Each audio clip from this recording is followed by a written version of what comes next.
Tonight we're going to explore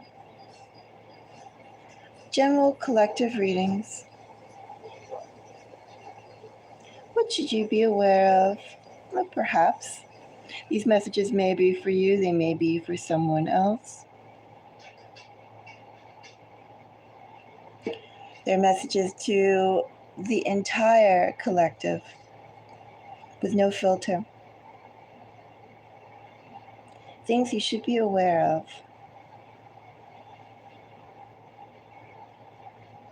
I am also going to be available for personal readings as well.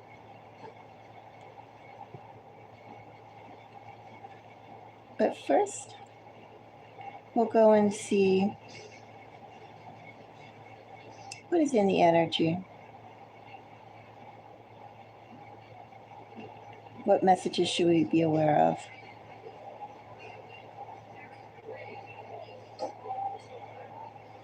I'm going to go and get my other deck. I'll be back in a second.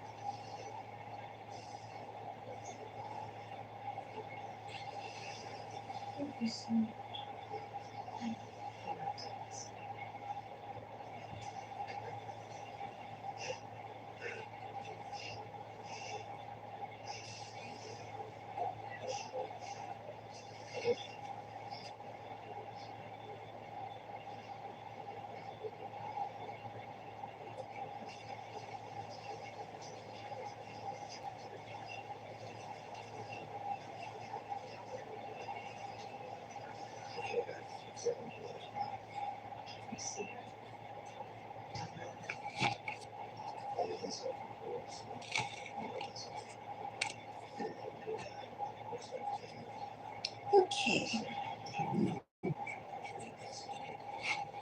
I'm just going to arrange these cards. We'll get started on the collective readings.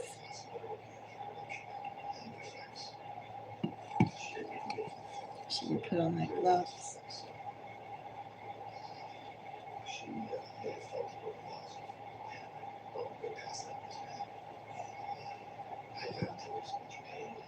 All right.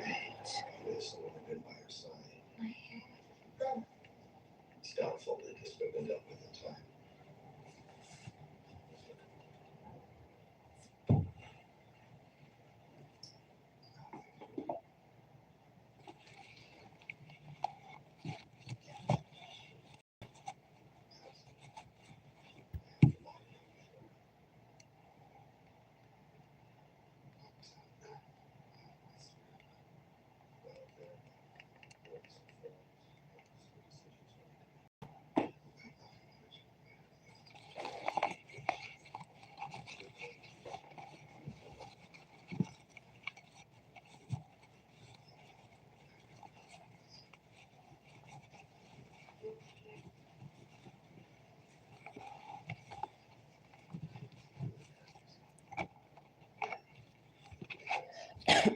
Excuse me.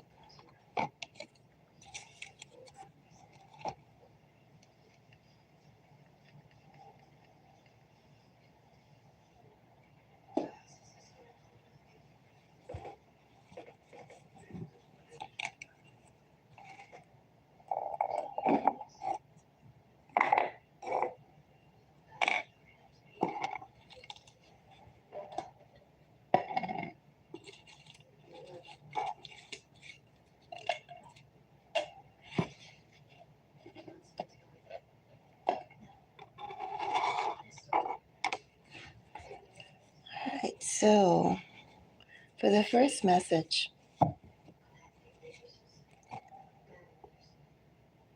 let's see what we have. Of course, if you are a subscriber to Mystic Moons, thank you for being part of the channel. If you're curious to see more, consider subscribing and seeing what else is going on. There are readings on astrology, readings on popular culture and politics, believe 3 political ones were done about 5 hours ago, along with one celebrity. You could check those out. They're short, 15 minutes or so. We also do offer personal readings for a donation. If you don't want a full reading, you can tip or donate, and I can pull a card or some cards for you.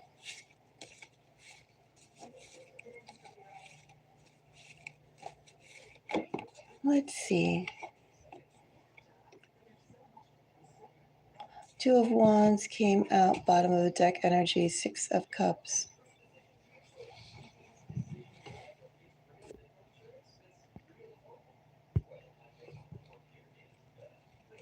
That 2 of Wands. Popular.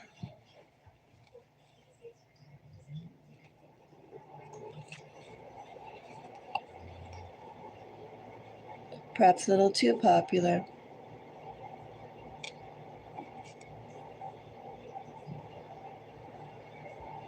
Good morning, Charlie. Yes, I am. Do you have a question, Charlie?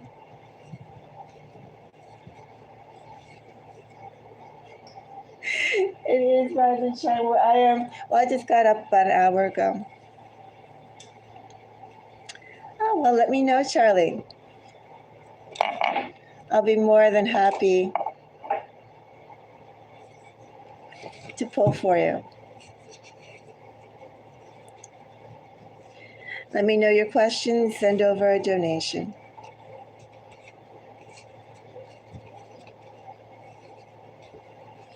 All the little kitties are sleeping. They're all sleeping in their cubbies and going to sleep, being quiet.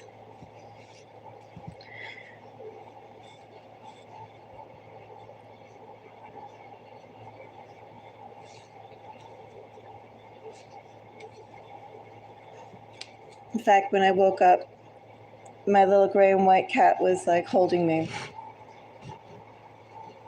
My head was sandwiched between a Siamese and the gray and white cat.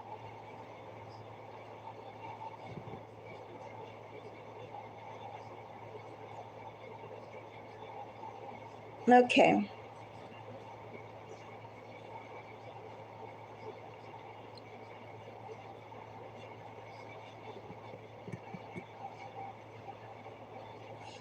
Take your time, no rush.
Let me go and look. I'll be back in 1 second.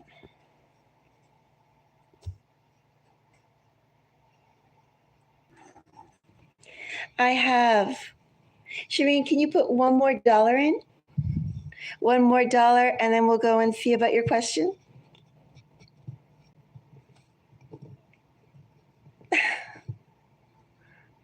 Thank you. Which cartoon character is that? I'm trying to think who I haven't watched cartoons in a while. But thank you.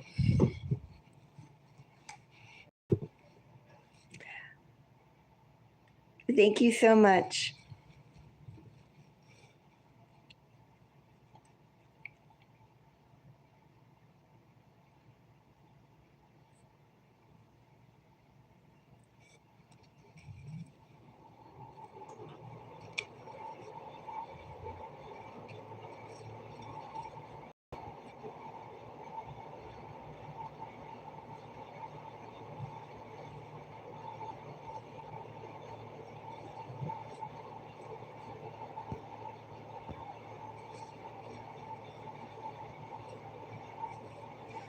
And I'll be back in 1 second.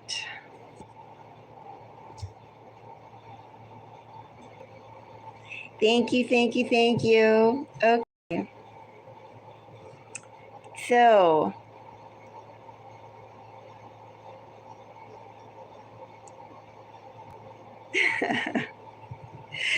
thank you. All right.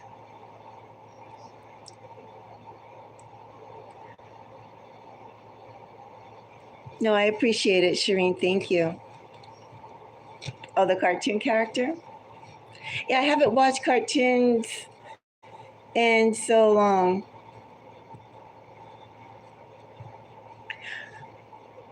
I can't seem to leave the channel on the cartoon channels either, like the TV in the background. I find them a little irritating. The cartoons, the old ones, the new ones. No need. I have it right here. Hazel was deeply on your mind for nonstop for hours. He was sending his energy towards you. What was going on? I got it. Let's see, what was going on with Hazel on Saturday rather. Hazel for Saturday. Why was he on your mind? Why did you feel him? Why were you thinking about him? Let's go and see.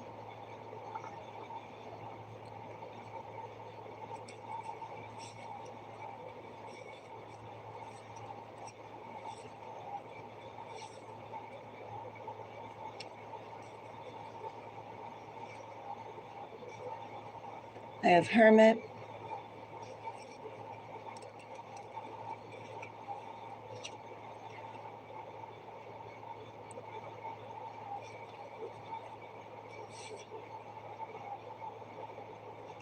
Well, because he was also thinking about you, Shireen. He was also thinking about you in this energy. He was wondering how to get closer. How could he go and increase your connection? He was seeking you out. I also say, too, in this energy, he wanted to be comforted. He wanted to be comforted.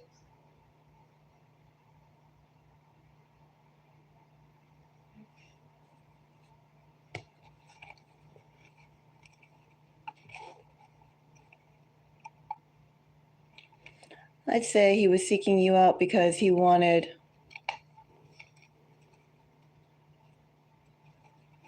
to be comforted by you.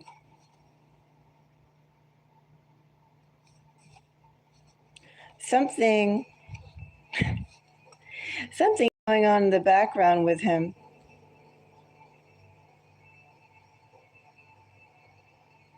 like he's being forced in a direction, or he's having to choose a new direction of what to have. The people around him aren't being that supportive, aren't being that warm. Of course, Six of Cups is also Scorpio energy. Let's see. With the Hermit,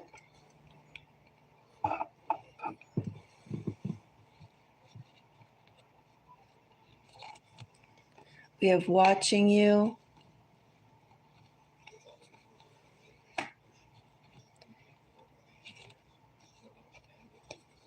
He has to wait.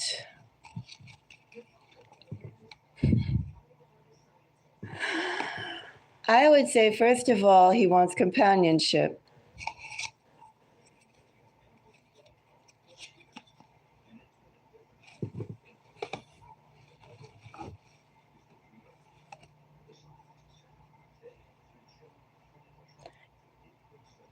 He's lonely.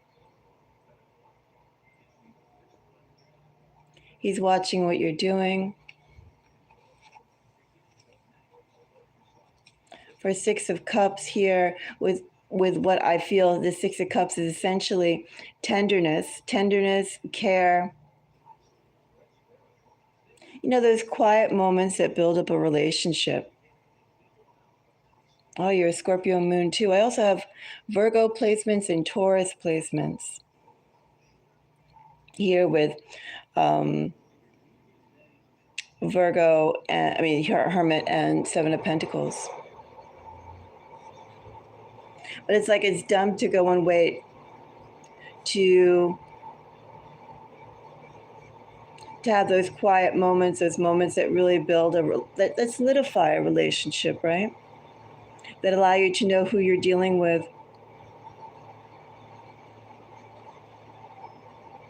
Anyway, this is impatientness for care,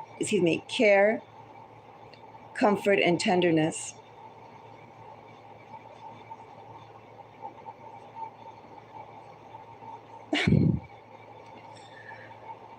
Yeah, he knows what he has to do. And then Seven of Pentacles. Look at this, Shireen. Seven of Pentacles has marriage, bloodthirsty, and serious.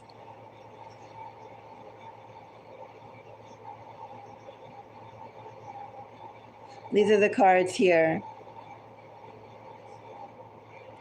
I would say that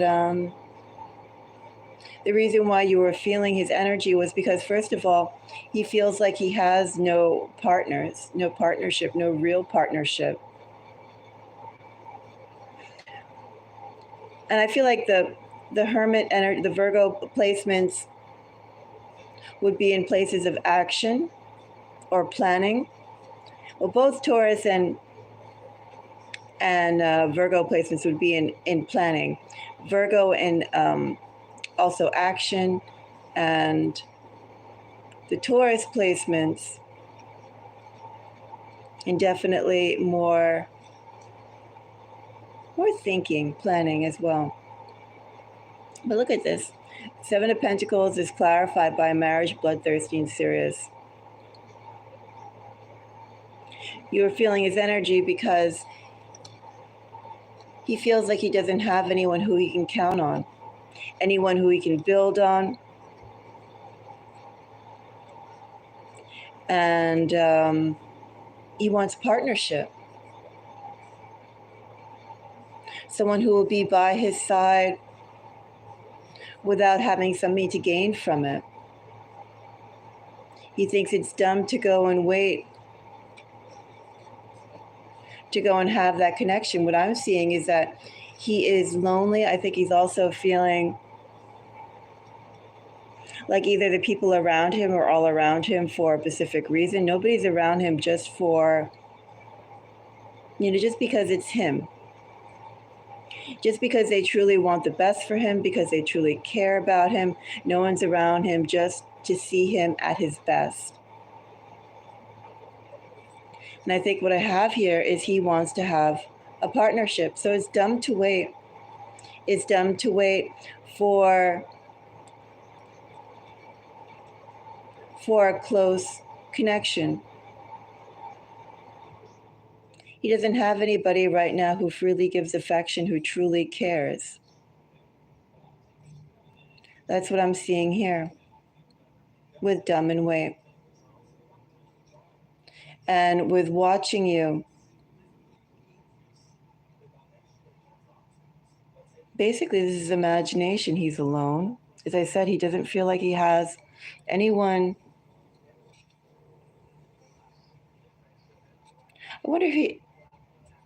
I wonder if he's been betrayed in some way. Basically, all the cards here are about wanting a partnership. He really, really, really wants somebody who will believe in him and support him. He wants something real. I don't know quite what that Aquarius lady's deal is with him.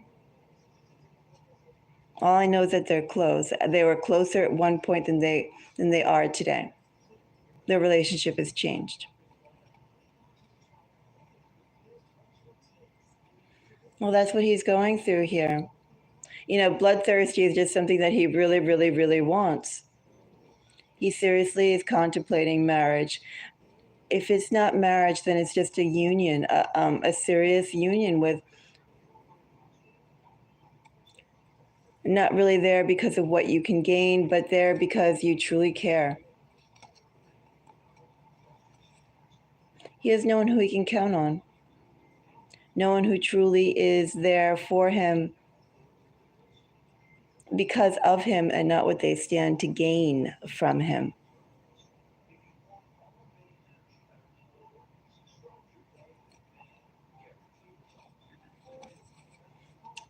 And that's an odd thing to say.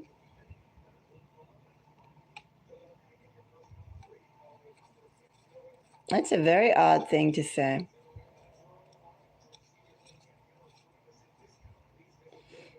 All I know is that he's thinking about a serious partnership. He wants somebody who's going to be entirely on his side.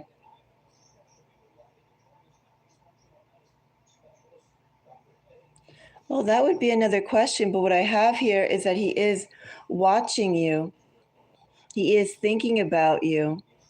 He does want someone who will be entirely on his side, someone who will care for him.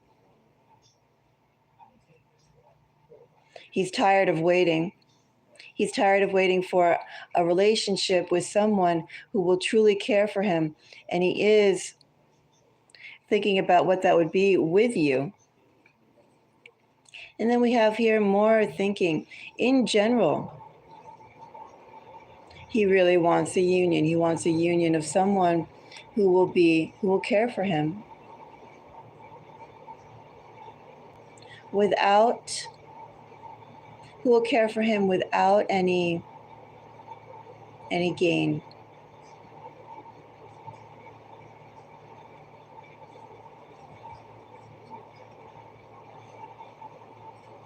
He's ready to go and commit. He wants to commit, but he wants to commit with someone who will not be with him for anything that they could get out of him.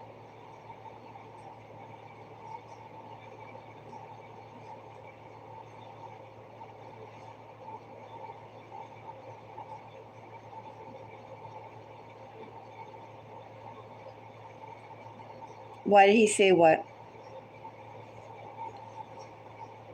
That's probably why he's watching you. He's watching you because he really wants to make sure. He wants somebody who wants to be with him with no benefit, someone who cares for him first and foremost. Not what they stand to gain with him, but truly because it's him.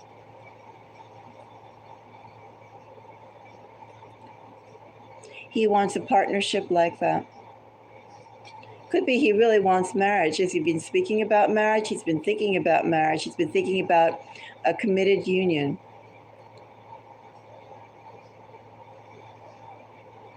and a committed union solely because he's tired of being alone.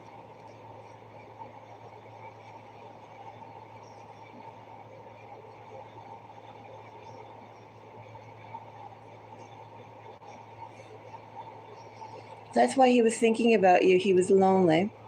I do wonder if he's been betrayed in some way or disappointed in some way by some people who are close to him.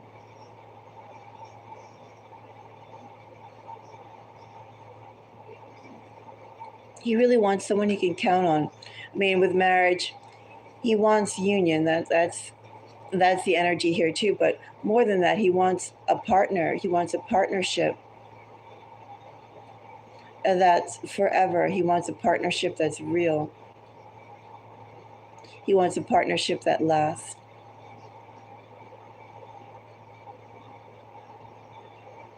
Is he thinking about marriage with you? Yes, he's definitely viewing you in that light. How much is that purely you and no one else? He's evaluating it. I also say too, with Seven of Pentacles,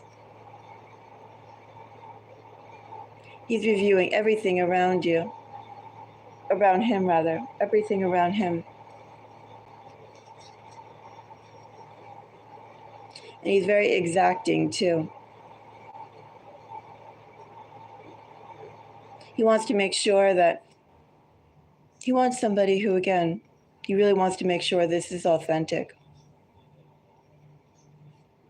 That someone authentically cares about him. That's what he really wants. You had a dream about him. That's similar energy.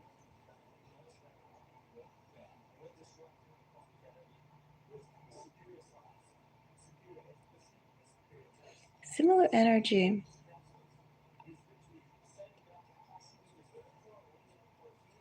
I could definitely go and see. I could definitely go and see that. But that's what I feel he wants. He does want conditions, but his condition is that you're going to be entirely there for him no matter what. Which that's a little curious because I feel like he wants you to be with him because of him and not because you hope to gain something. But I will say, Shireen, in this energy, I feel like you do have to gain something when you're with someone, right? You have to gain their faith. You have to not gain. You have to have their faith. You have to have their loyalty.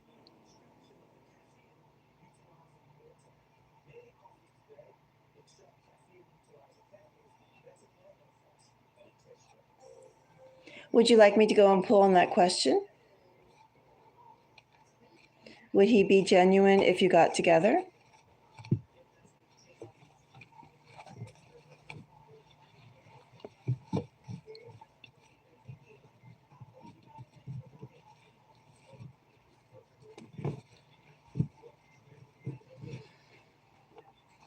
Yeah, dreams are a funny thing. I definitely do think dreams are a funny thing.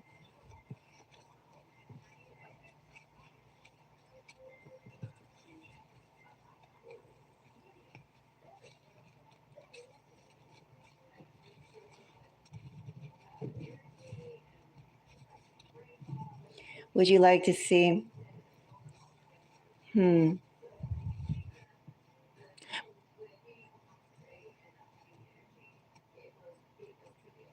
Well, you see things differently now. Even if you weren't in a relationship, you see things. Yeah, exactly. For a relationship to truly work, someone just can't be with you blindly.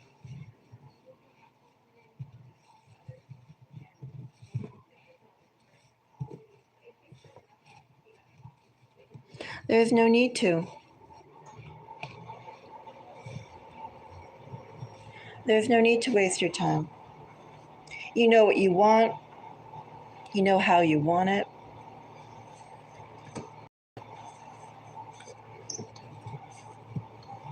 Whether it's a new connection you want, whether it's something that resonates deeply inside of you, you should definitely go and get what you want.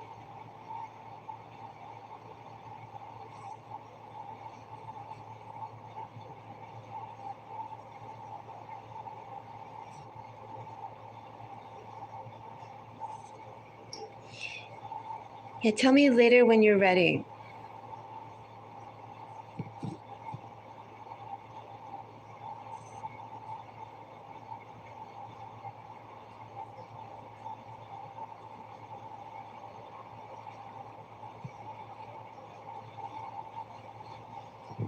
Well, I feel like the age isn't a big deal.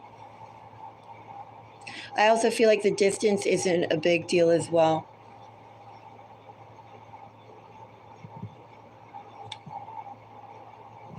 I do think the bigger deal would be what his maturation level is, how mature he is. I mean, somebody can be 80 and still immature as anything. They could be stuck in their mindset when they were 15.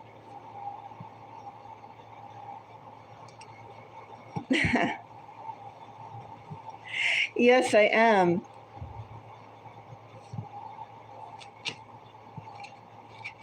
I spend a lot of time blocking things out rather than letting things in.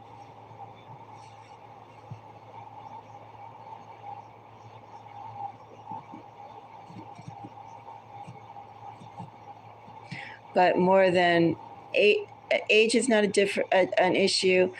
Distance is not an issue. His maturity level is an issue. And finances are an issue. Because you can always be poor by yourself. Perhaps there's a beauty in struggling together, but somebody's not committed with you and for you, including the difficult times. What's the point? I say finances are like 50-50. Finances add more stress to a relationship.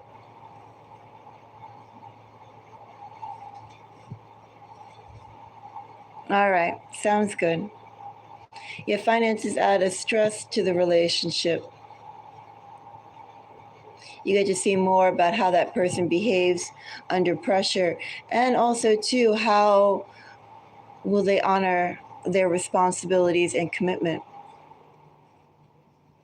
Because what is more easier than not having to be responsible for another, not having to share responsibility for a household, when you could just go off and be your free self, only caring about your own mouth and whatever roof you put over your head.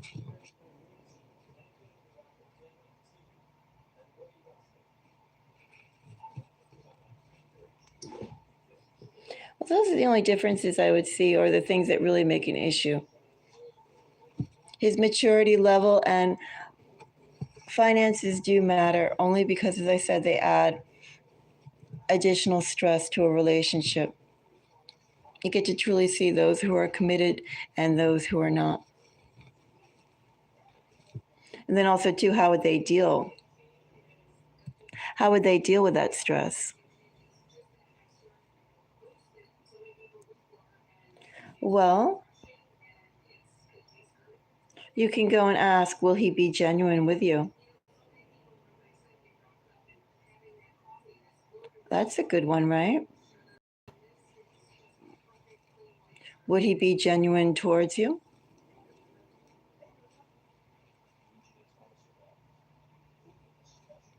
Is he prepared? Like you are ready, he is thinking about it. He wants a relationship.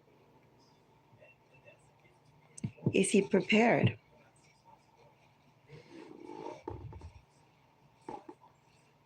Not next year or end of the year, but also to all of those sort of timelines people give each other also kind of a fraud.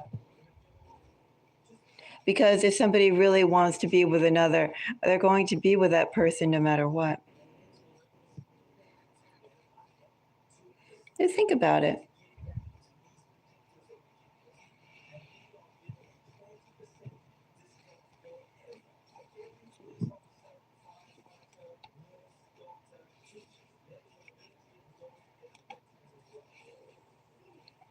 That is odd that he was there saying that you're manipulative to the Aquarius. Hello, country love. How are you? Happy Mother's Day, everybody, too, by the way.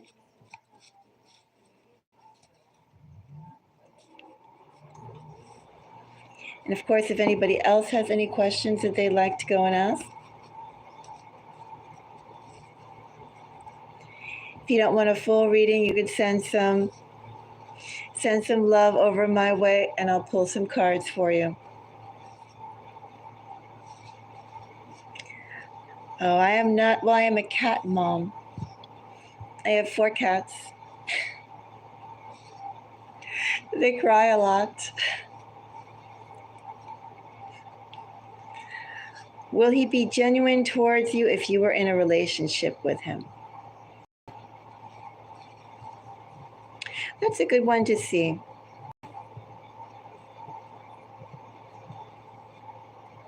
Let's go and see then if he's genuine with you.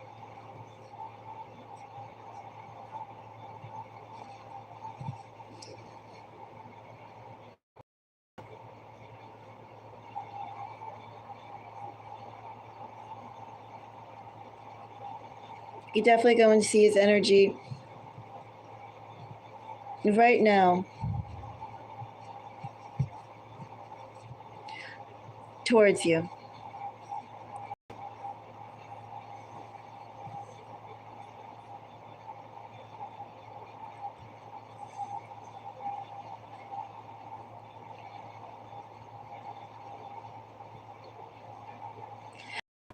I remember hearing somebody say, well, a bunch of people always say about their kids that they look so sweet when they're sleeping. And I have to admit that for my kitties, when they're sleeping, I think that they're very, very cute, very sweet. And I'm glad they're sleeping. Okay, sounds good, Shireen.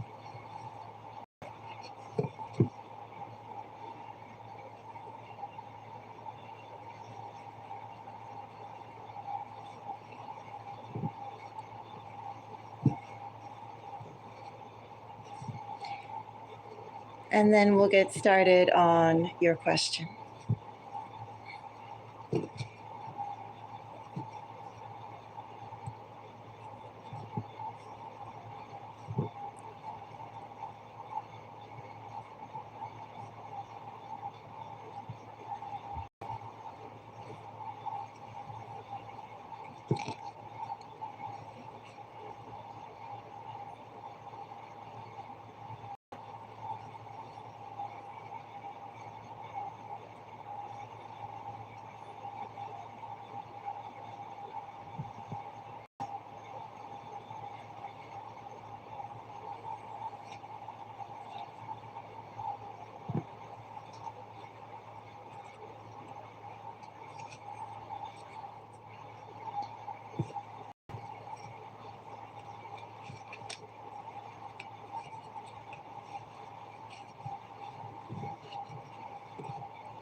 Okay, be back in 1 second.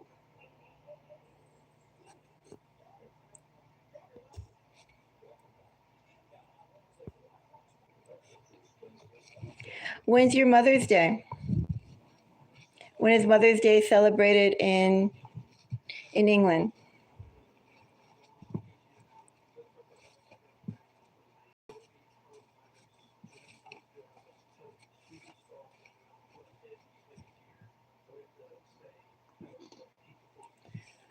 Okay, so will he be genuine with you?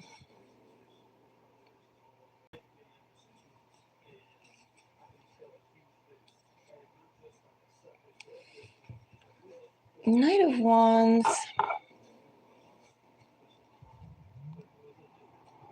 Queen of Swords.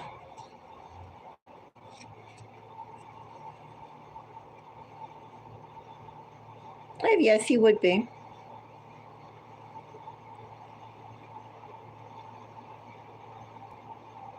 I see that you'd have to take the lead, though. He has a lot of energy. You'd have to direct that energy.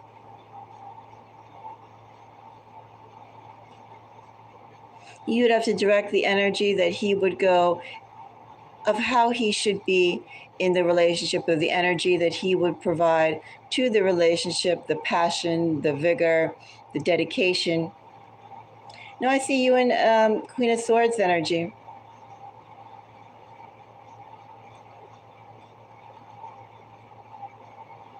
Well, you would have to go and direct him somewhat. You wouldn't want him to go and run wild. You'd have to provide direction.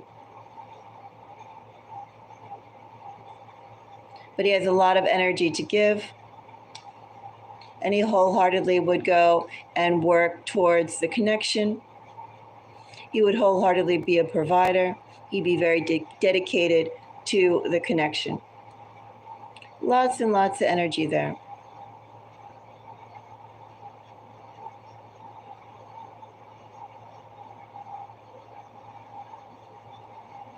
I think that looks pretty good, though. Gold spoon. There's nothing he would stop. Nothing would be too small or too large for him to do, to provide. Also, too, everything that he would do, he would see that as an investment for the future, an investment towards the connection and the relationship that you two share. He would be quite genuine with you. He'd be extremely genuine with you. And he would constantly not level off as like whatever he was like on day one. He'd make sure that he was better than he was at day one, at day 100. That's also the energy that I have here. Constantly aiming to improve and be the best he can be.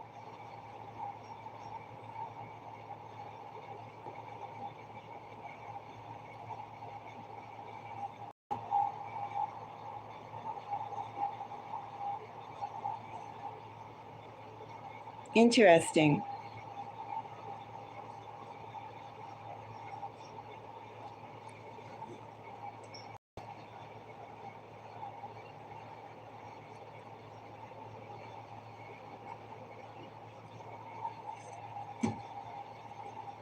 Yeah, he would be very much. It would be very genuine with you. No worries about that.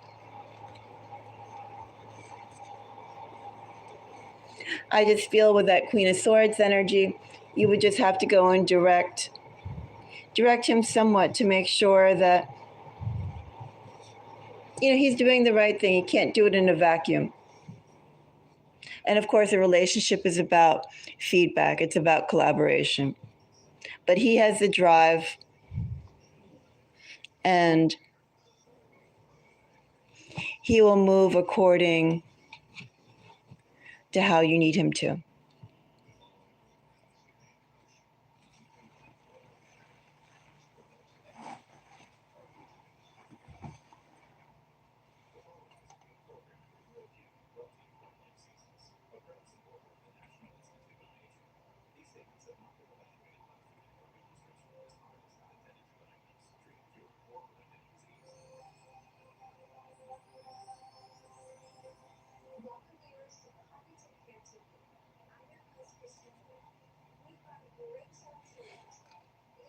Well, that's what's in his energy. I'm not surprised.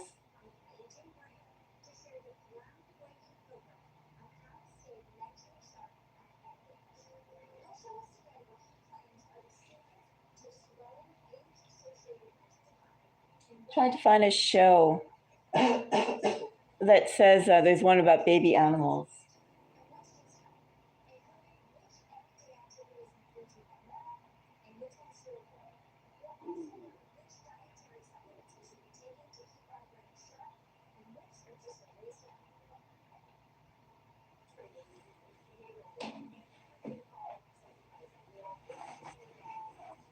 I can't seem to find it, but I did find the channel that plays it.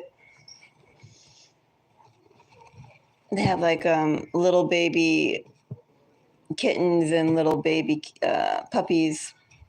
Too Cute is called. All right, well, those are interesting energies. Very interesting energies.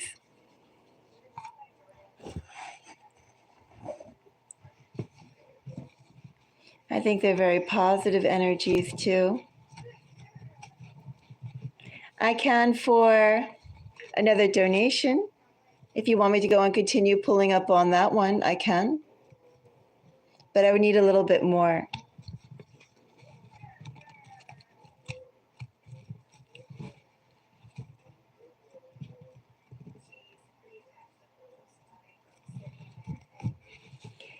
If you would like,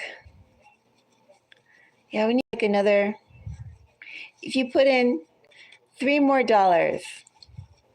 I can pull some more cards for you on this.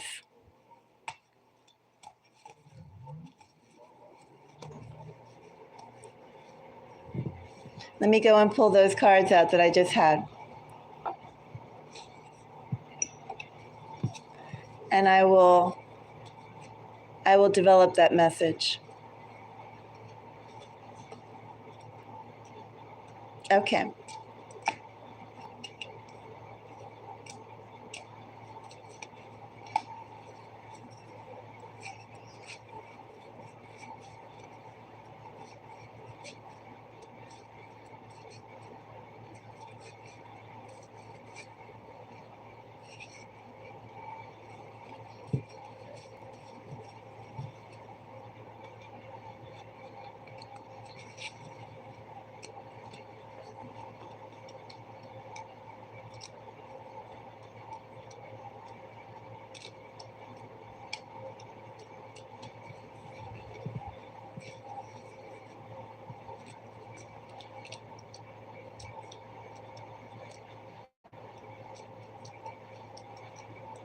I'm trying to see where is Gold Spoon.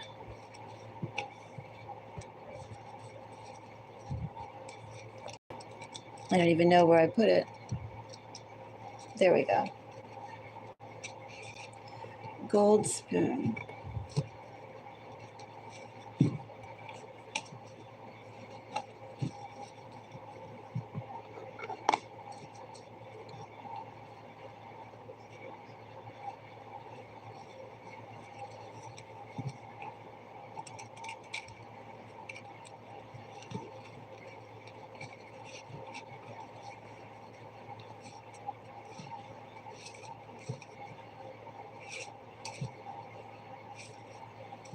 Okay.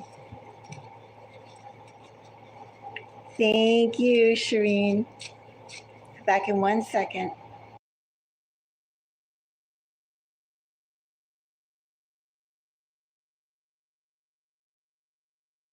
All right, thank you. So I'll pull a few more cards on him being genuine. A little bit more on this message. So we have Queen of Swords, we have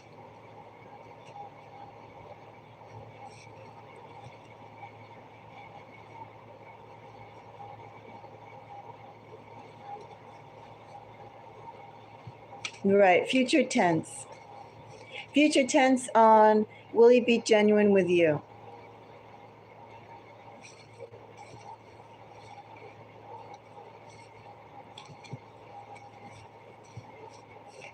Well, I don't know, as I said, I haven't pulled exactly on the nature of his relationship with the Aquarius, but all I know is that their relationship was a lot closer than what it was before. He was in King of Cups energy towards her. King of Cups, King of Wands energy.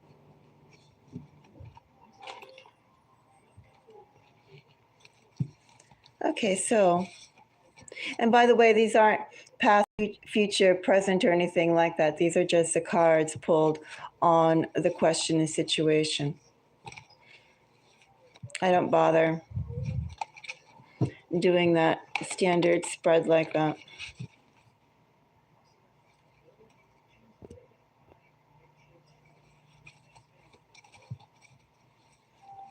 I don't know if he likes masculine women or not. I'd have to pull on that.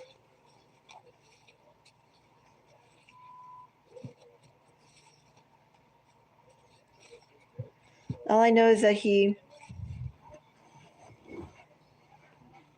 it feels like he talks more aggressively than how he is, or how he's capable of being. But let me go and focus on the energy for this question, since I'm going to continue to build it out. Would he be genuine with you?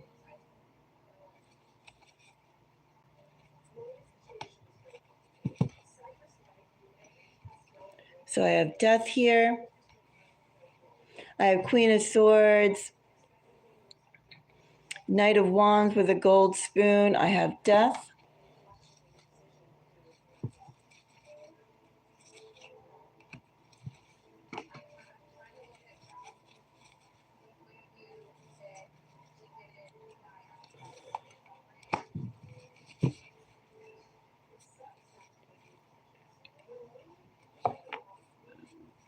So I have Educated on the bottom of the deck energy as I'm pulling for additional information about the Queen of Swords.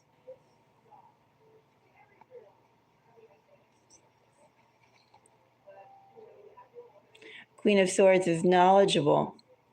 Queen of Swords guides. This Queen of Swords guides.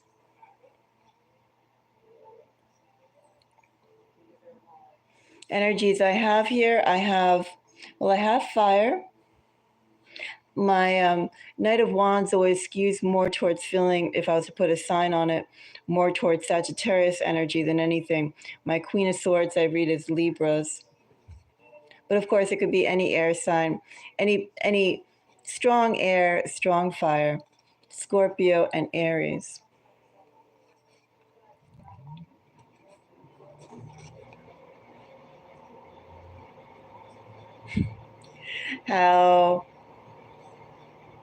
How interesting, Shireen. Death is clarified by honor. Also, too, I would say this educated.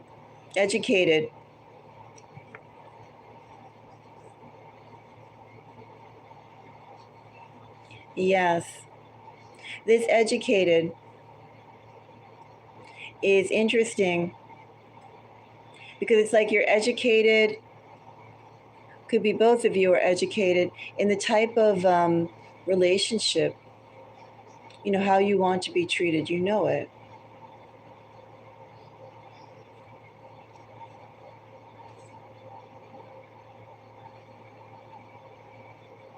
So in terms of how genuine would he be, he would go and take any sort of feedback, any sort of advice, anything you would say, he would regard it in a supportive light. There's nothing he would do. It's also the manner. It's like a different, like for instance, you can be educated just by reading books, right? You can be educated by going to the museum. You can be educated by studying and doing something to the best of your ability. Even cooking, to go and make a tasty meal. There's experience and time and research and practice that you put into that. There's many different ways in which educated comes out, but basically it is not being lazy. And it's putting time into something. And I didn't go to school for cats, but I can assure you I am quite educated on them.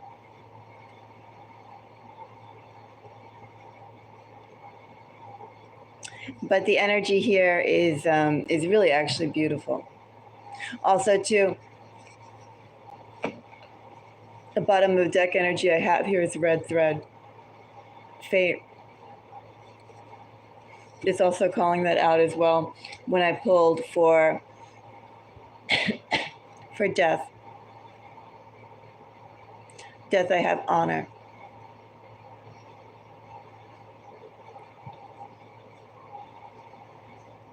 He would be completely genuine with you. This is life partner energy. It is fated. It has fate written all over it.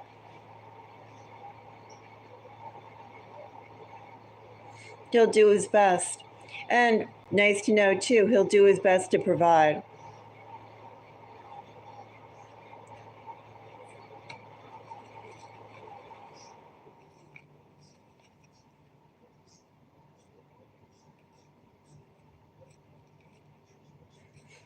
I think the red thread card has very pretty energy to it, almost bittersweet energy into it. Because once you've had it, it's something that you've also been longing for so much. You know, you feel it before it's coming with red thread. Something you've been anticipating and having to be patient about until that actually comes in.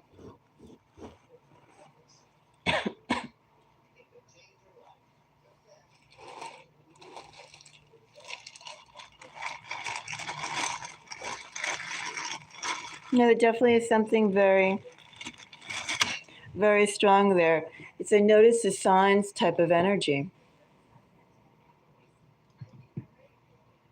But he very much would be genuine with you. He would honor the connection. The connection has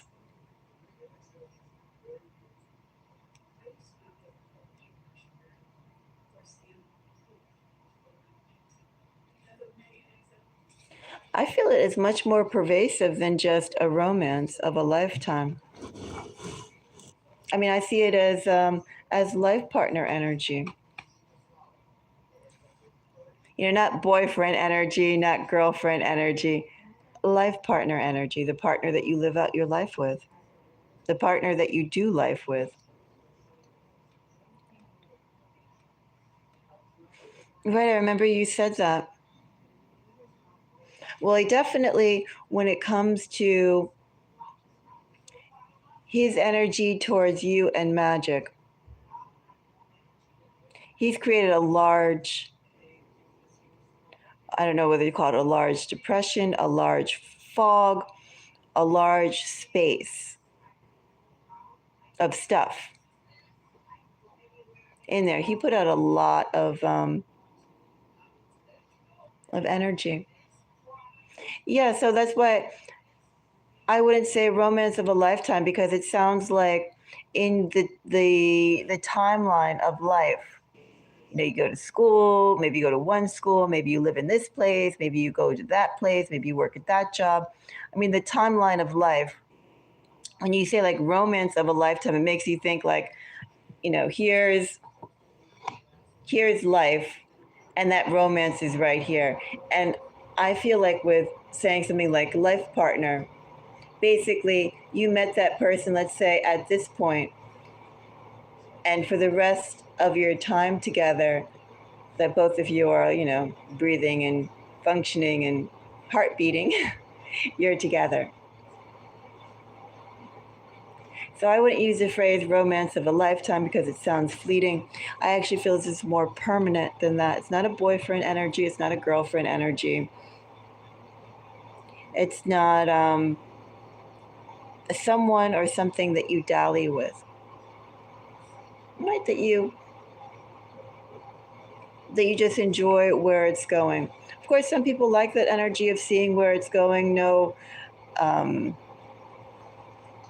no pressure, right? They like to say in some relationships, oh, there's no pressure. We're together. We've been together for years.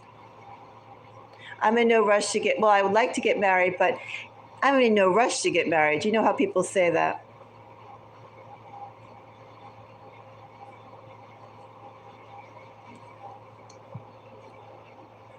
That's too much. You know, they always, that's too much. You know, it's one thing to have your own mores about sexuality, and it's another thing to try and push everybody else into it.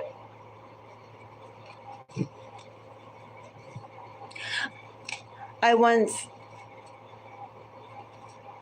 stayed with a spiritualist on a retreat, and she was asking, because I wasn't in a relationship, she was like, well, maybe you're just gay. And I said, no, I'm not interested in anybody, and I don't mind waiting until I find the right person. You know, people try to push those things on you because they try and rationalize it from their point of view.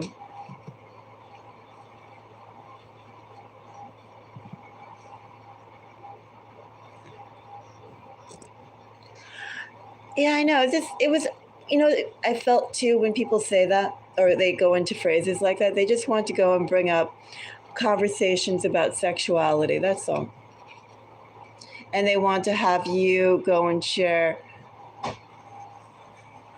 what you think about sexuality when it's really none of their business in the first place.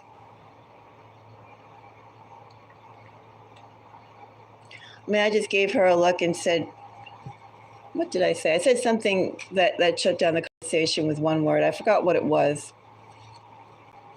I could have just given her a look.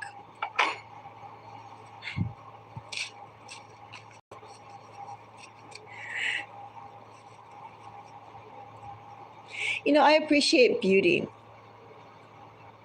I appreciate all sorts of beauty. I can find beauty in a man. I can find beauty in a woman. I can find beauty in an animal. I can find beauty in a plant. For me, I really love beauty. And I appreciate beauty. And I also appreciate attributes. Even if I don't like the person, if there's an attribute that I could find to appreciate, even if I can't appreciate them themselves, I could go, oh, well, at least that person has a nice car, or at least that person has nice shoes. I don't know. I can find something.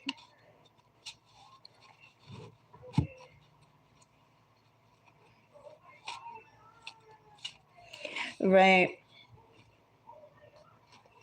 Well, for me, I very much would like to get married. Married to someone who would commit to me wholeheartedly, right? Someone who would be sure about it, not being together while they figure it out or try it out or whatever else is going on with how people like to go and sample before making commitments. I'm not into that.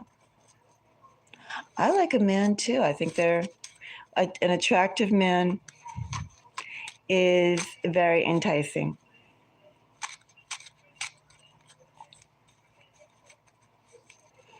Thank you, Shireen.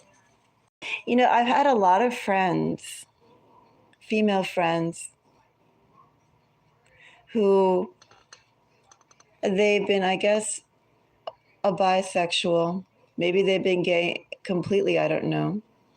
But after being friends with them for about 2 months or so, they all tell me that they would turn gay for me, or that they were interested in me. They were like, although you want to get married and I want to get married, we still could be together. I'm like, no, I appreciate the compliment, but no, thank you.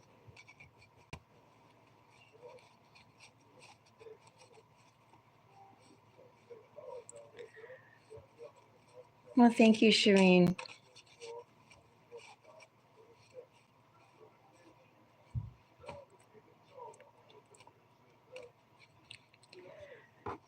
Thank you.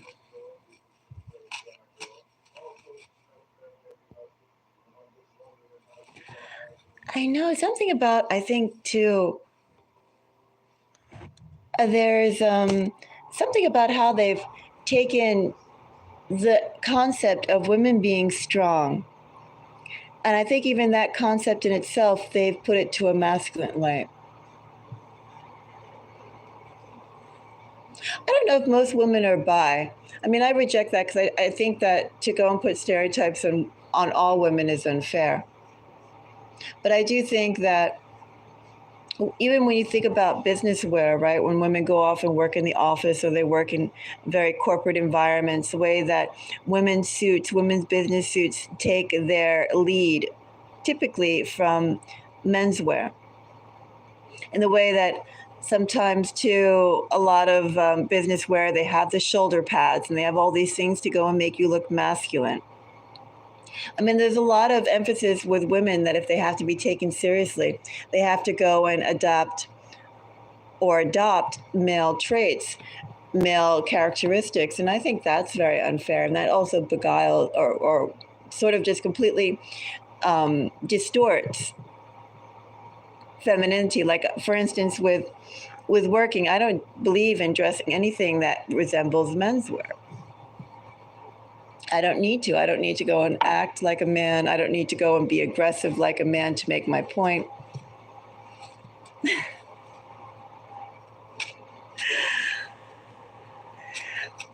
I will later show you my picture. There's one other person on here that's seen it. But I think that's where like the whole masculine thing comes from.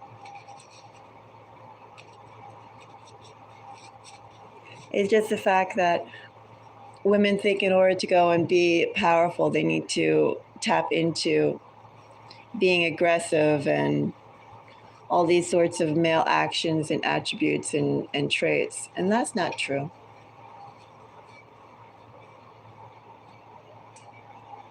But yeah, all of my close friends have always propositioned me at some point, which I find disappointing. Well, I'm not going to show it online on this forum, no. I don't feel like I already feel overwhelmed with the people that are around me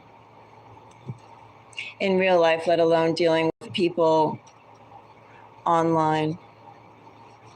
And especially with like no security detail, this or that. Like, no, I would feel too vulnerable. I would not do that.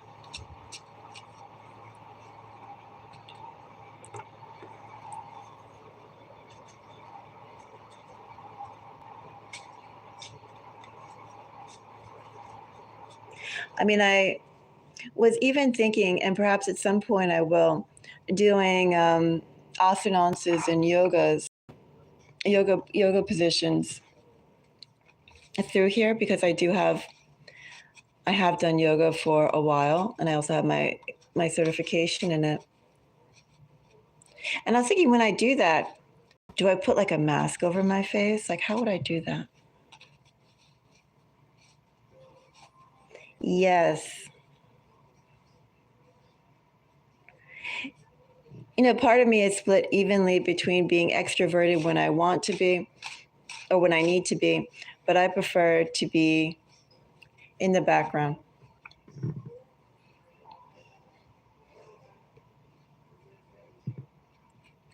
I don't like to be easily accessible.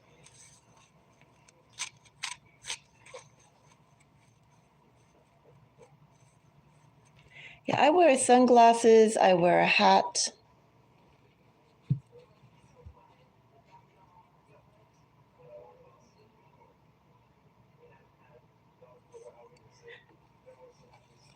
Sometimes, also depends on what I'm wearing.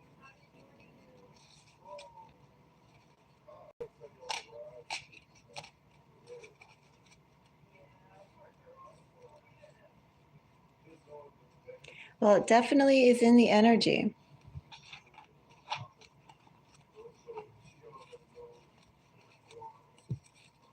And if anyone else has any questions, definitely feel free to go and ask.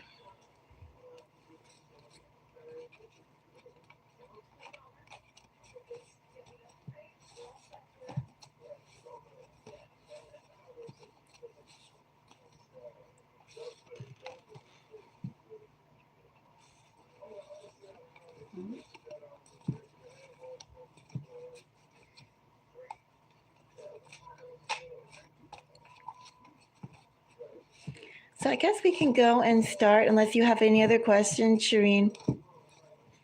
We can go and start the Aware and Beware collective messages. I'm curious what's out there in the ether.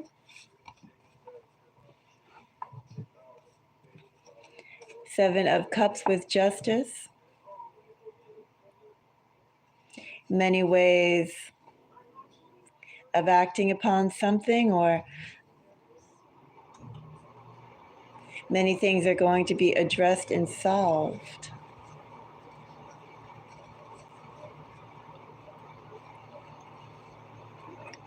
Let's see.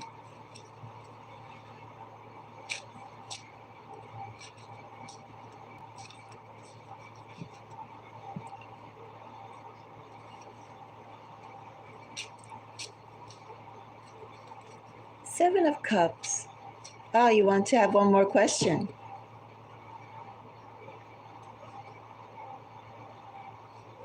I can find out. Send over another donation.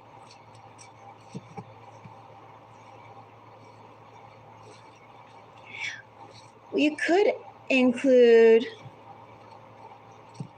Hazel, but I feel like then the clearest energy would be to focus on her.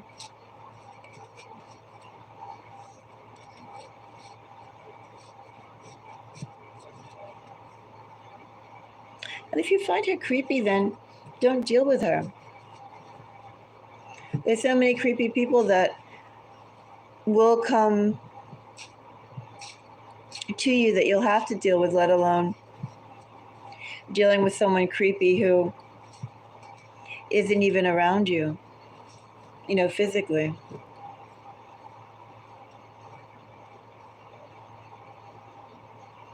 But if you want to know about that Aquarius, definitely can find out.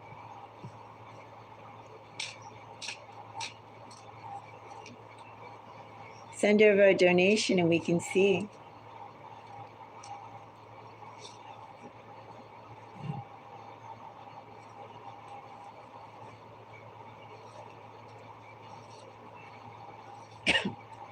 Sure, we can see that. We can definitely see that. Put in a donation and I will pull.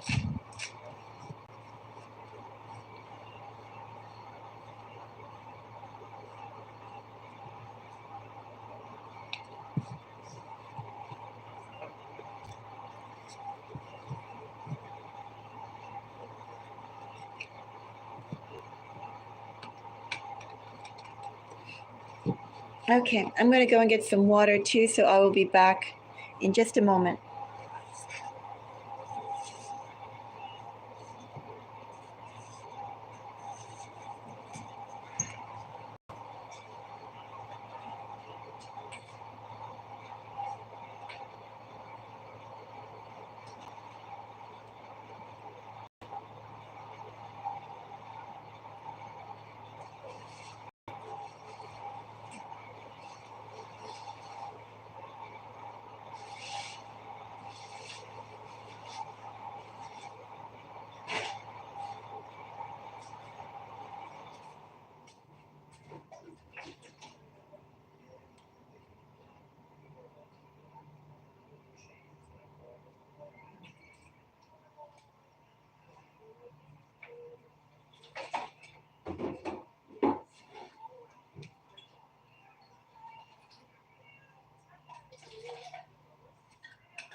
Okay.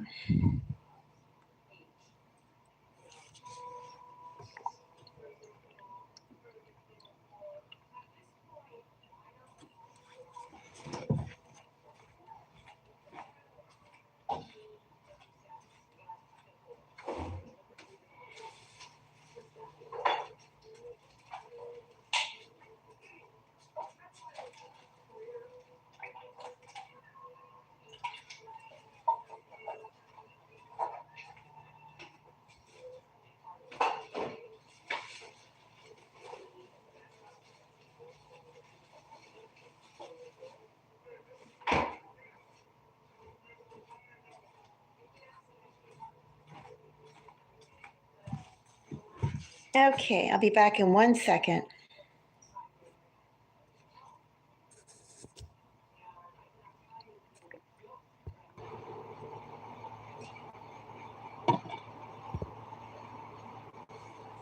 Okay.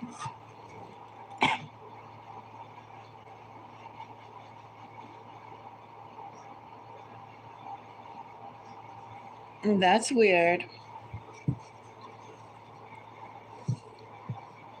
Well, I definitely think with everybody playing around with AI and things like that, you need to go and be careful with your image that you have out there, the voice that you have out there, the images you have out there, the content you have out there.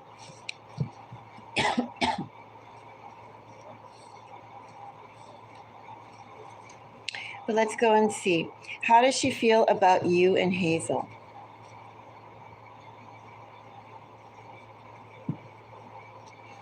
Ten of Pentacles, King of Wands.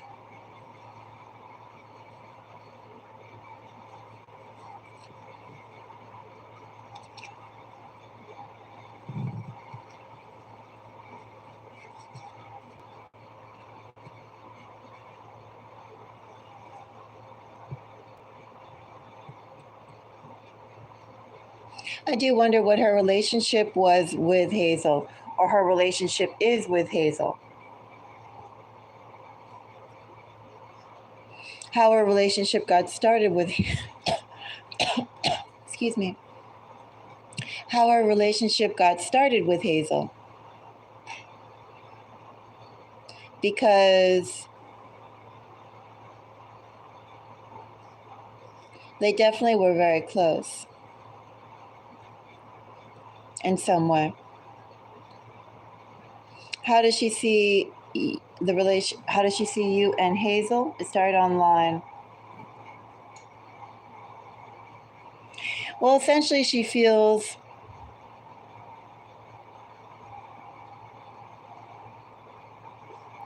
Oh, they are close. I'd say they're very, very close.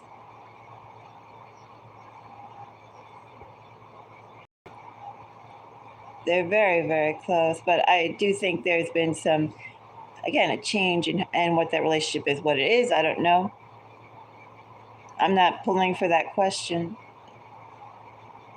How does she feel about you and Hazel? She feels that you and Hazel is basically Hazel's second. There's a good possibility that you two will end up in a relationship that's similar to what she had with him.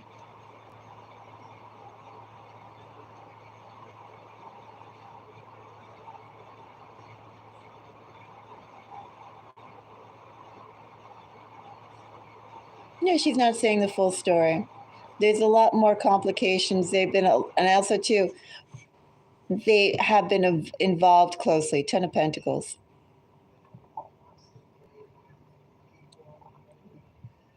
How does she view the relationship between you and Hazel? She sees you as the possibility of him having a second chance of what he had with her.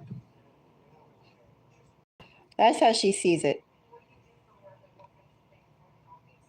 Whatever they had together, she sees that he can have that with you. That's how she that's how she feels.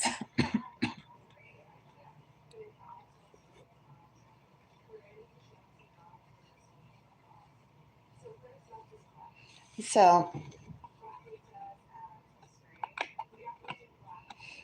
I mean, King of Wands with a second chance. type of thing. 10 of Pentacles, perhaps this is how he's moved in a while, but it is how he's moved with her.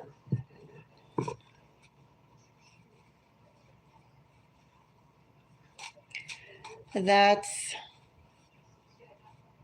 how they see it.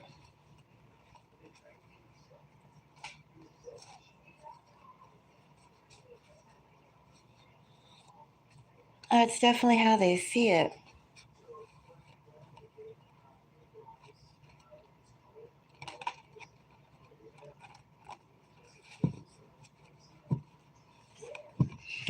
Now, what is that King of Wands energy all about? What is that 10 of Pentacles energy all about? I don't know. All I know is that it's deeply involved. It's very intertwined. It's deep and it's entwined.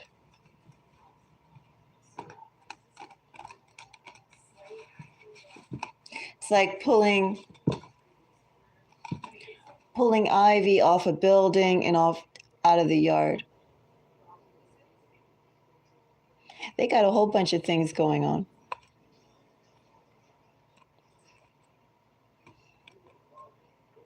And she sees you and him as forming something also deep and entwined.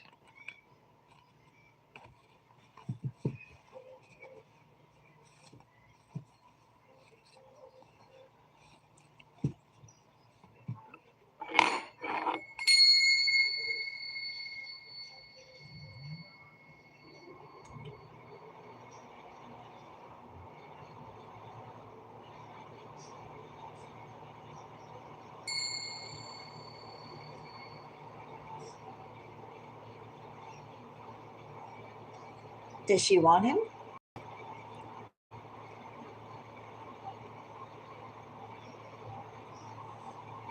Is that a question you'd like to ask?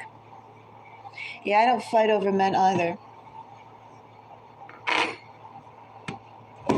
The last guy I liked, which was 2 years ago, the last one I liked. I think it was 2 years ago, maybe it was longer. He wanted me to go and fight over him. And I told him no. You know, when they want you to fight over them, typically it's because they already have somebody in a main position. That's also what I found out. I thought, gee, how lucky am I that I didn't even bother? Considering the fact that all he was having was just some difficulties with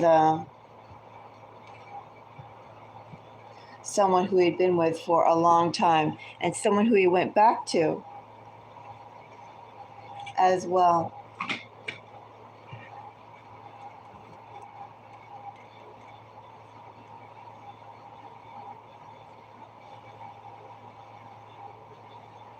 You find her creepy, definitely. I wouldn't deal, first of all, with anyone who you found creepy, spiritualist or not.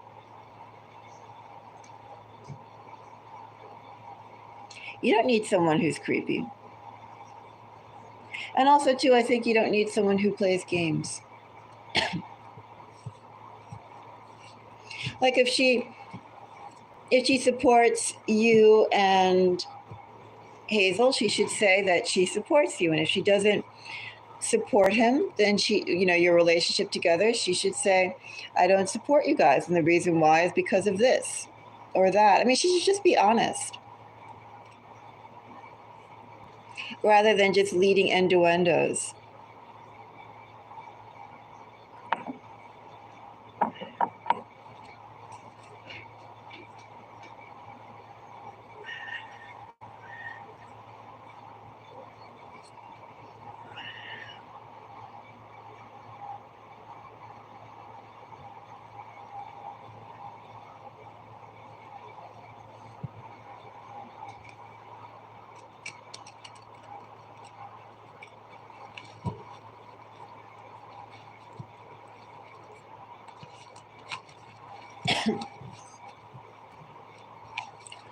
Well, something is definitely up with her.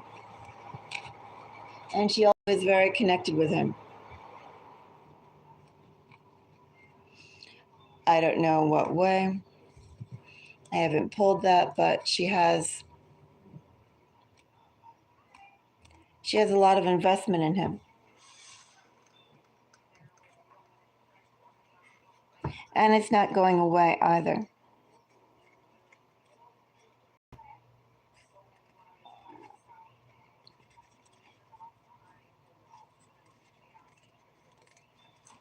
I know. But some men too, they like to be in the position of having people fight over them.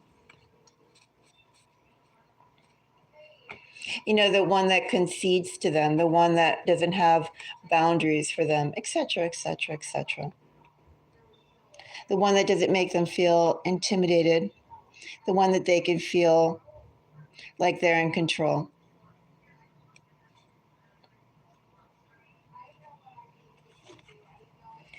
Like they're the prize.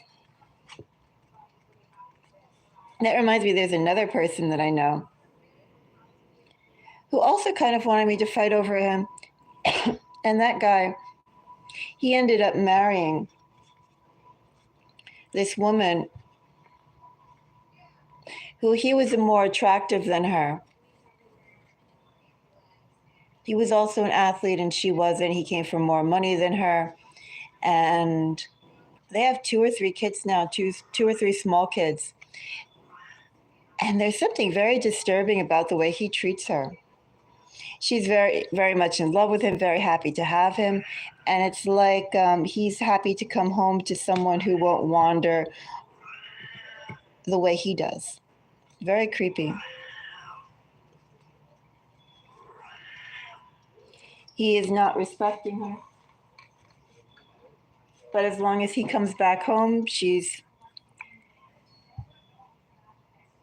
yeah, something very, I don't know. I mean, he works as an engineer, she works as a stay-at-home mother, and she blogs, but he's basically going around gallivanting in really disturbing ways. I don't really pay attention. I thought he had odd energy. I didn't put any more stock in it. I was surprised that he got married so like literally right out of college. Parents gave them a house, blah blah blah. But he very much goes around like the diva, and she's just happy that he comes home. It's creepy. I mean, that's the relationship she wants. I certainly wouldn't want that relationship. I wouldn't want my partner going out doing all these things and socializing, etc., etc., etc., with people. You know, someone doesn't have to go and do sexual things to cheat. And I don't even know with what he's doing how faithful he is in either department. This feels very, very opportunistic.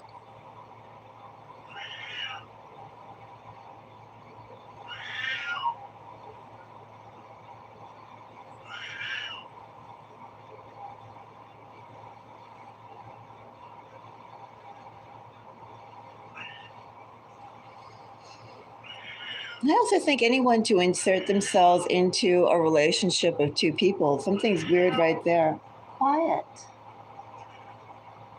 I guess, like, do you hear me? I hear him. I mean, I think about it too. It's one thing for someone who is your close friend to advise you, but someone else's close friend to advise. I mean, she has no close friend relationship with you, no history with you.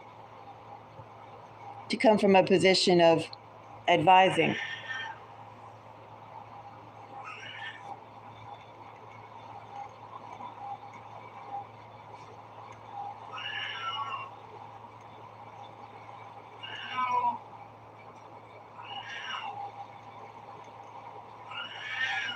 Quiet, little one.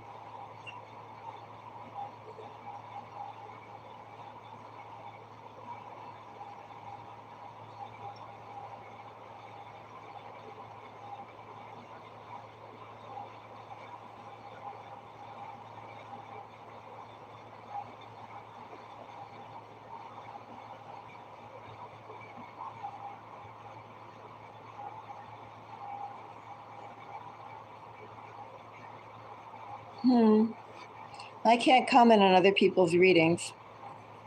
What I will say is that people, no matter what they do, including those that explore and develop their gifts, you can only go as far as your life experience and as far as your openness and capacity and, how your mind ticks.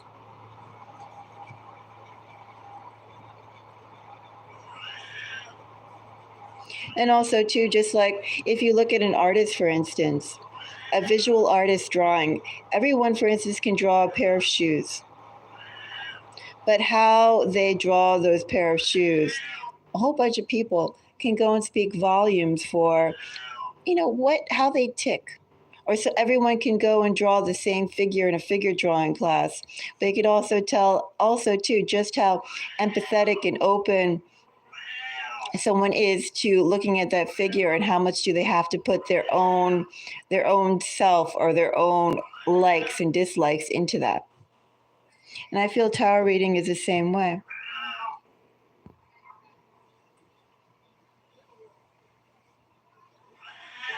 Would you like to ask that question?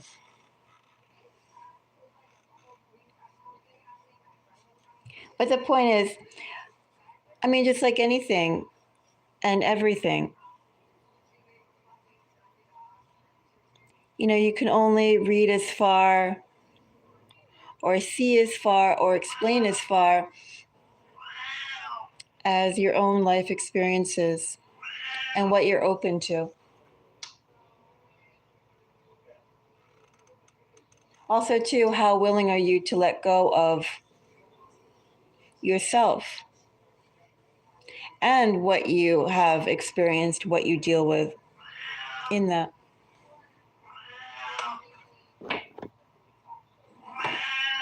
Okay, quiet, little one.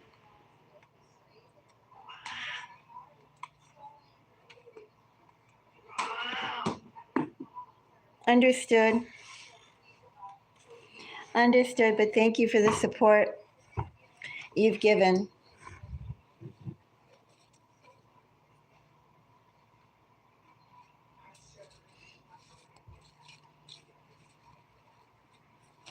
I think I'm going to go and grab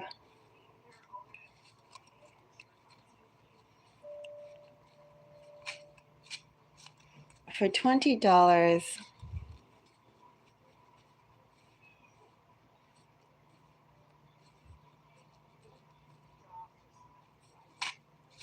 I'll do 3. I'll do 3 for you today. Normally, well, I'll do 3 for you. I'm also on a budget too, as you know. Of course, it's just the nature of it.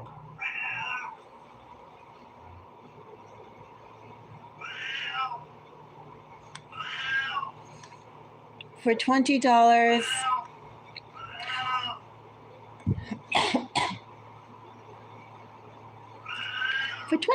I'll pull about 3 cards for each of the 3 questions.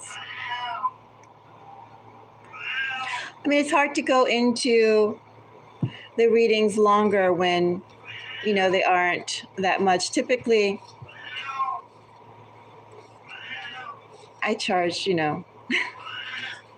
a little more.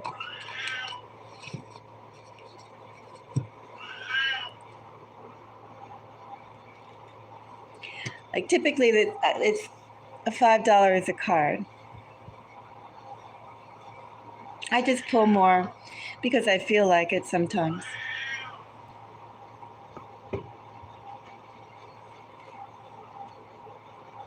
In fact, you know what I would think for $20? Why don't you think about a situation or something you'd like to explore? And I'll give you a nice reading of something you want to explore and go into depth with for $20. That would probably be better.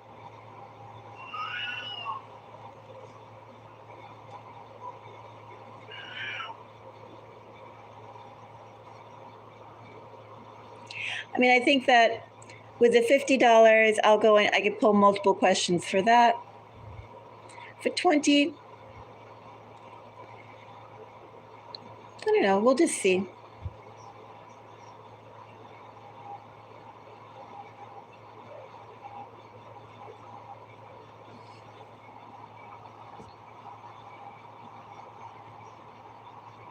Well, she definitely isn't one to be trusted.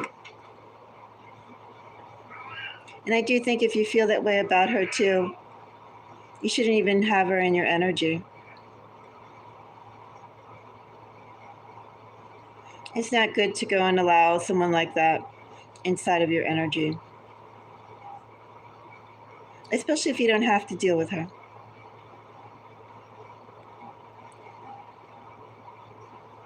Oh, there really is. I told you, right? I spent a year in at a spiritual center. I spent a year at an ashram to get my certifications in yoga, Reiki, sound healing, all that stuff. And it was the most toxic environment I've ever been in.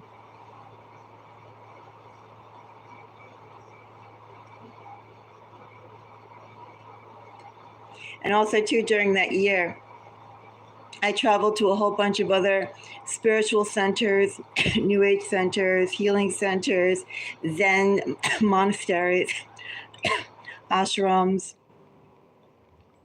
a whole lot of religious places with strong reputations.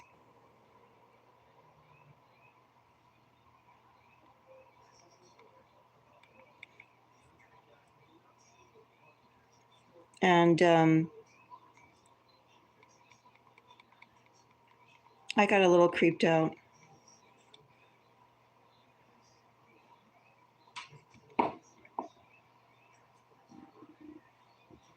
Right after I came out of there, I met somebody who had no interest at all in spirituality and was literally like a meat and potatoes guy. And I thought, oh, God must have sent me this person because I didn't want to meet anybody who was like into spirituality in the same way I was. But there was too much of a gap.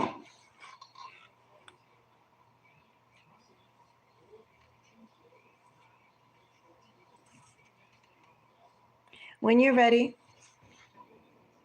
I'm going to go and get something else to drink. I'll be back.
Okay, I can go and see for that. I'm back. If you want to see about that, I can definitely go and pull.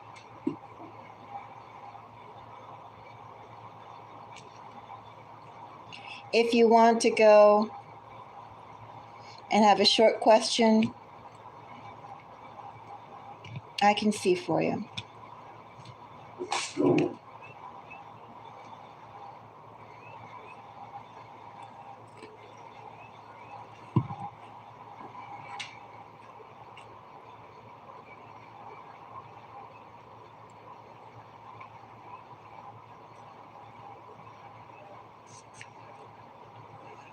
Well, if you want to go and have some cards, a little bit more like basic info, I would say 10. And if you want to have a little bit more, put it 15.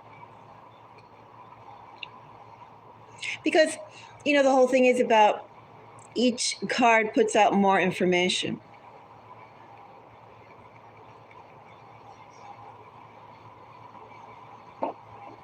Then do 15. Do 15 and I'll give you a very nice reading. And we'll dive into it.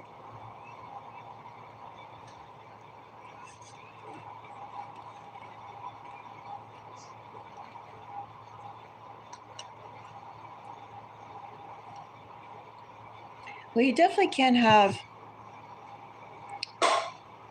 I feel like people who, I don't know, there's a whole bunch of weird things, right? You are. Put in 15, I'll give you a very nice reading.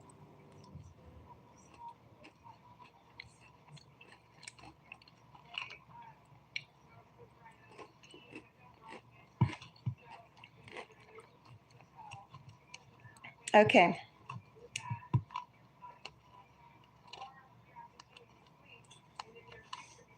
Sounds good, Shireen.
Okay, I'll be back in 1 second and let me see.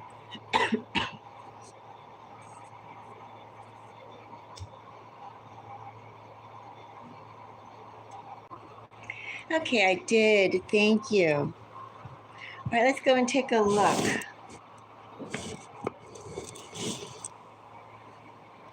I think my cards are over here. All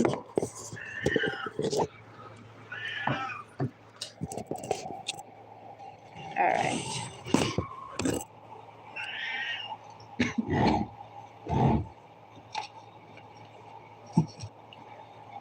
Excuse me. All right.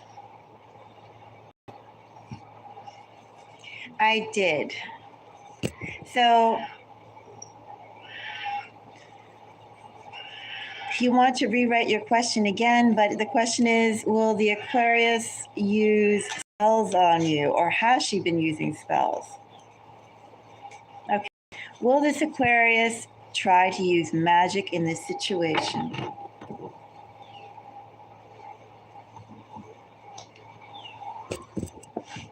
Let's go and see.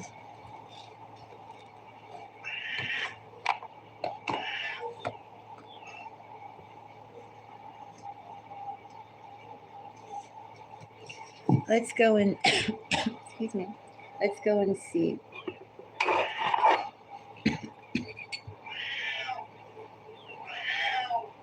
Actually, let me go and switch my cats real quick. I think that's a good question. Let me go and switch my cat over. I'll let one out and put the other one away so he's quiet. 1 second.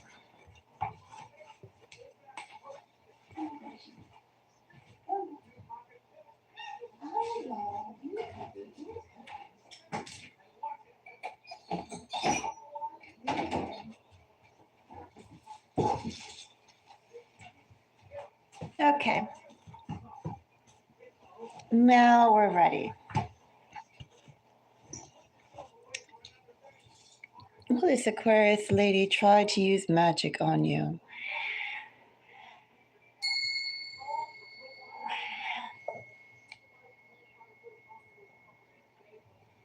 Let that sound out.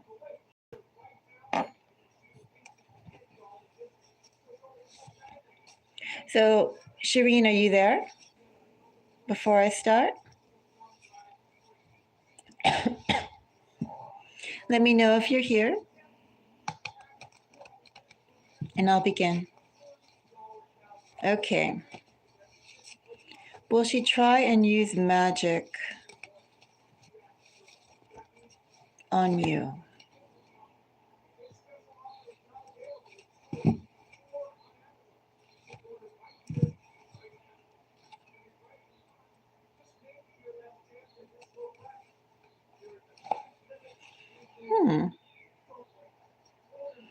First of all, let me say that nothing is off limits for her. That's the first thing I'm going to say. If she feels it's necessary, nothing is off limits for her. We have the Hierophant. She has many avenues, many tools at her disposal. She feels that everything that she has, this is just a basic background, she feels like everything that she has, that she's accumulated to date, she's worked or fought very hard for it. So therefore, too, she is very possessive. She is possessive. Nothing is off limits to her if she feels it's necessary.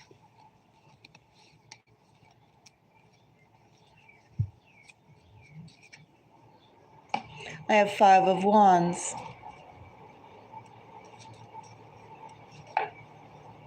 I have Hangman. And I have Temperance. Essentially, will she use magic towards you?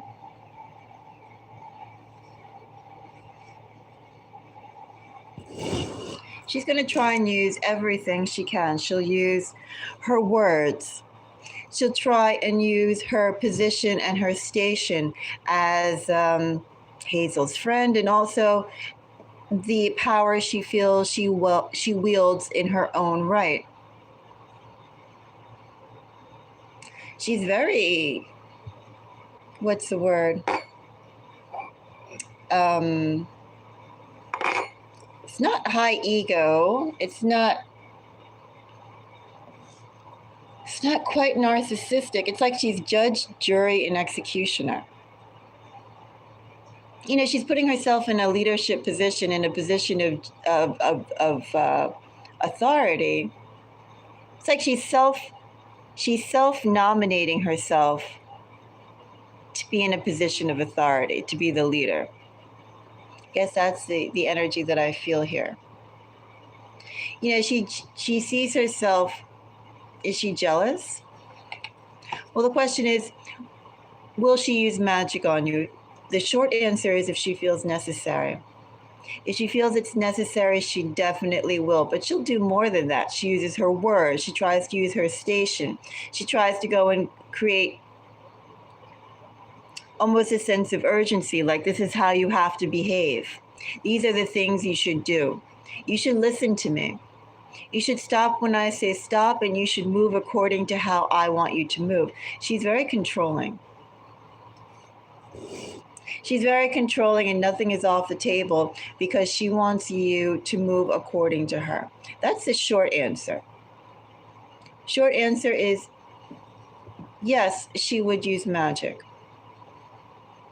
She would use magic. She would use communication. I feel she would send other people to you. She would use her relationship. She'd use every single thing on the table to get her point across and to have you behave as she wants.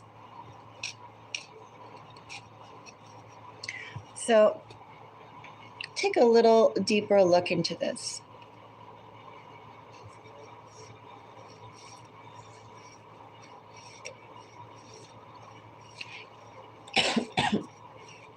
Let's see. Let's go and look at the Five of Wands.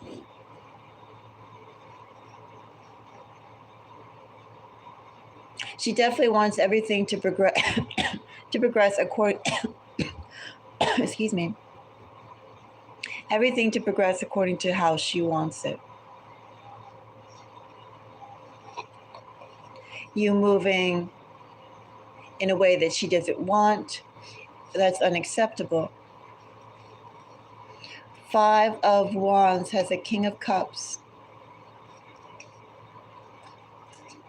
has Hermit.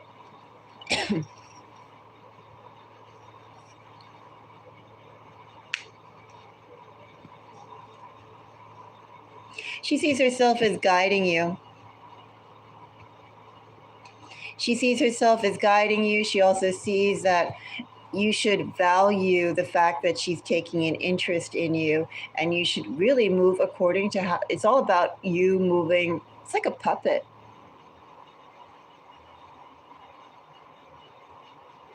Shireen, it's like she's the puppeteer and you're the puppet.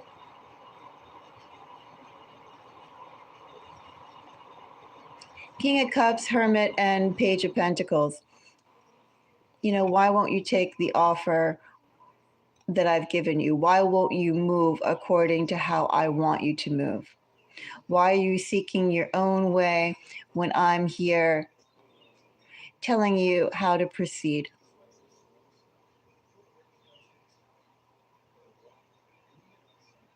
She'll want you to move according to how she wants you to move.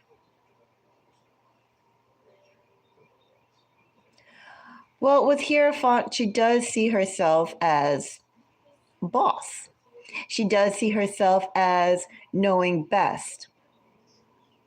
She sees herself as not just the advisor, the rule maker. She sees herself as the rule maker. And when you don't follow what she says to do, she doesn't like that.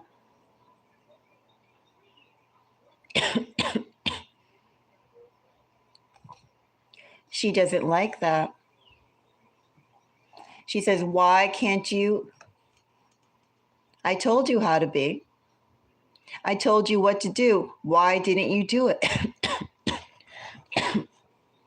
That's all what this energy is. So the short answer to you is yes. And the reason why is because you're not moving how she wants you to move. As I said, controlling, puppet, and puppeteer. It's all about control. And it's just to be in control too in this energy. She's just in control for the sake of being in control.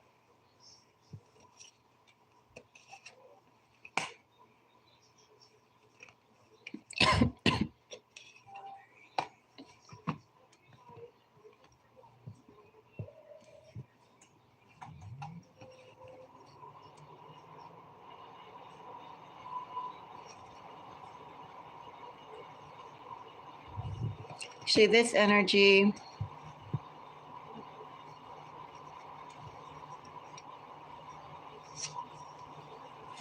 I have dirty under hangman. Let's see.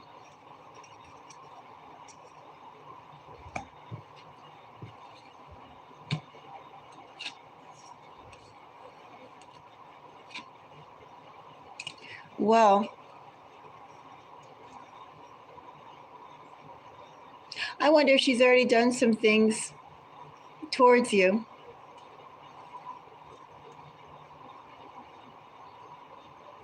Have you been feeling her thinking about you? She's already been putting some work in towards you.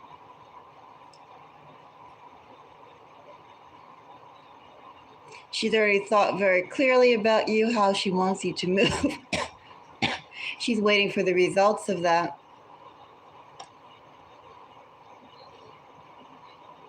Feels like she already did put some effort towards you, significant effort towards you for you to move in a certain way. Question is, did she do magic on you? Would she do magic on you? I say she already has.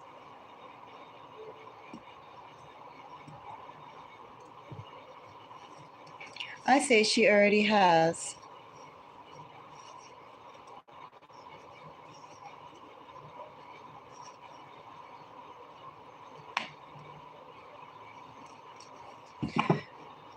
Right. She's waiting for the results of that, and she's watching you from a close distance too. She's keeping in touch with you probably to go and have you sound off on her, hear what you have to say in general, to go and say, is what I've been doing, has that been working? Has that been working? She wants to hear, she wants to see the results of what she's been doing with her own eyes and her own ears. I say she's already done something towards you. And she's been also keeping in touch with you to see the result of that. So I have temperance clarified by 3 of Swords. I also say that they had a thing going. The Aquarius and Hazel, they had a thing going. And, she's accepted the fact that Hazel is now interested in you. She's accepted the fact that he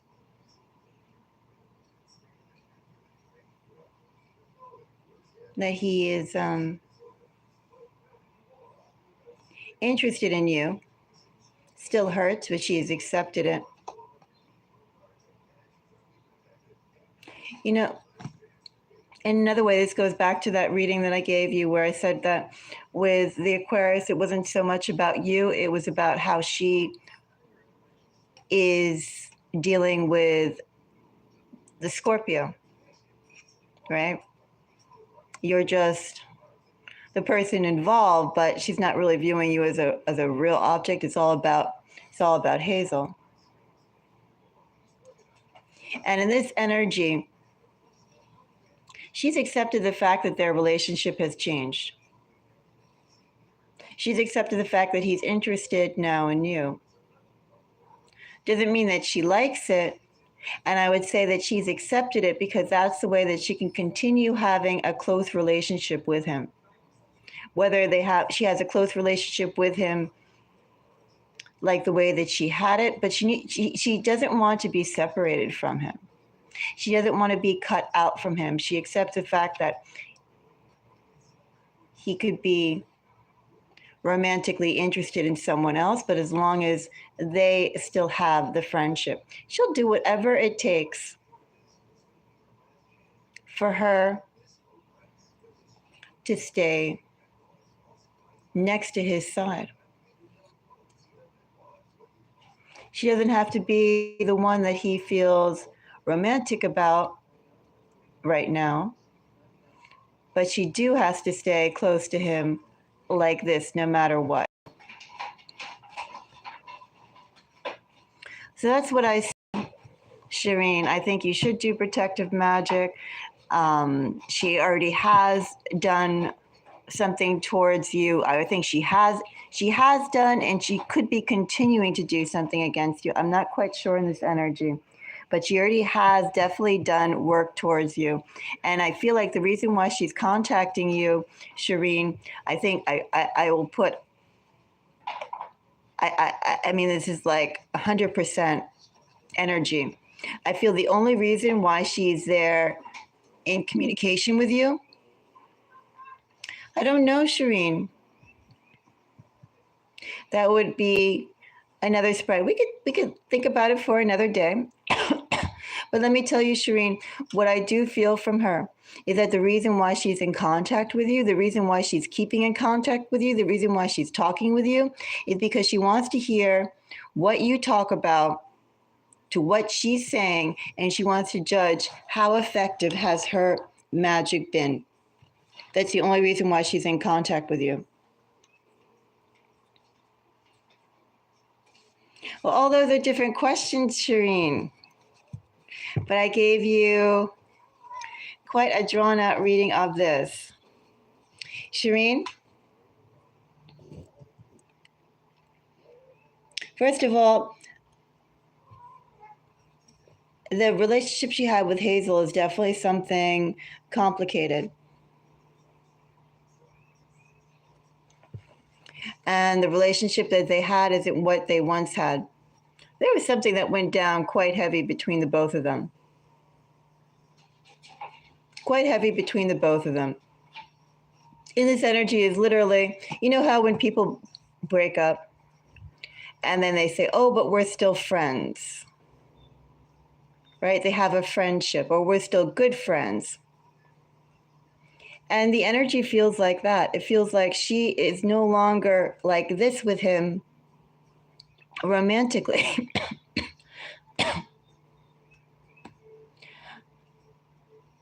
She is like that with him romantically. And just to go and stay by him, by his side, she'll accept being his friend until he can view her again as in romantic interest.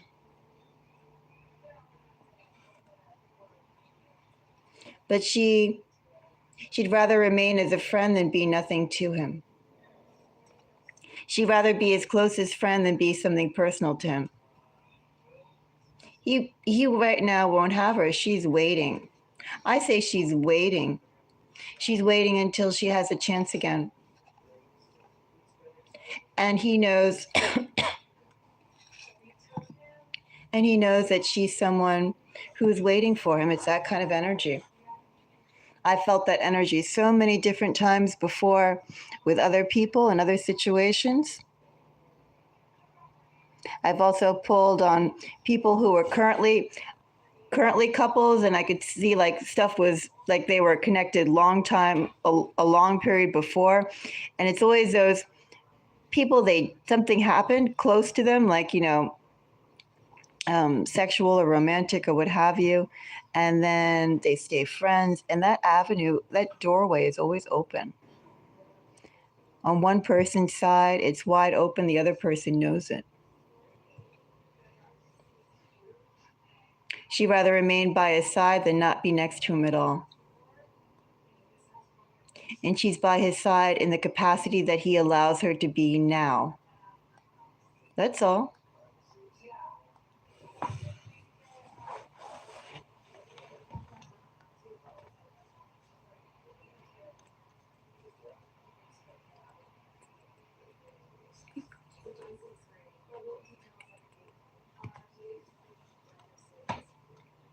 Now, there's something he's not saying about her. And I say that she's already done it. And that's another question too, Shireen. I'm curious, how often does she talk to you? Like, does she talk to you at least 2 or 3 times a week? How often is she reaching out to you? I can see in this energy her reaching out to you at least twice a week. At least twice a week, because she wants to see the effectiveness of what she's been doing towards you. She wants to see the strength of her efforts and where it's getting her. I say in this energy, she's been contacting you, she's been keeping tabs on you, she's been asking you, how are you doing? Or what's the situation? I heard, blah, blah, blah, blah. She's doing all this because she wants to go and see. She wants to see with her own ears and her own eyes. She wants to see the result of what she's been doing on you. That's why. You know, that's another thing too, especially when you have people who are close to you or who become close to you. You know, it's also too, does she come to you or do you go to her, right? And you know, the people who are overly friendly, overly, hey, how are you doing? You could talk to me. You can. In fact, I wonder too, does she try and encourage you, Shireen? Does she try and encourage you to open up to her? Tell you what's happening, tell you what's going on, or do you just open up to her without any prompt? That's also another thing. If she's there digging, if she is digging, oh, how are you doing? How are you feeling? What's happening? Oh, well, you should do this. If she is prompting you for information, I say she's been doing spell work on you in this energy, this hangman energy. She is contacting you regularly, and she's waiting for signs, for you to tell her signs that her magic is working. Well, that's why. You know, I much prefer somebody who keeps to themselves than somebody who, sometimes the people who appear like the most helpful people, the warmest people, the people who are very friendly and they care about you. They want to know what you're thinking, what's going on about you. Those are the people you have to go and watch out for. And I say that too, as someone, I told you, I spent a year at a spiritual center, and I didn't even think about spell work when I was there. And then I found out so many people, after a couple months' time, I found out so many people were cursing me. After I was there for about 6 months, I found out all these weird people were cursing me. And all the people, Shireen, that were cursing me, and they were all cursing me in love, of all things, right? They were all cursing me in love. Each one of those people, Shireen, that were cursing me, they were all keeping tabs on me daily, to at least 2 or 3 times a week, asking me, how are you doing? How are you feeling? What's happening? They were all right up in your face. The people, that's one of the things I learned too. Like, there's 2 types of people that will curse you, right? The people that you didn't behave how they wanted you to behave, and so they want to go and give you a lesson.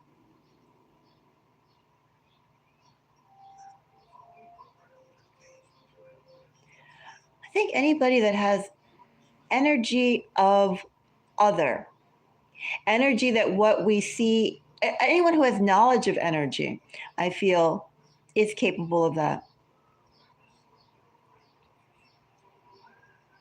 Yeah, they will. They will. They'll contact you and they'll keep tabs on you. And there was this woman who was older than me. She was like a 50-year-old Korean woman.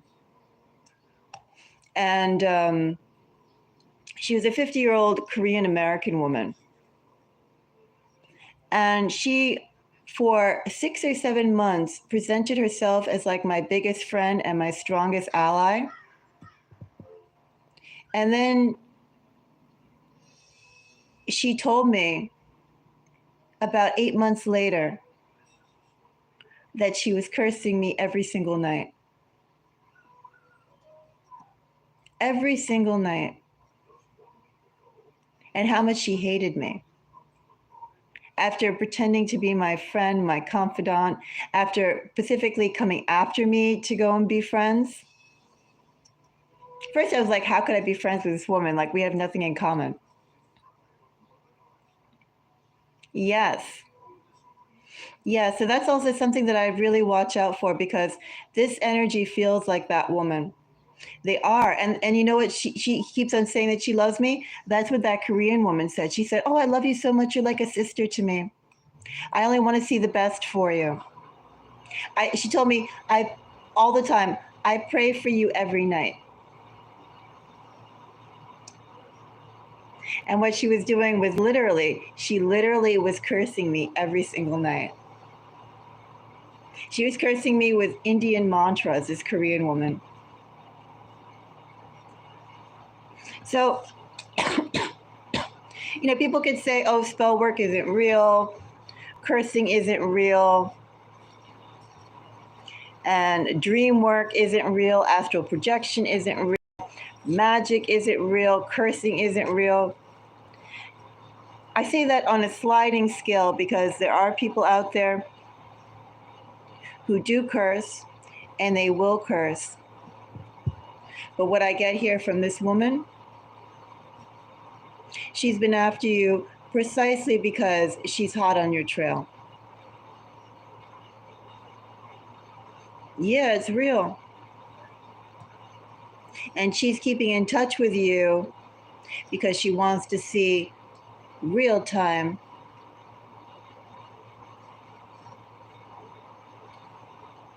She wants to see real time. Interesting.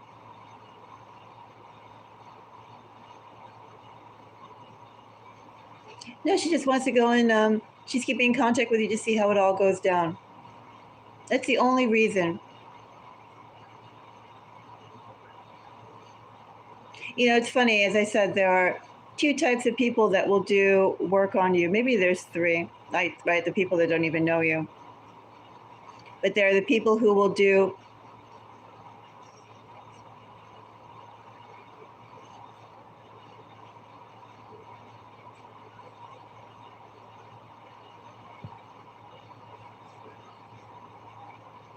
well, I feel with her she's trying to make herself an issue. Also, to remember, it's nothing to do with you exactly. It's all about her and Hazel.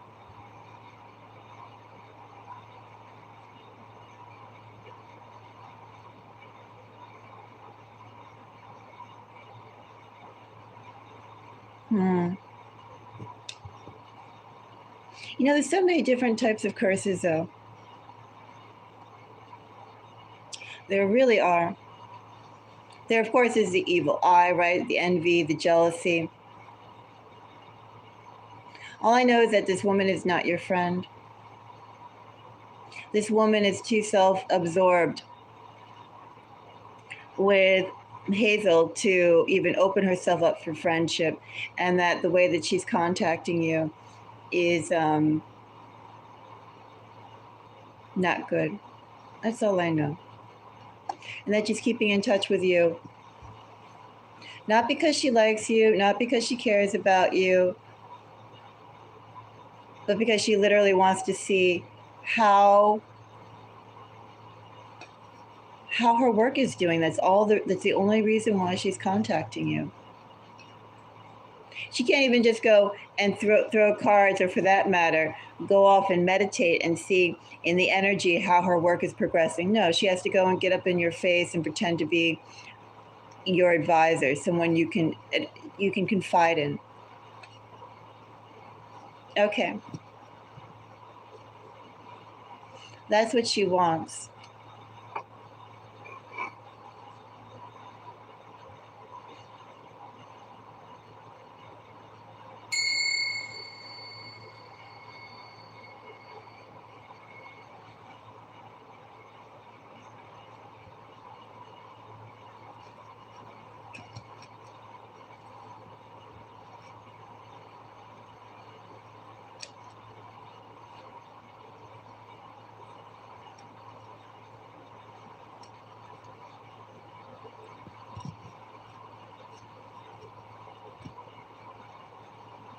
Anyways, 222, 2 hours and 22 minutes that this stream has going on. We're on an angel number moment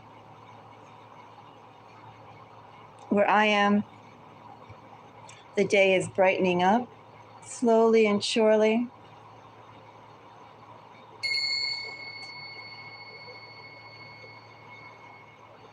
I'm going to go and cleanse the air here.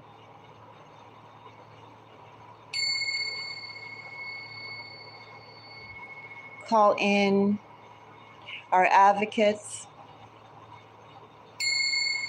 Call in our protectors. Call in our spiritual friends who love us.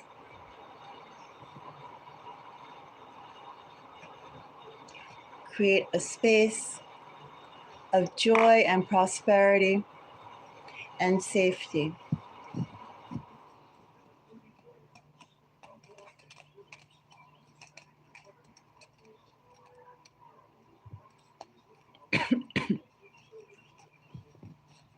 Something weird is going on there. And I would definitely go and, however you best see yourself, to go and cleanse. Well, I told you I have. Not quite to what you have been going through, but I recognize the energy. I recognize that energy. That energy is not good.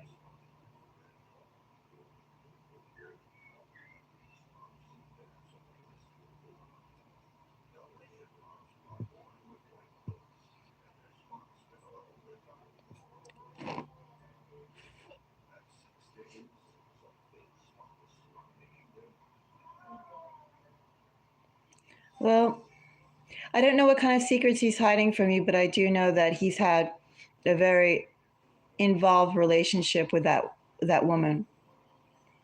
And furthermore, I know that that woman is around him only in this way because that's the only way he allows her to be.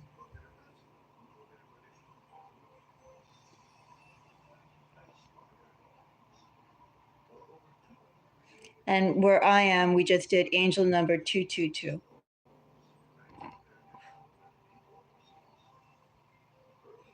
I don't know how effective her work is. And a good portion of that is literally the workings of insanity. But the first thing to do is that when somebody is coming at you with energy like this, you don't feed it. You don't feed it. I have no doubt with that nutty woman. I have no doubt that she probably still slips in some curses in there that was 2 years ago. But that energy that they have, relentless. Very, very relentless.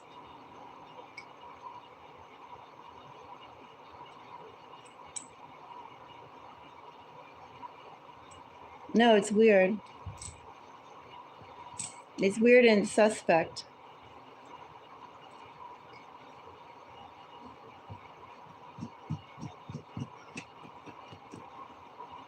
That's all I could say.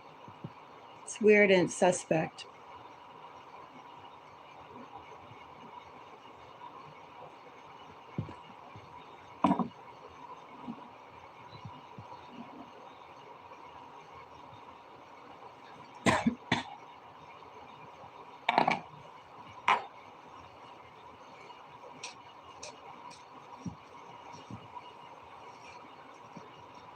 He definitely is very weird. And you know what? I wouldn't feed into her as well. Because the whole thing is, she's keeping in contact with you.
You know what I would recommend too, because she's looking for attention and looking for any sort of sign.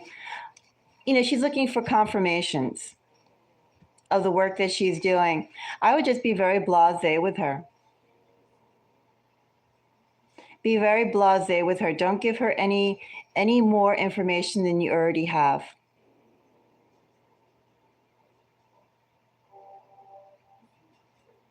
Don't give her any more information about you.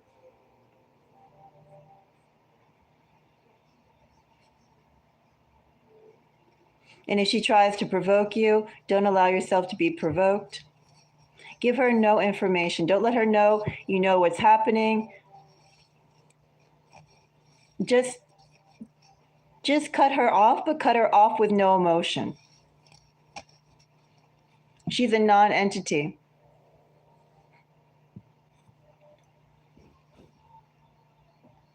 Like she's a rock doing her thing in the field, and you have nothing to do with that rock.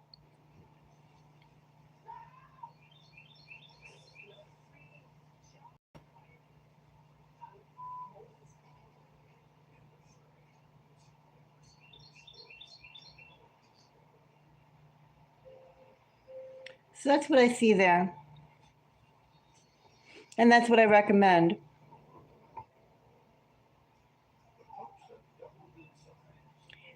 Well, I need a donation for that. And I think for a question like that, we would probably have to do a similar spread. We can go and see later about that. But for that, I think it would also be a $15 question because we would need to dive into it. It is. The only thing I could tell you about the Aquarius is she will communicate with you. She will come up after you, and do not feed any more information to her.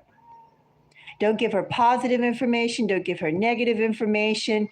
Be very lukewarm and unreadable. That's the only thing I could say. You could just also tell her, you know what you could tell her to, you could say something. I wouldn't say like, I unfollowed you because whatever. You just tell her, oh, I didn't notice, or something, right? I'm just saying, don't feed her information. Anything you tell her,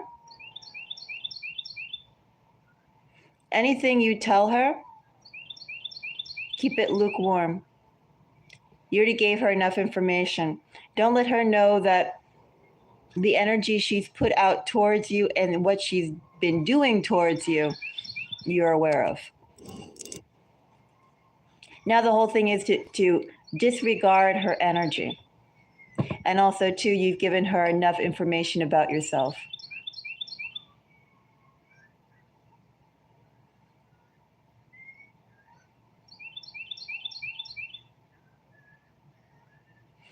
Yeah. Well, I told you that woman that I was that befriended me in that ashram. That woman and I had nothing in common, other than the fact that we were both in the same institution.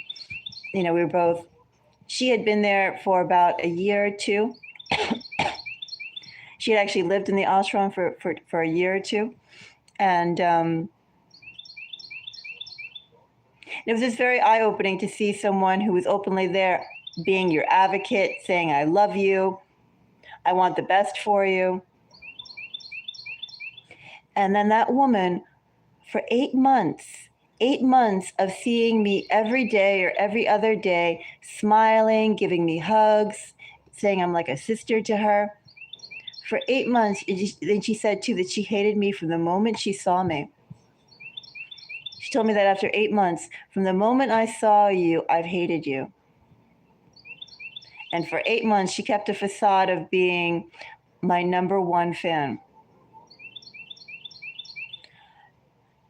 There are people out there like that. I mean, if you can't stand someone, or if I can't stand someone, I'm not going to deal with you.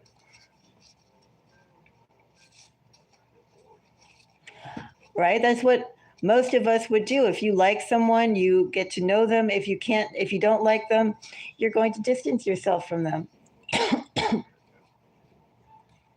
But there are actually people out there whom you inspire such a visceral reaction that they want to do you harm. And they'll do you that harm while literally being in your face, smiling at you. Those are the ones you have to watch.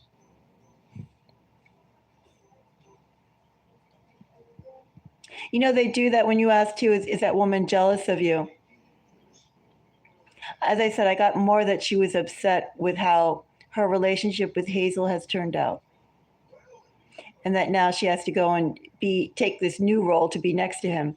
But all people who do those sorts of actions act like they're your friend to be next to you.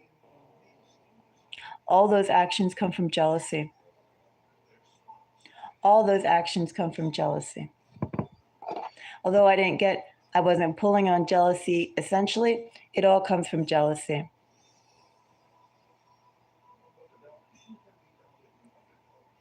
It's up to you, but I wouldn't deal with her. And if you don't want to see her in your feeds, I would unfollow her. It's all about removing her from your energy. What do you need to do that?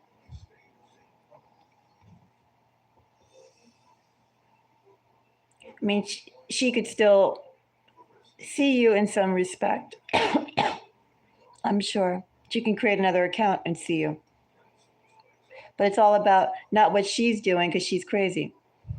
It's all about what do you need to do to protect your energy. And if you don't want to go and see her stuff on your feed, get rid of her.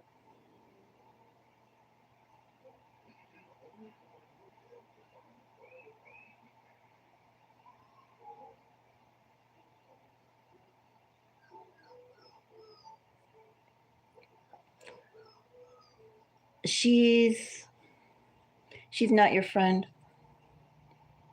And she's very much into information. You shouldn't give her any information, not one iota more. Don't give her anything positive. Don't give her anything negative. Just give her nothing.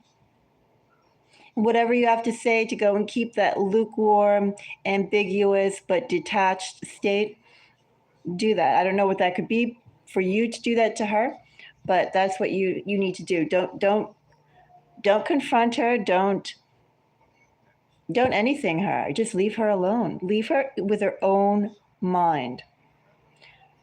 She already did all that spell work. Let her go and find out the results of her spell work on her own. Don't give her any more information.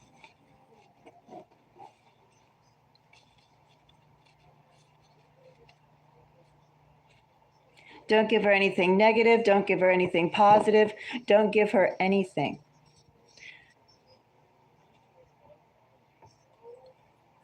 When people do that, it's because they're jealous.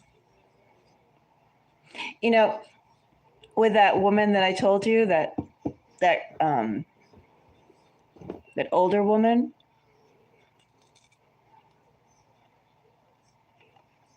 well, people were saying that it probably just was like little natural things of the way that I went around that that irritated them, that was irritating to her.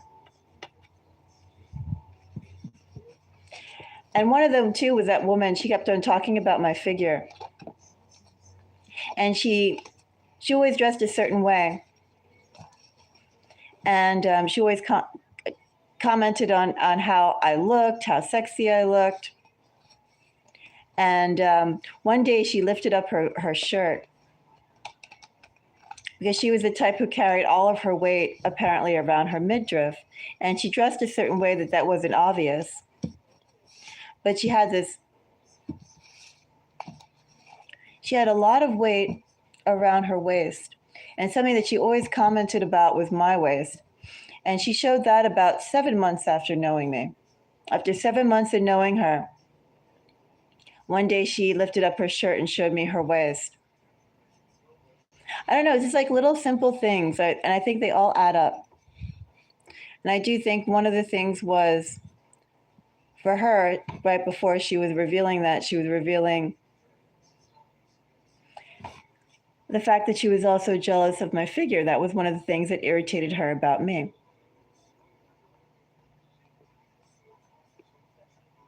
Supposedly I could maintain it effortlessly.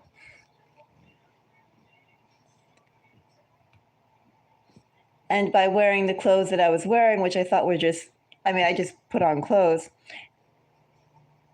She took that as, I guess, showing off.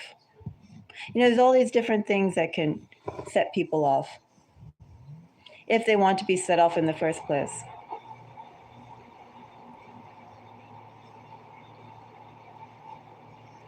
I am a little curious, but,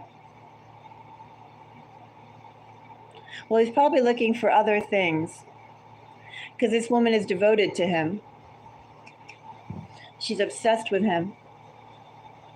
And no matter what role he'll want that person to do, they'll accept it. Some people are there like, if you want to be with me, you need to be this way. And X amount of people will say, no way. You don't give her any information. Don't say anything positive. Don't say anything negative. Just let her be. You said enough, right? You already said enough. You dealt with her enough. Now just cut the spigot. No more information. The water faucet.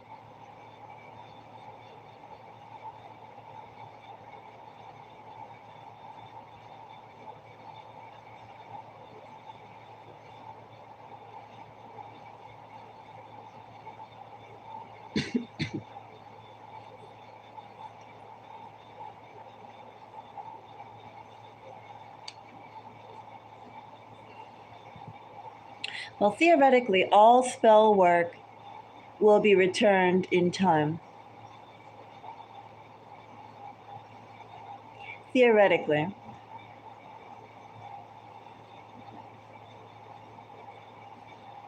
In part of that ashram that I was dealing with those people that I found out how many were cursing me, a whole bunch of these women that were in their 50s to 70s,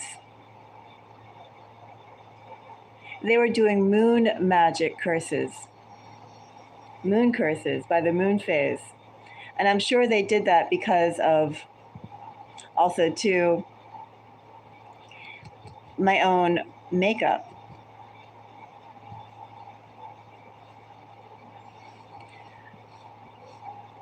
But then I found out like two of the women that were cursing me, they were actually teaching, they were the ones who did the first round of the yoga teacher certifications.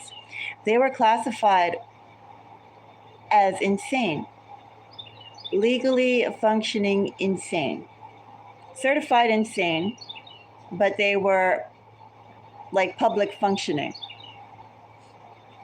And I think that's a curse in itself.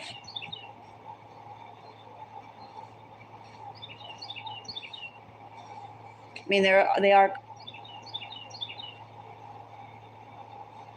yes, yes.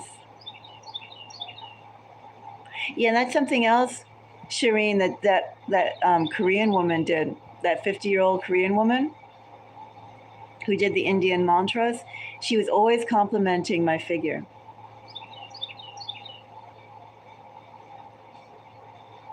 She was always complimenting my figure.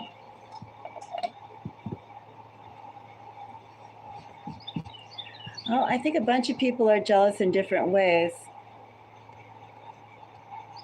Regardless if how alike you are or unalike, disalike, not alike. But it is very odd when I think people overly compliment. It's weird. It definitely is weird.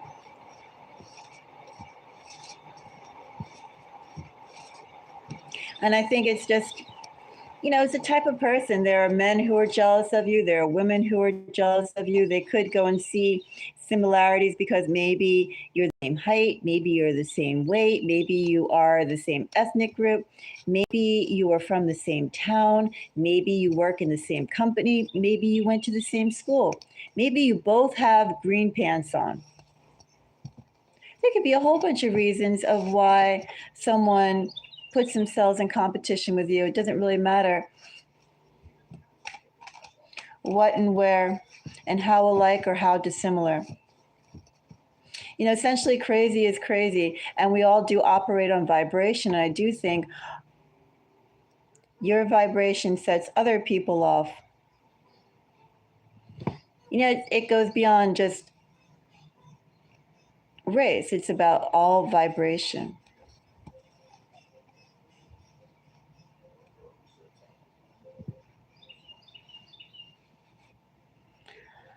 It's a question to be explored.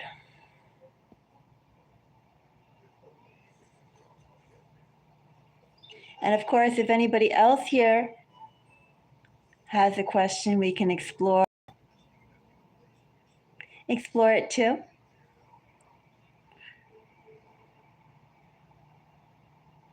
If you want a mini reading,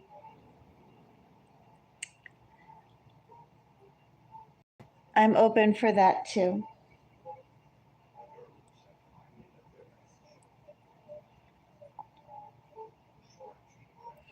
Well, would you like to go and donate for that question?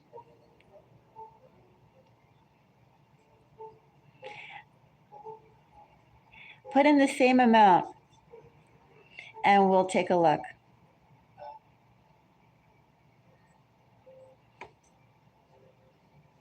We could also rain check it too.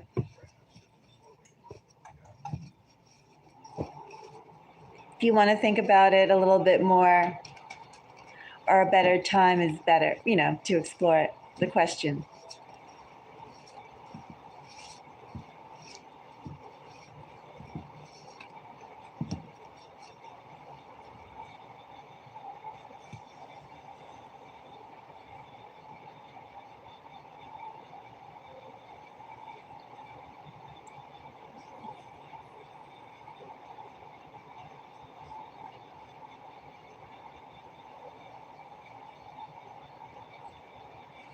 I have my little kitty on my lap.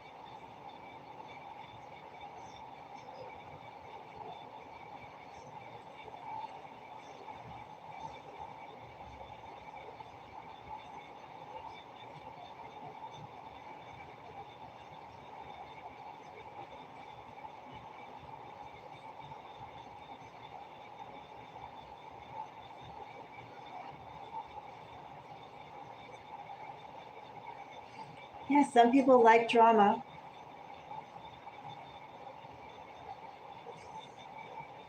Some people inspire the drama.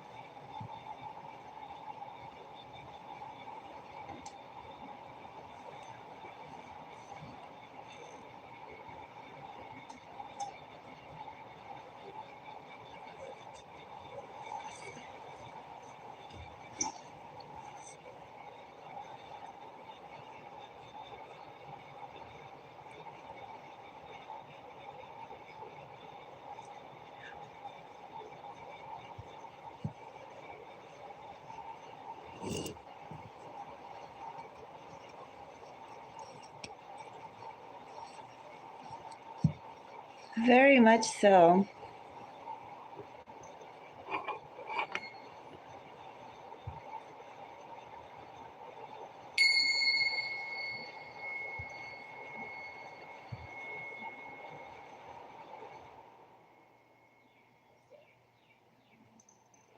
I do think those readings were very, very clear. My little kitty's looking outside. It's a pretty day. She says, "Oh, we're looking outside." It's a very pretty day.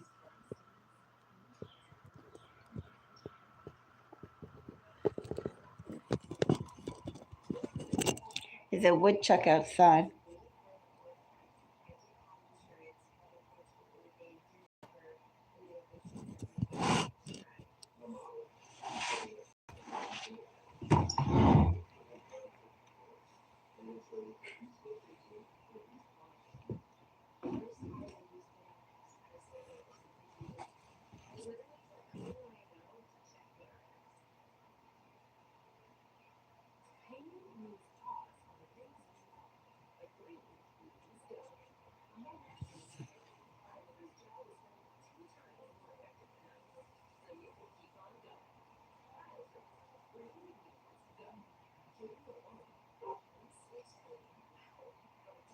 You do have a unique look.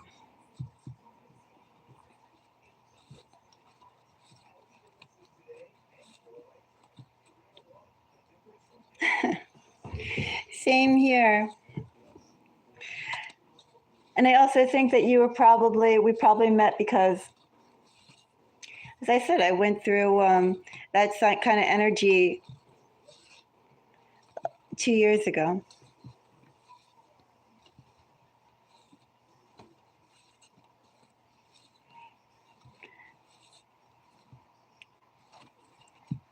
Yes, a mini reading.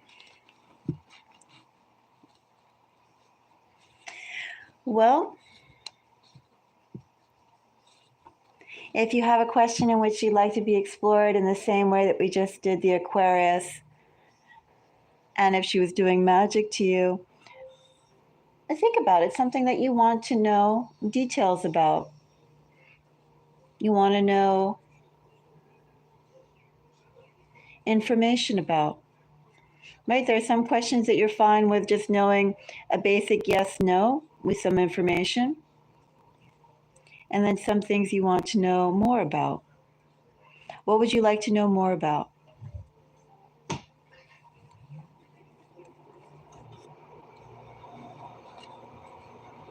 What's something that you need to know more about?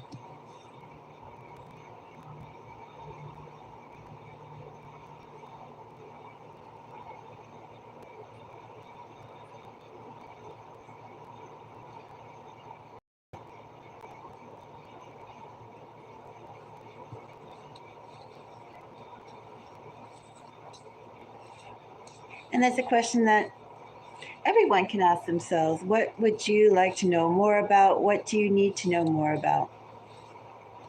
Some things, just a simple yes and no, excuse me, suffices. I'm going to get a cough drop 1 minute. And other things, it's good to know more information about. You need to know more information about.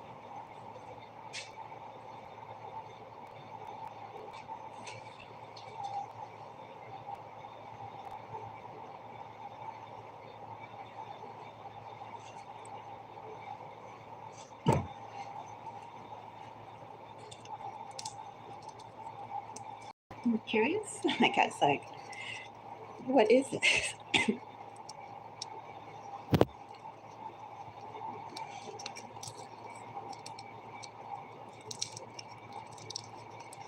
Well, when people don't know you, they're jealous of what they see.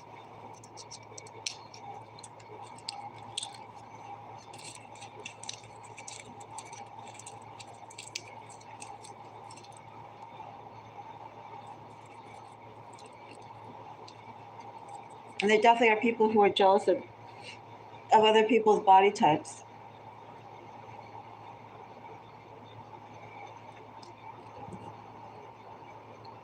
And it's sometimes like the weirdest things.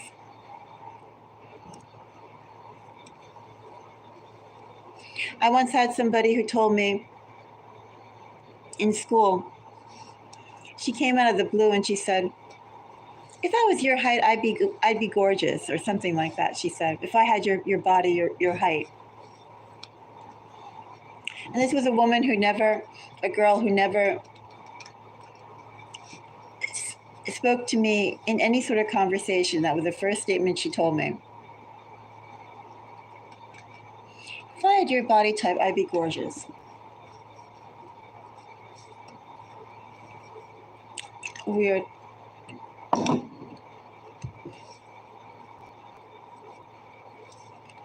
Hello, Heaven's Daughter.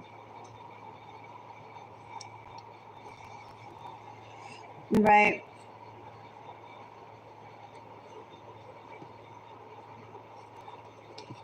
I just think when people are there telling you what to do, it's weird. How are you doing today, Heaven's Daughter?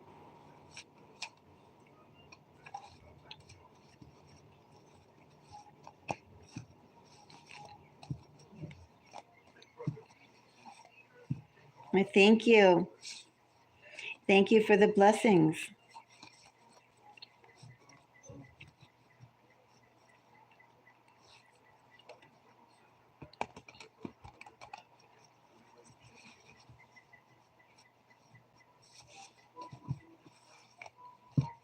Well, I don't know what that woman's deal is, but it's not healthy.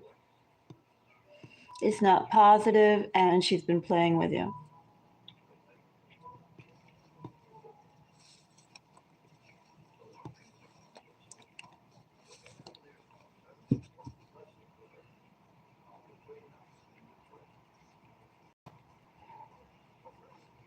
Well,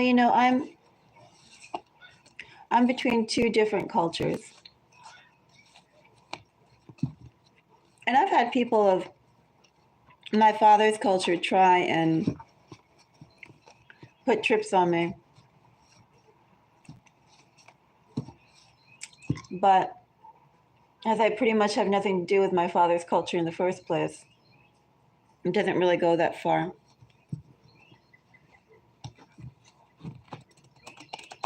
Also, too, my father comes from a very patriarchal society, very male orientated. And I've been raised in a matriarchal society, so right then and there, it invalidates like a lot of the trips.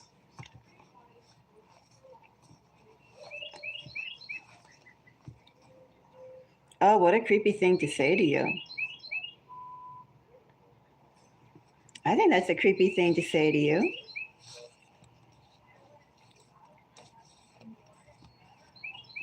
That's so weird to say that.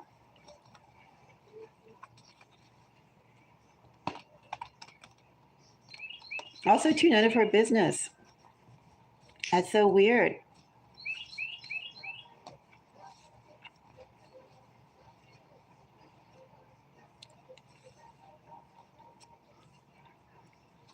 I have light eyes, and I once had somebody try and explain to me or tell me why I had light eyes. I'm not going to say what they said, but it was like that was bull.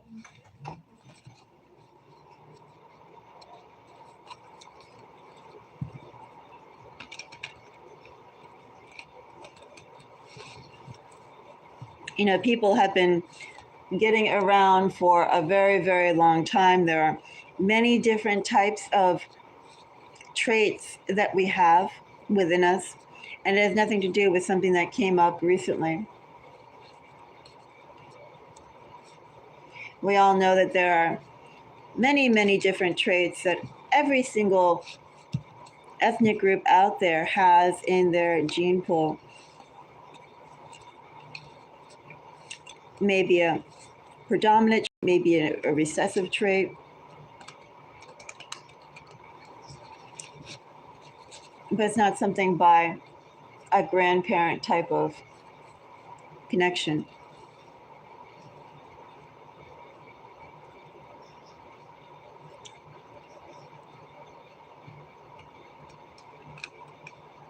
So would you like that reading, for us to do a reading on that?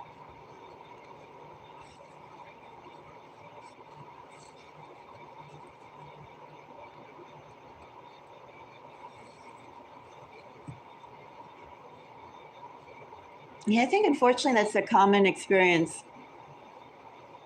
I've gotten that too, and I've gotten people who have tried to tell me, depending on the situation, oh, I've met real beauties. I've had women say that. I've met real beauties, and you're not that. It's like, who asked you?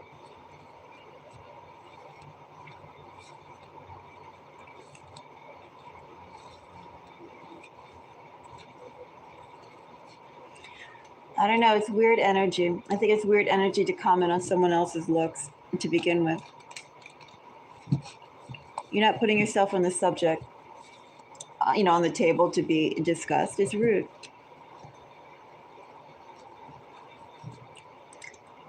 But they either go for the looks or they go for the brains.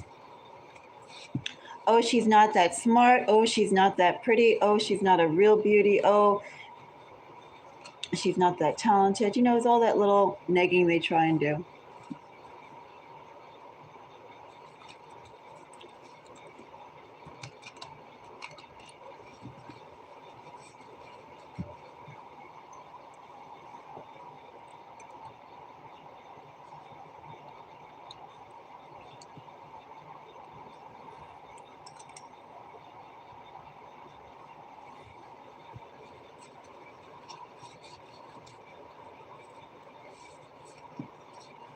Anyway,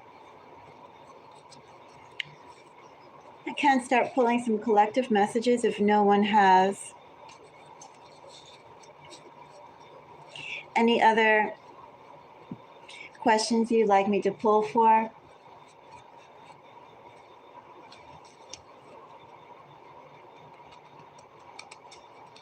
Unless that's a question you'd like me to go and pull for, Charlie.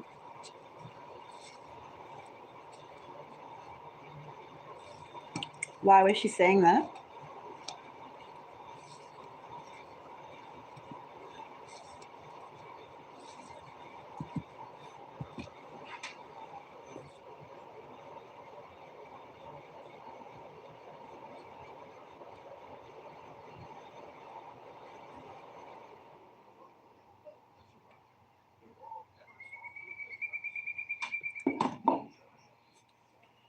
But we can go and definitely get some collective messages going.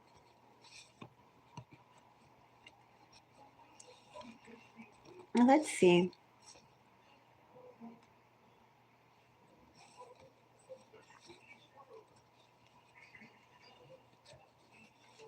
My favorite show is on, the Too Cute show with the puppies. Okay. So donate the same amount again, and I will pull a very good reading for you. And tell me the question.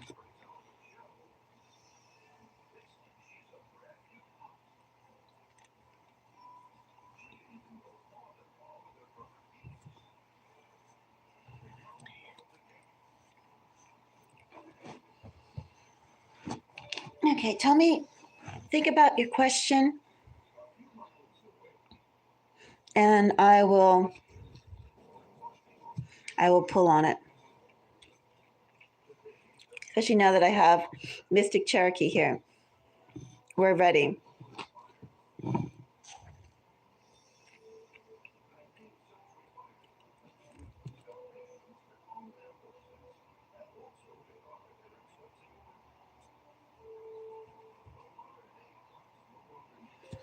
She says, I am ready.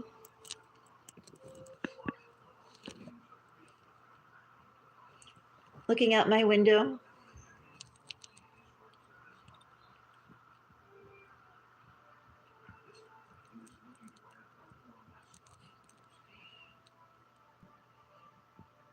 Looking at the mysteries of the world.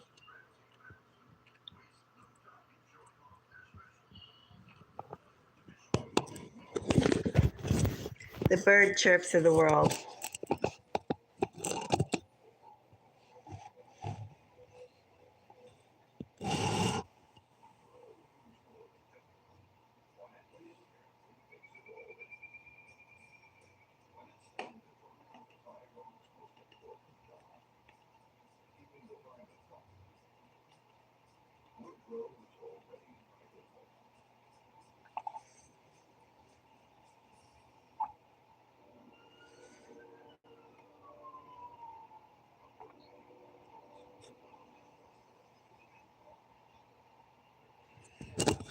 She looks so majestic here.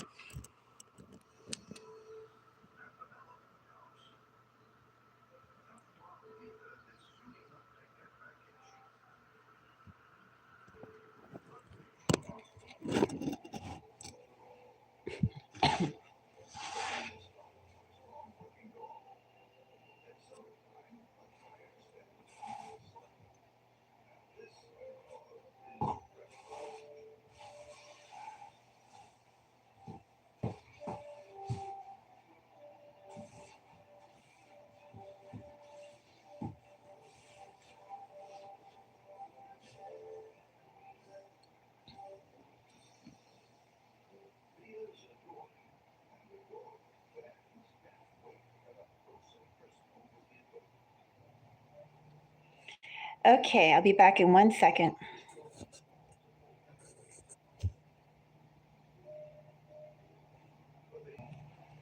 Okay. Tell me your question again.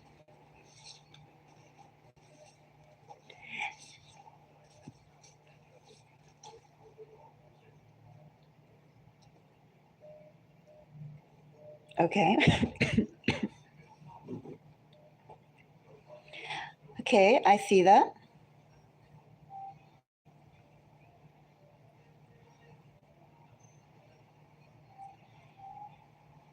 So tell me more.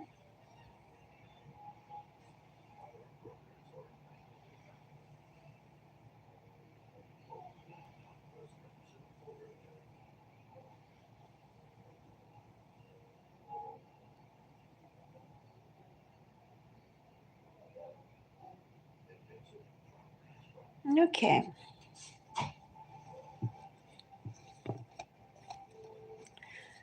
So first, let's see. Why is Hazel not telling you about this Aquarius woman doing magic if he knows?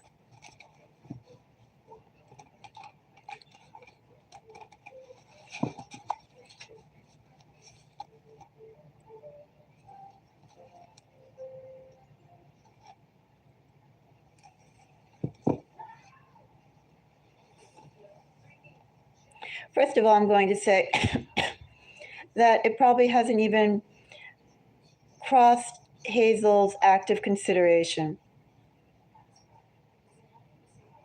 He's probably, number one, too busy and self-involved with his own things to really pay attention to what the Aquarius woman is doing or not.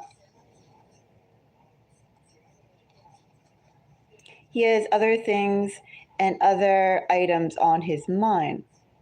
But let's find out more what this Nine of Cups is.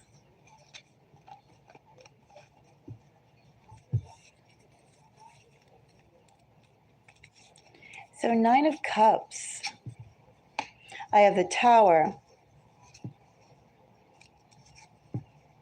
I have a reversed Seven of Cups.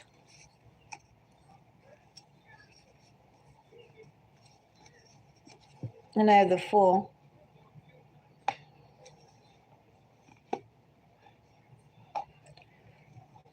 Okay, so first of all, let me go and say with that Aquarius woman, I don't know the nature of their relationship, what it was, and what it currently is. But what I do know in this energy, Nine of Cups with this Five of Pentacles that keeps on coming up, he feels this woman has been by him. She supported him in some way. Could be this woman literally has put cash in his pocket. She has definitely helped him, and it's like she will continue to help him in difficult times, and it could be quite materialistically that she's done that.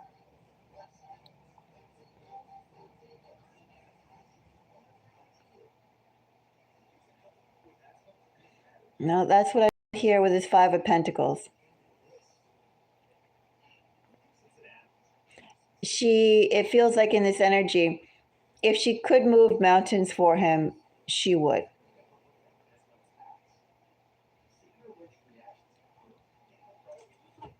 She definitely would, and she has. She has given him support. It feels like she's given him financial support, and he's very appreciative of that. And she's been doing it for a long time. She's been helping him out. And it feels like she's been helping him out in other ways, but also financially. So I feel it's also giving him a leeway into what exactly he allows to be, like what he feels like she should do, could do, is allowed to do. What is his boundaries, his red lines? I feel all that is set further for her. Okay. That's what I have.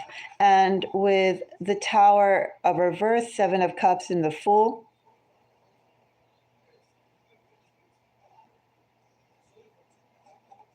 it's almost like, first of all, I do think this energy is very self-centered.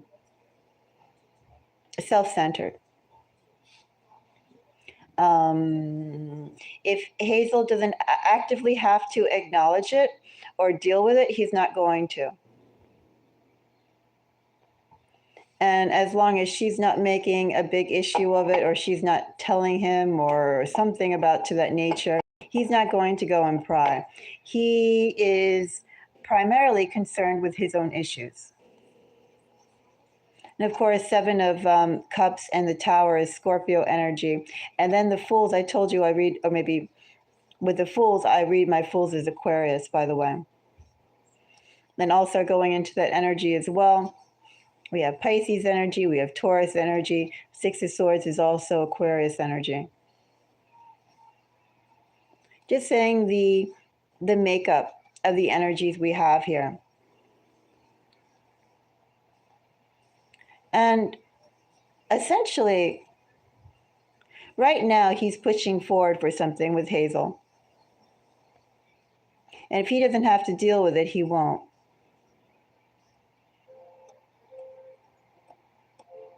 If he doesn't have to go and confront, deal with this issue, he won't. As long as it's not blown up. He gives her leeway. So with the Fool,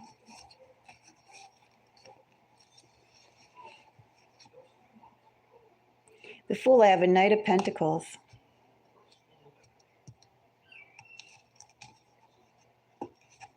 I have the Sun.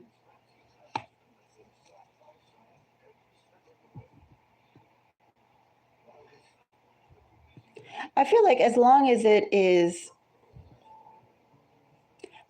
doesn't involve him, he feels like it does, like as long as whatever she's doing, she doesn't put it in front of his face.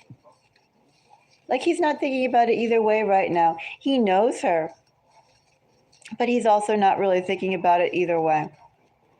Because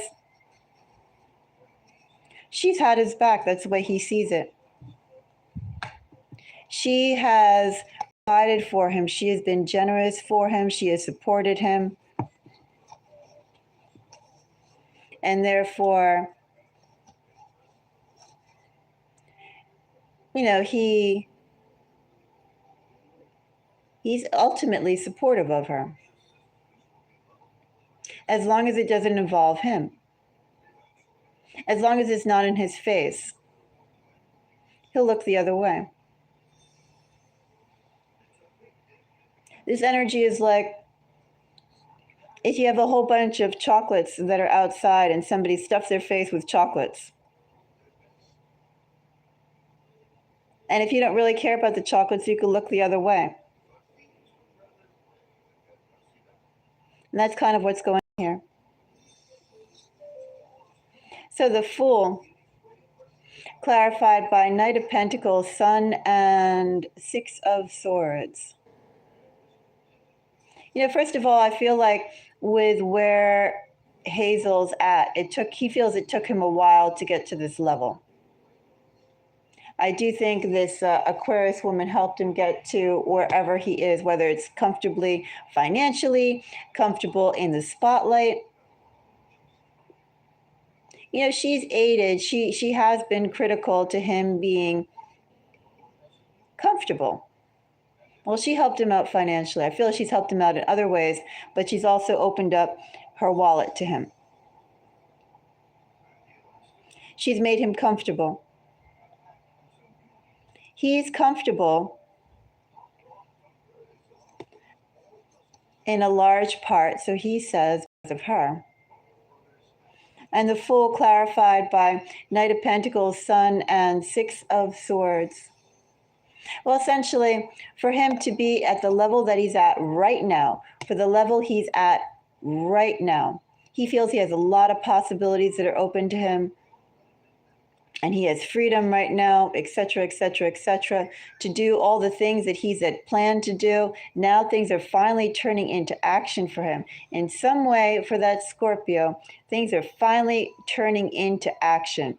And they also are turning into action in no small part because of her support.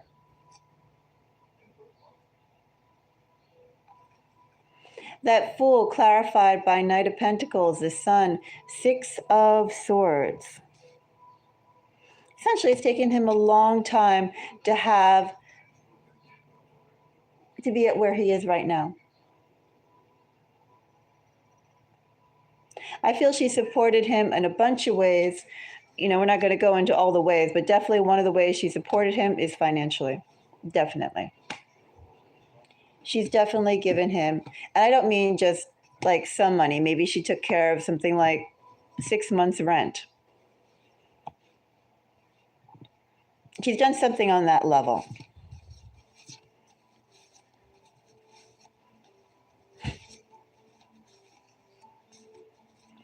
If she didn't give him 6 months' rent, maybe she gave him moving fees and the down payment for a new place. She did something that was no small chunk of change.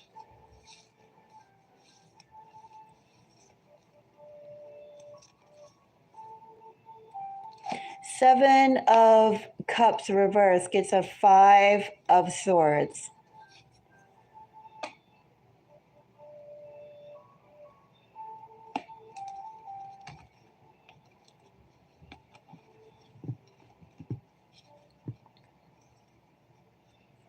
He feels like he's gone through a lot to reach this level of development that he's at. For everything to start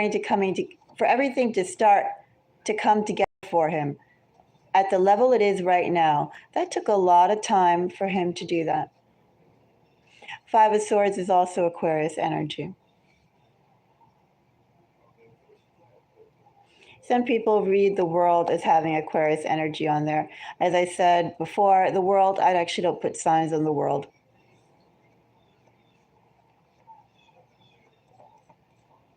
Well, she's given him money and she's given him a bunch of other things. I don't know all the things she's given him, but she has given him a lot.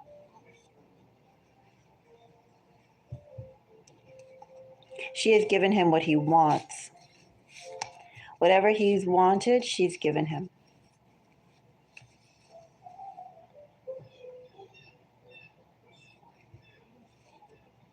Well, she's taken care of him in more ways than one.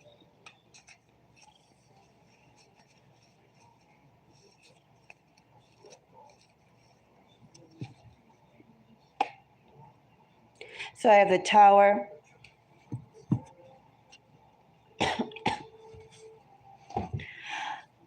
I have, oh, how cute.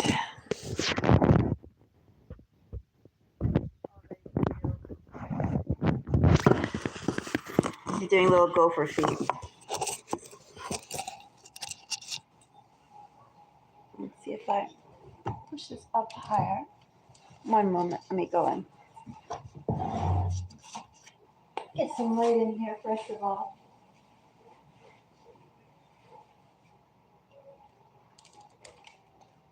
That's as high as it goes.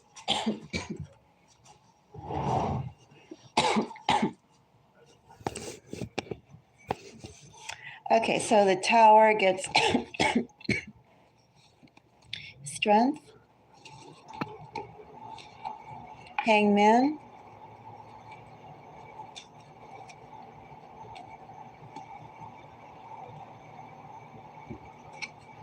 and King of Pentacles. He gives her leeway. He gives her a lot of leeway because she supported him and she supports him financially. There is some comfort that he's been in where he is right now. It's because of her. Oh. There's something about the way that he's, I really do wonder if she gave him a whole lot of rent money or if he's in the place that he's in right now because of her. I feel like she's given him money, but as I said, significant money. Strength, Hangman, and King of Pentacles. She pushed for him, and he's able to enjoy comfort because of what she did for him. Well, that's what a man should do, right? If someone really cares about you, they should want to go and make sure that you don't have any stress about you. Right? They shouldn't just go and, let's say, help you out a little bit. They should be like, well, maybe I can take the strain off you for a couple of months, right?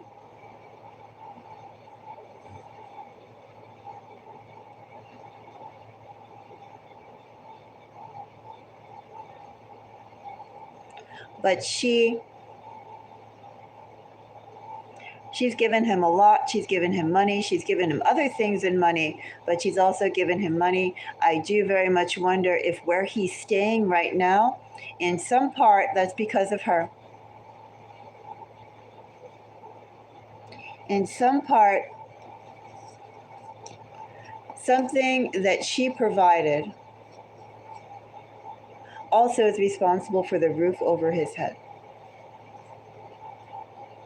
That's what I say. Or she got money for him. You know, sometimes people have a lot of money and they don't give any of it away. And sometimes people have no money and yet they can go and give that money to others, people who they care, situations who they care about. I don't know if she has money or not, but she's given money to him. And again, some people have money and they're cheap. Some people don't have money and they're generous.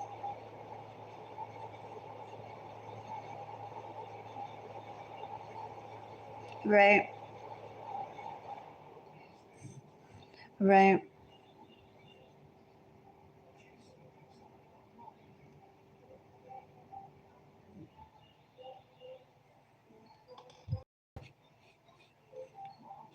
Some people don't have any money, and because they're afraid that you'll ask for their time and money, they avoid you like the plague, even when they have nothing. And sometimes people have nothing, and yet,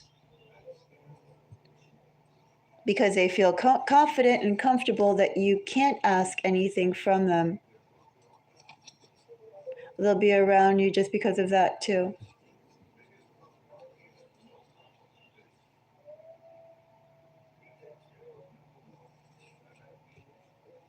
But yeah, first of all, I would say it's not been an issue with what she's been doing. She hasn't necessarily been talking about it. She hasn't made it an issue. And because she hasn't made it an issue, he's not making it an issue either, even though I do think both of them know each other quite well. I'm sure he knows what she has a tendency to do or not. And I'm sure with the things that she said, she's not hiding anything from him. They know each other, just like he's not hiding anything from her.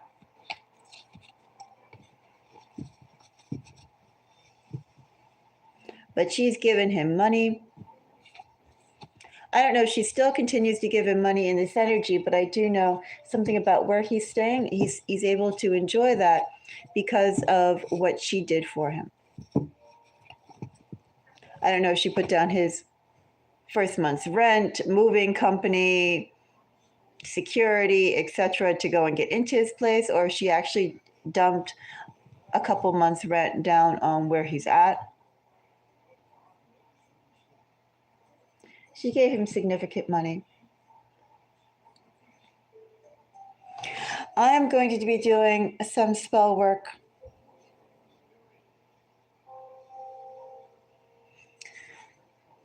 later today. I'm going to be doing work around the earth energies. Stability, protection, luck, prosperity, protection, growth,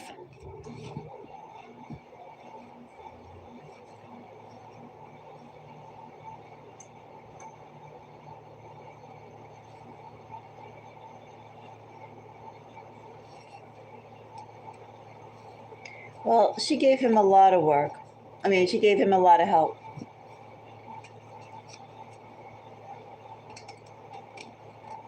What she did for him was definitely a significant amount of money. She probably gave him a few thousand or something like that at once.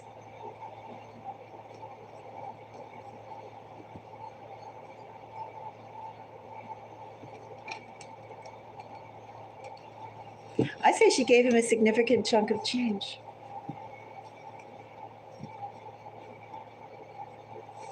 I think she really did something that was as solid.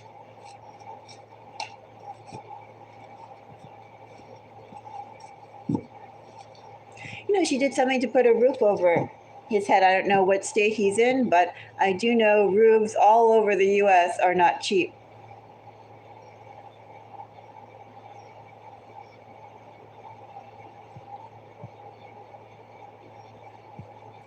Yeah, I don't know. I think it's so odd with gender roles and money. Last time I was in the office, I had men who approached me and they'd be like, oh, you make a lot of money, I make a lot of money. If we got together, we'd have this amount of money in our household. And I thought that was very, very creepy.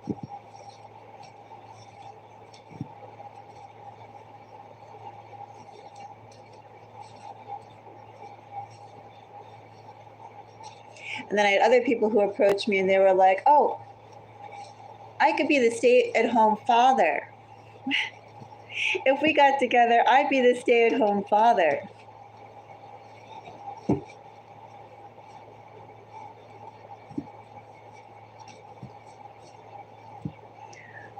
I'm like, no, I'm not being the working mother and having a stay-at-home father, stay-at-home husband.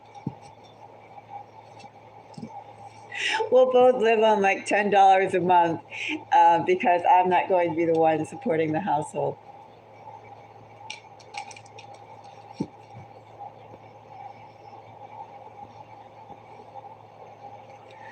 I know, right?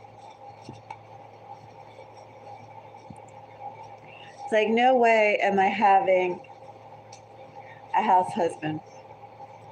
At least if he's going to be a house husband, then he's going to be bringing in the amount of income. I'm not working to support him.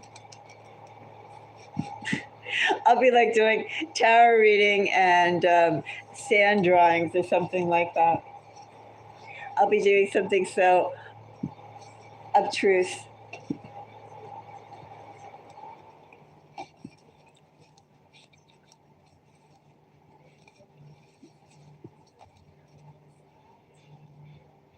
I'll be like making vegan muffins,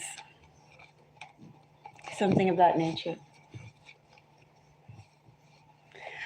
So those are your messages for today, Shireen. Very interesting things you have to think about.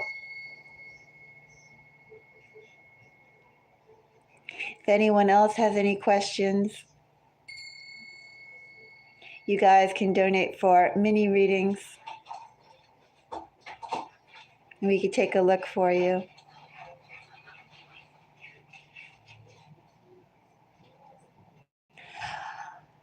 I would say she's not mad. She's honestly disappointed. She's disappointed and she's waiting for her chance back. Do I get a lot of mad energy? She's jealous, but not mad. She's too methodical and too logical at this point to be mad. She's disappointed and she's channeled that disappointment into action. She's not like a bull in, bull energy, just running around wanting to go for a fight or something like that. She's very collected. And you know what the energy that she has? She has the energy of like, I have my plan A, my plan B, my plan C. And right now I'm on step 3 of plan A. When I reach step 7, I'm going to go to plan B. She's very methodical.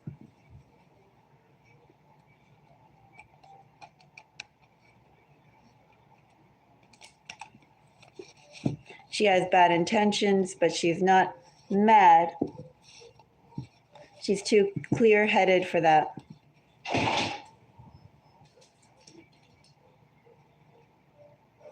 Well, she definitely has been doing stuff on you.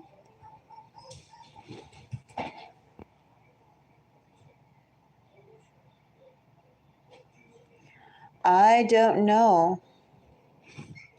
And then there are, of course, the men who want to be around you and fantasize in their head that they have connections to you when they don't. Right? They're not even acting in the role of the man, but they still want to go and have some sort of, I don't know, fantasies. Shireen, I told you about that. There was a person who drove me 2 miles back and forth from a job I had on the weekends. And that person was imagining himself to be in the role because he drove me, saved me basically a half an hour's walk in the winter.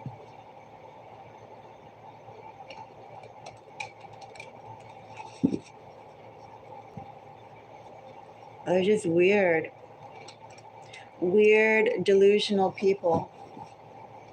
And of course, the drug use doesn't help. They think they're shamans and spiritualists taking all these mind-inducing substances without actually putting in the training and the prayer and the preparation and so forth for those.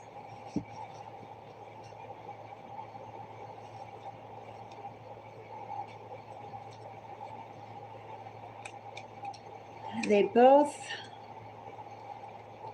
have issues. All I know is I feel like she's earned her position by being next to the Scorpio with money. And he'll keep her by his side because he knows that if he ever needs anything again, she'll be there to help him out again.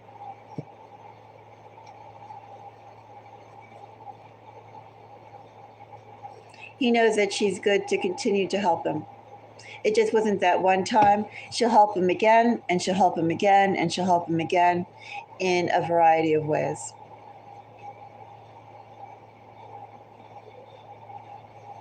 She's not going anywhere. If he wants her as a friend, she'll be a friend. If he wants her as something more than a friend, she'll be more than a friend. She just wants to be close to him. She doesn't want to be separated from him.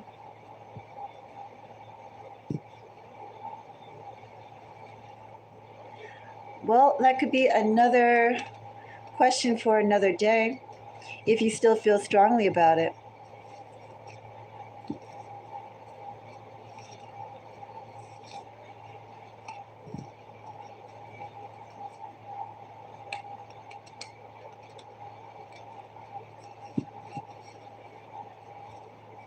Right now it's 333.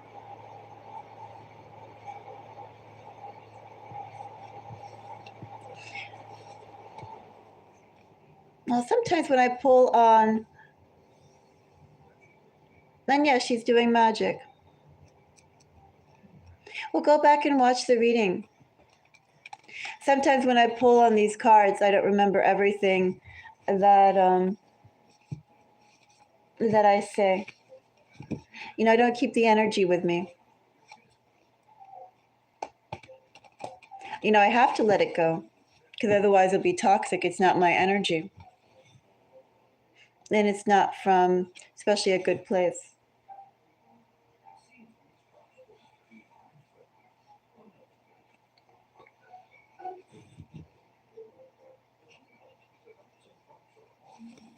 I will be back in 1 minute. I'll be back in just a second.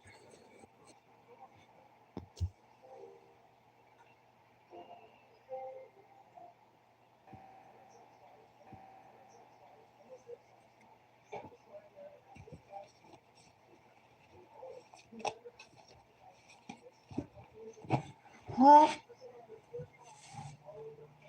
I do think the words karmic and soulmate get thrown around, I think, a little bit more. I think that it's more complicated than just saying, oh, this person is someone who you have to tie up debts with. Like they're real and authentic.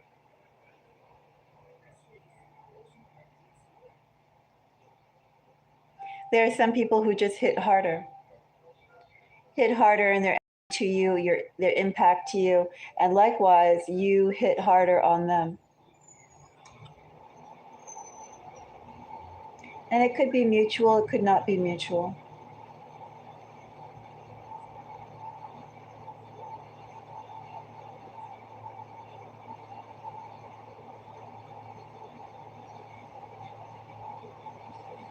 Exactly.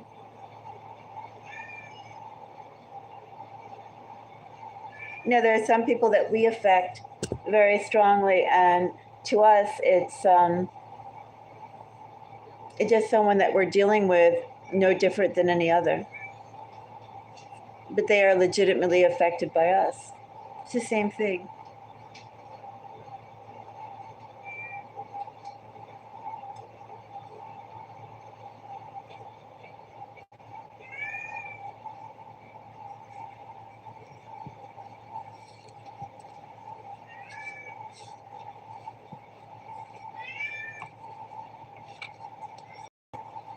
Same thing.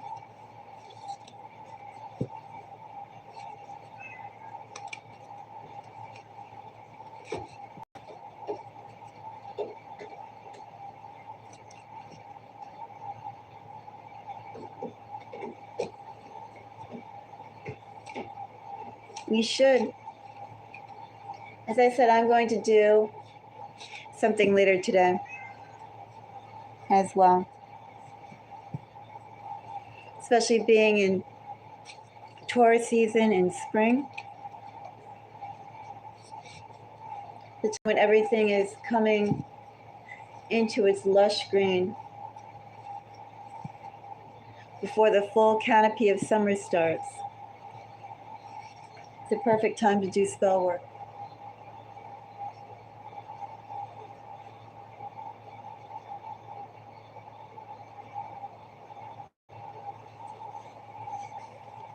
Exactly.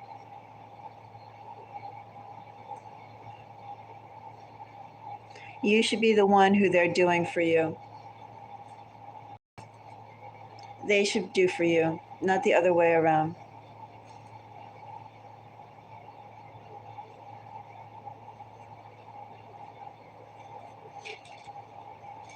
And she's happy to have that position of staying by his side. That's the sad part, too.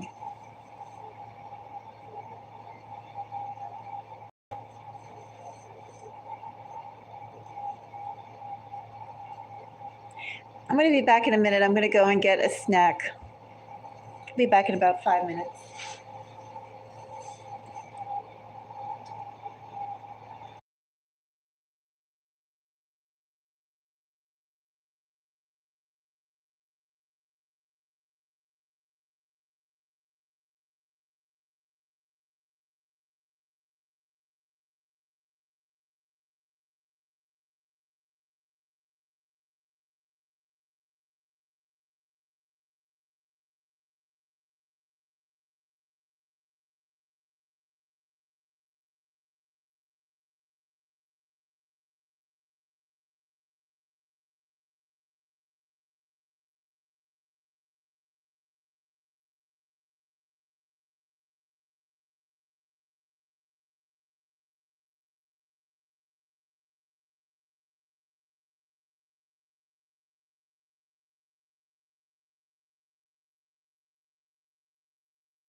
Okay, I am back.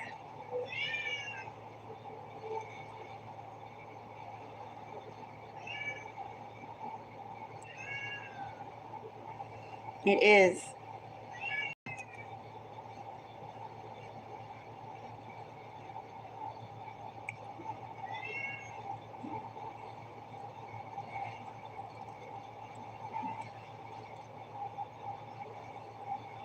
Gee.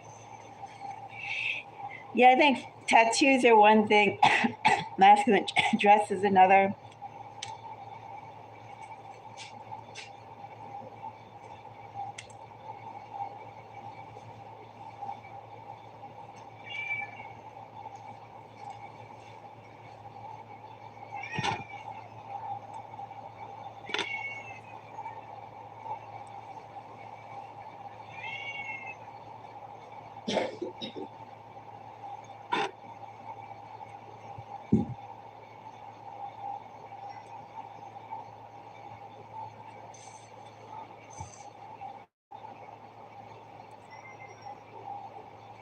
Scary.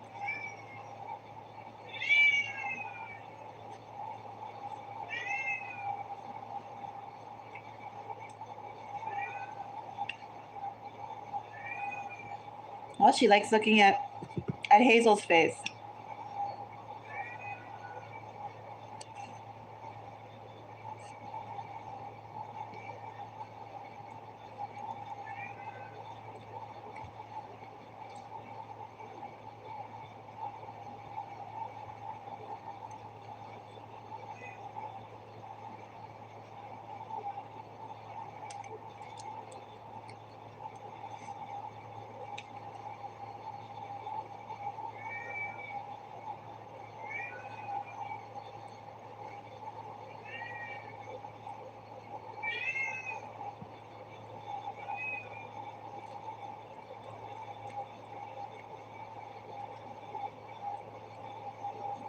See, you need to find someone with no drama.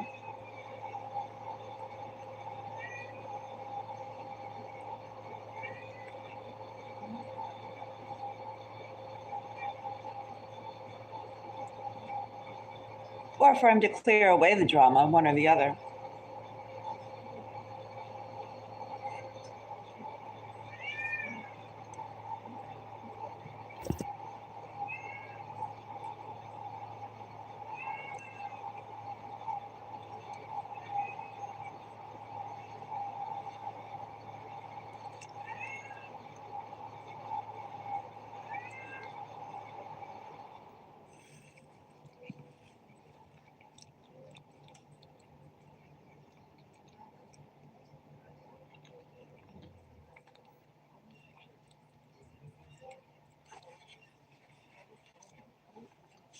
And a man with money.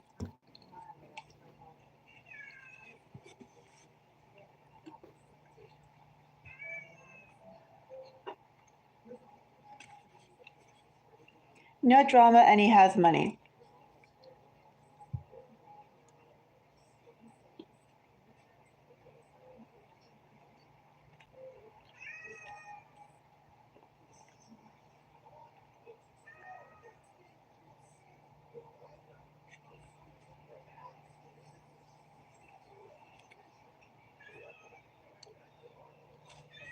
Well, she's trying to present herself as a 2-for-1 deal.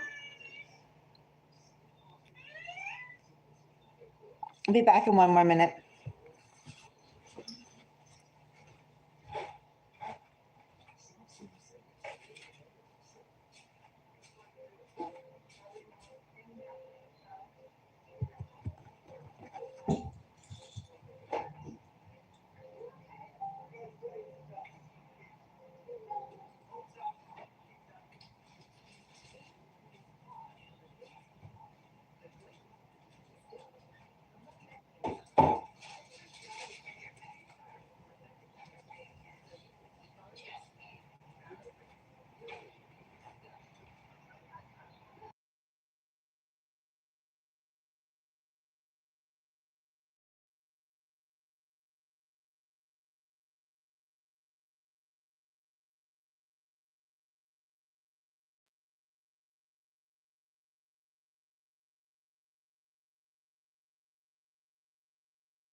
Well, it's a sad state. It definitely is.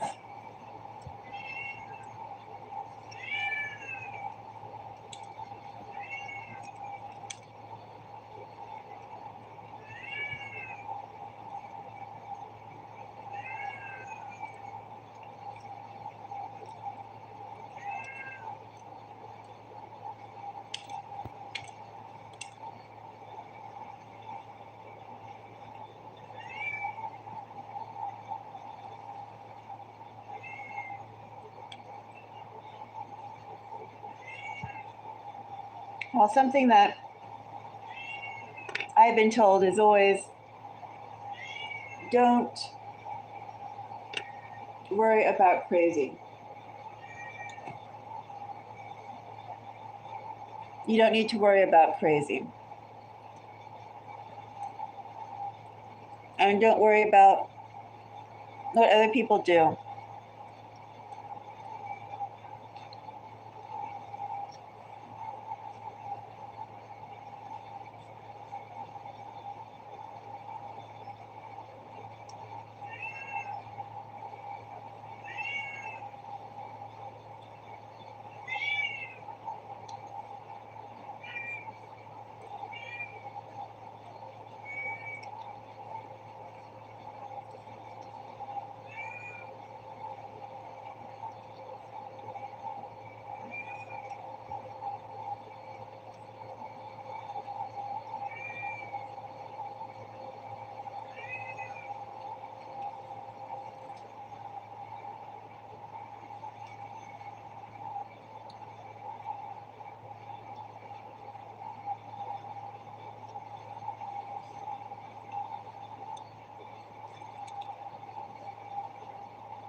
Well, I don't know what he is going to do, but I do know that she has put money in his pockets.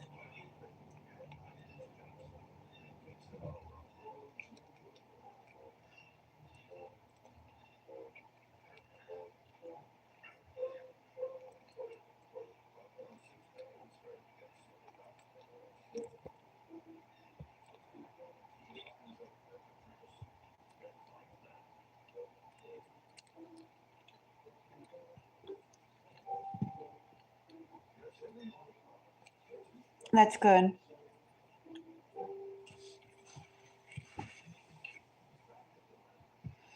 I'm glad.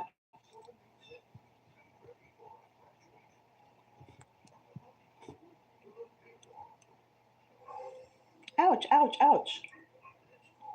Here.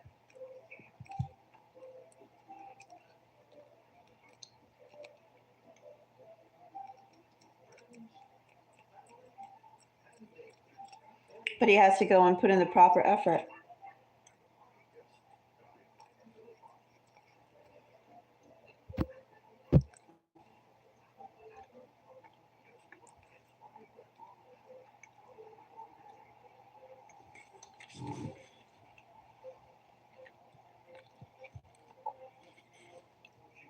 And Charlie, check your email. I'm going to email you one thing.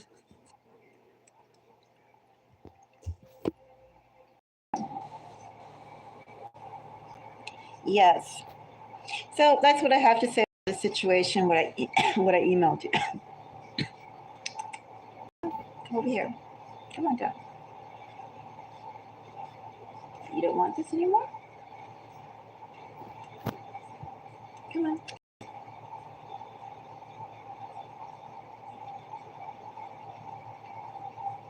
You're gonna come over here.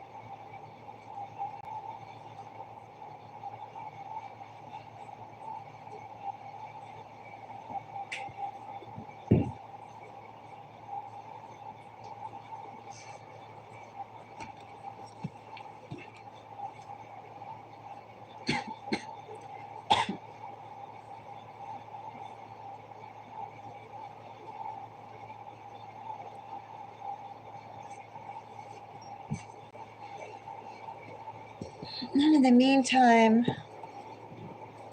we can pull some aware and beware. I'll be back in just one more second.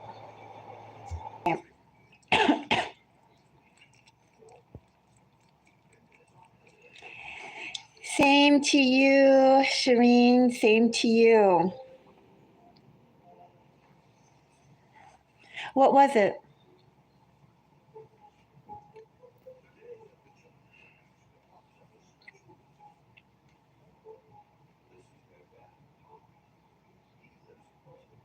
Ah,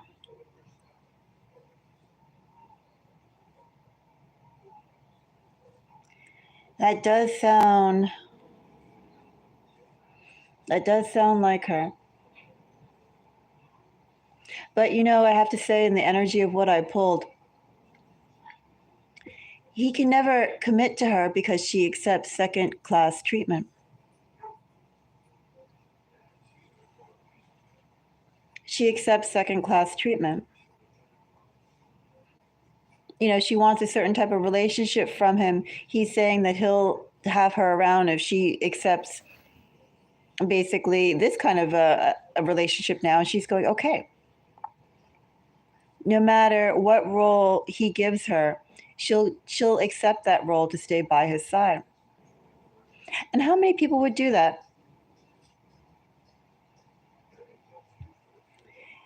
Yes, it looks that way. I think the bigger question now is, Shireen, and something to think about, something to possibly look into later, is will he keep her around? Because if she stays by his side as a friend, she'll accept that. She wants to stay by his side. If he wants her to stay by his side as a piece of cheese, you know, in a clown suit, she will.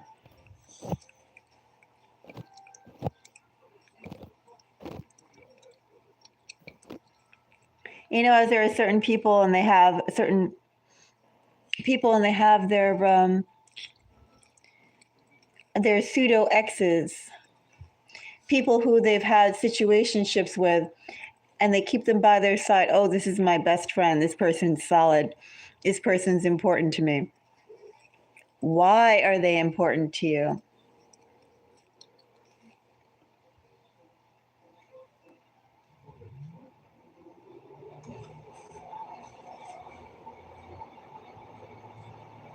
Well, I did pull that card about serious, bloodthirsty, and wedding.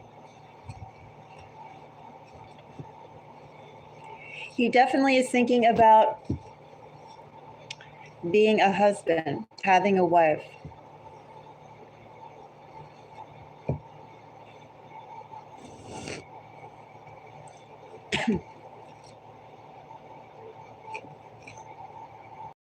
And I think I also pulled, was it yesterday or the day before? I pulled the card fiance. I pulled some sort of card like that. I don't know if it was yesterday or the day before.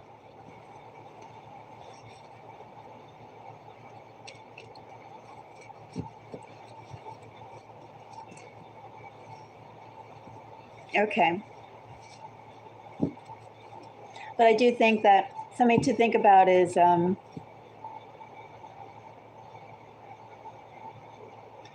that woman is not going anywhere.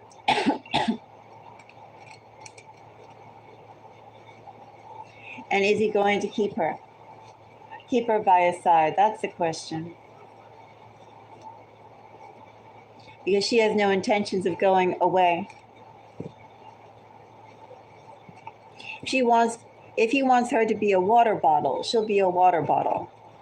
It's that kind of energy.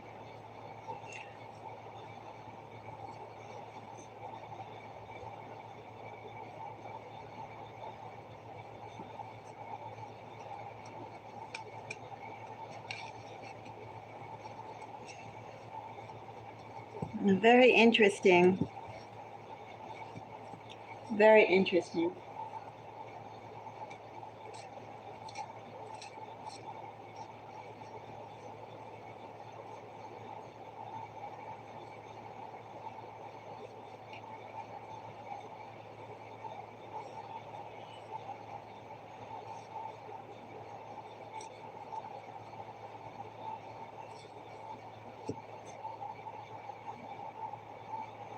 I haven't dreamt in the longest time.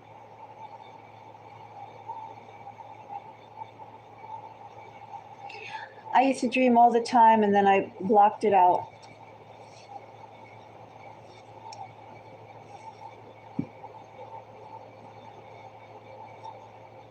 I haven't dreamt in a very long time.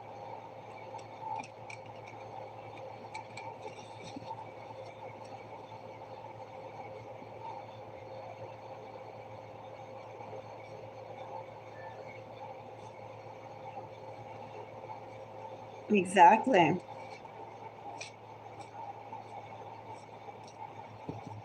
We could have had wedding pop up too, maybe in the last week or so. I don't recall.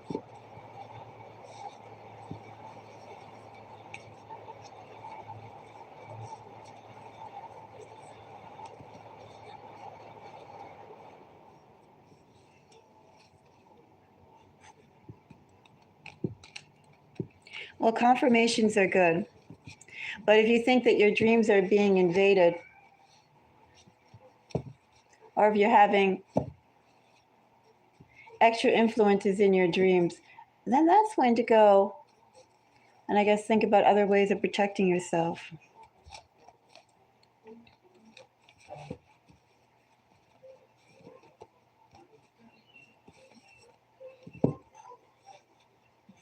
And yes, so you could either figure that out through it is by dreaming,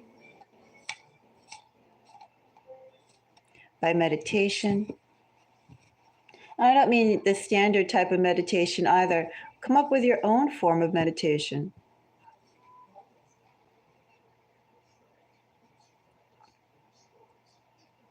I had the same reoccurring dream for about 6 months.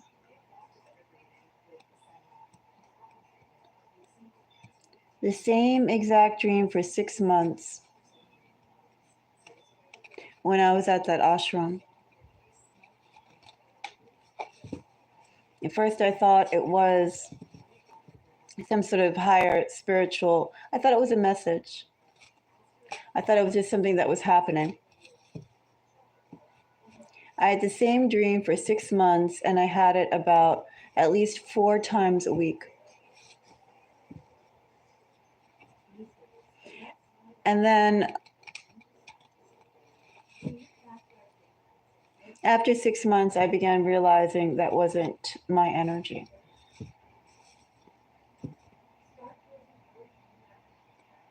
And then I stopped dreaming.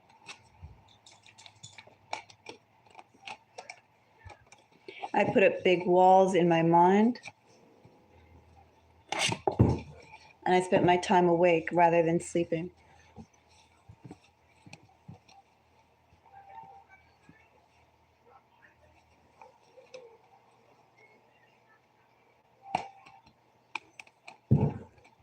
Very interesting.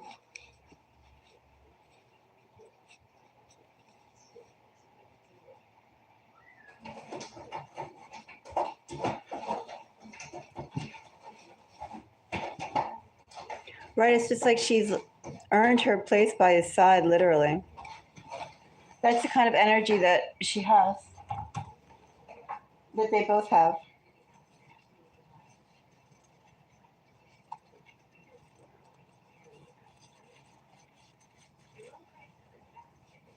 Well, when you're ready. When you're ready. But yeah, I used to dream all the time. And then, as I said, when I was at that spiritual center, I had one dream for 6 months.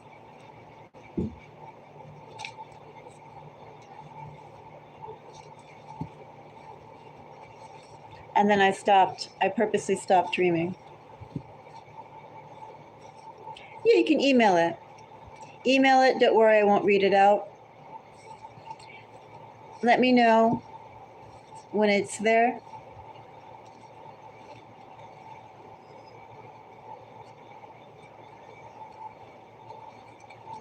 When you're ready.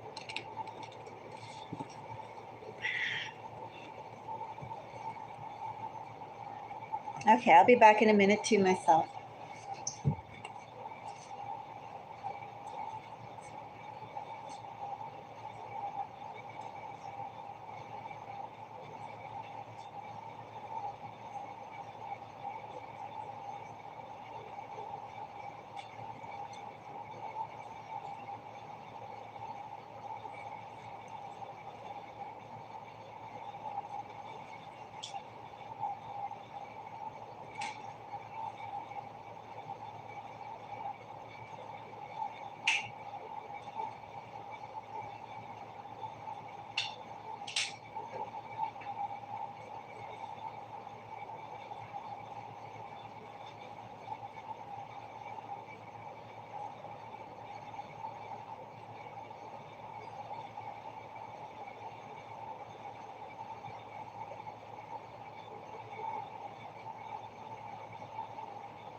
Okay. I'll go and read it. I'll be right back.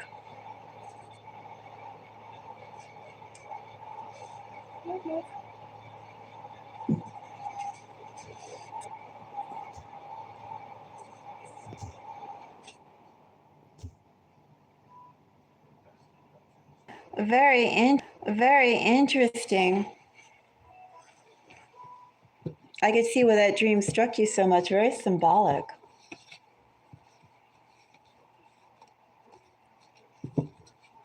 Very symbolic.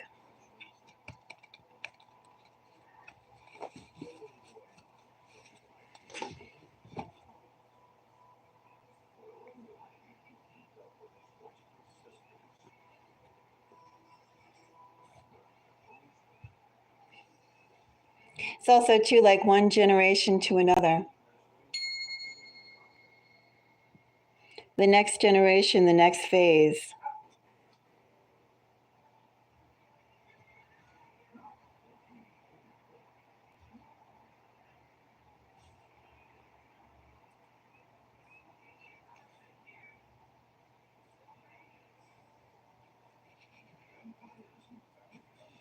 And that is.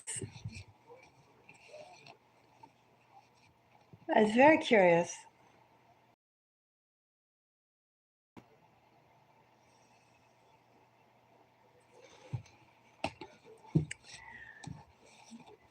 Well, Shireen, let's go and do some collective messages, especially as we have a lot of similarities, which I feel are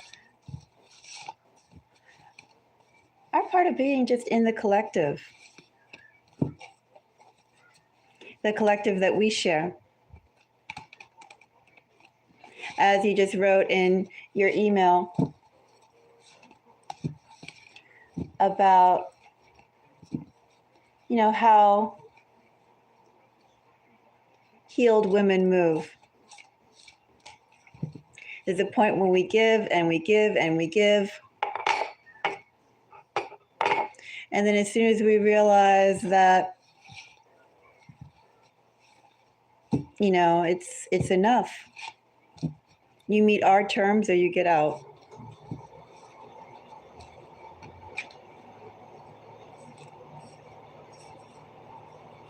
Well, there is something brewing, something developing.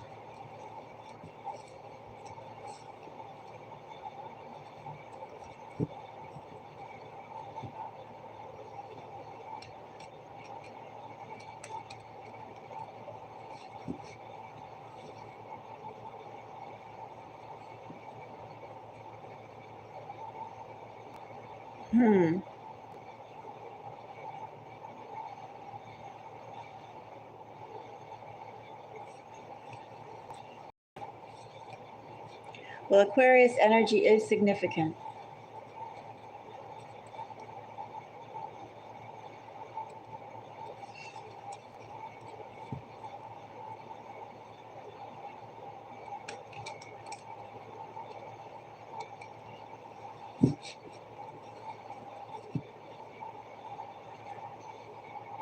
Well, I don't know. Maybe that's better for you. I know I wouldn't want to deal with an older man.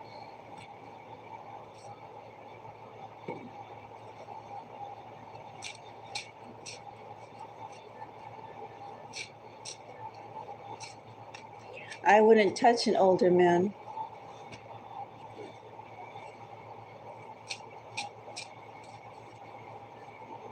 With her.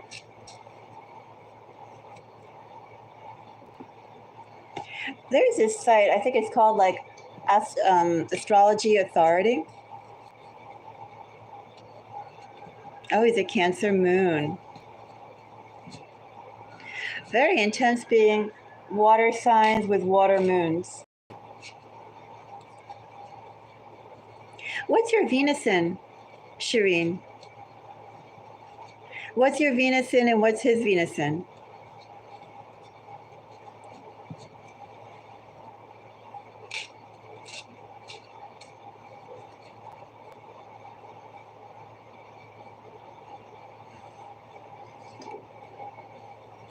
Oh, Gemini Venus.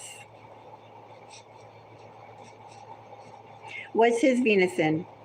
Oh, Scorpio Venus.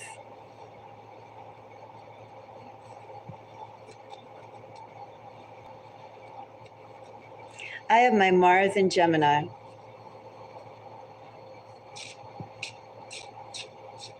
I have my Mars in Gemini, and I have my Mercury in Gemini.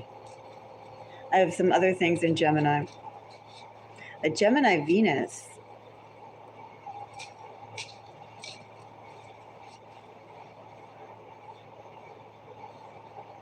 Interesting.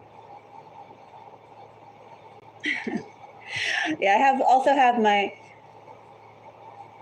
besides having my my other Cancer placement, I have a Cancer Venus. My Venus is in Cancer too. So I'm very tuned into Cancerian energy because of that. I think Gemini energy is very fun.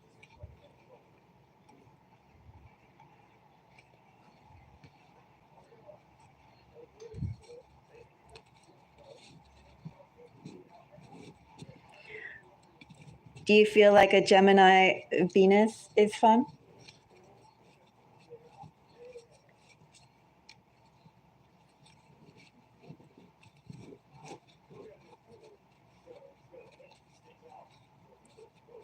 I forgot what my North Node is.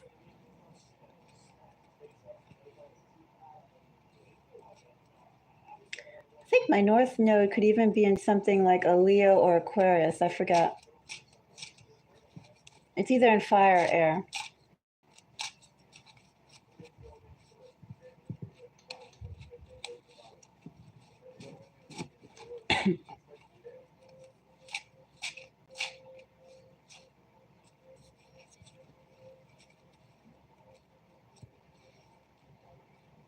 Ah.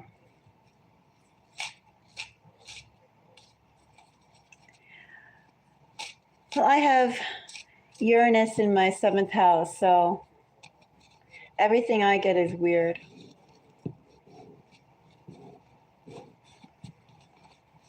I like the fact of my Gemini energy quite a bit, but I feel that's canceled out any sort of possible fun with my Cancer.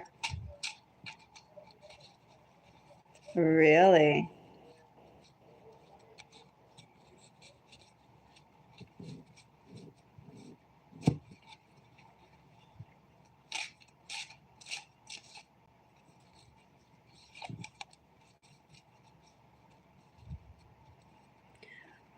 Well, I could say something that's a little blasphemous, but I won't. But sometimes, some people, they hold the stereotypes towards others. I do like all the signs in different ways. I'm not going to say I have a sign that I prefer more or less, because also, too, when you get into it, it's your sun sign, it's your moon sign, it's where your Mercury is, it's where the planets that you have, what houses do they, operate in, all those sorts of things.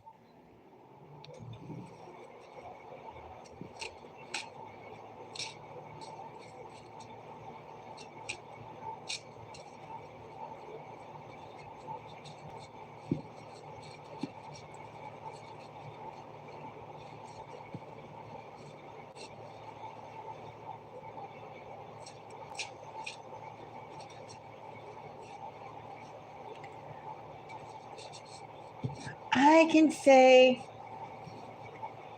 everyone I've met has chased a whole lot. They chase a lot. They usually get what they want too, but they chase a lot. Yes. They chase a lot, and I'm like, I would not do that.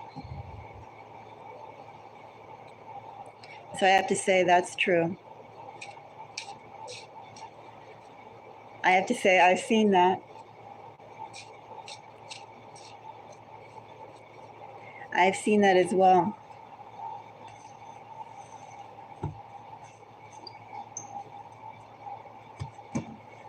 I mean, I get a lot of Aquariuses around me. I'm not quite sure why, because I have barely any Aquarius in my chart.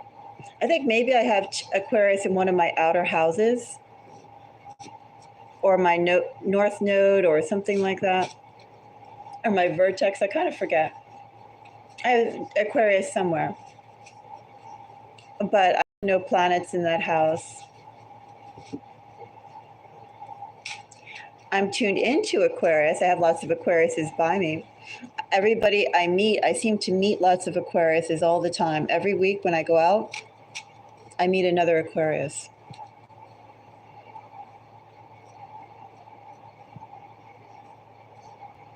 I'm not sure why.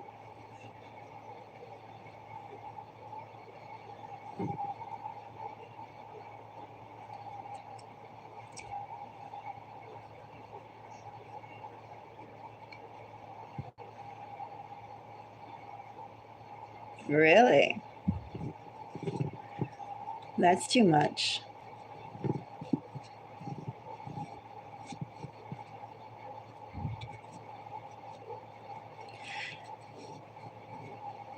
Everybody that I've met, they've been real life. And I meet Aquariuses of all ages too. Like somebody who was kind of someone who could be my friend, but then ended up talking to their parents a whole lot more. And then it turns out their parents were like Aquarius sons. And I just like gabbed off their ears for like 2 hours.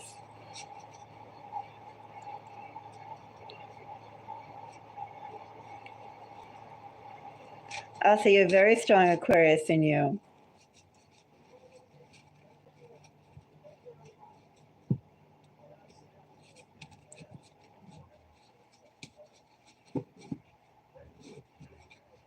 I wondered if because I have Uranus in my 7th house, is that why I also get Aquarius? It's not romantically, just in general.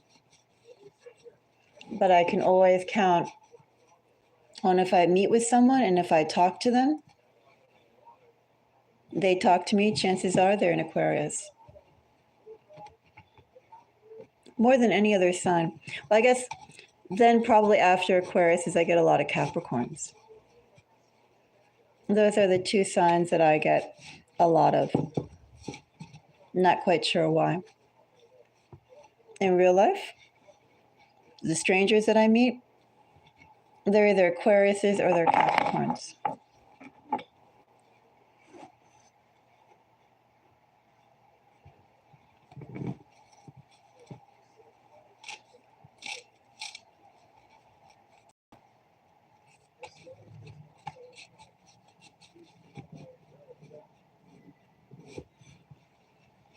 There's a woman downstairs to where I'm at, and she has a son around my age. And I think she was trying to set me up with her son.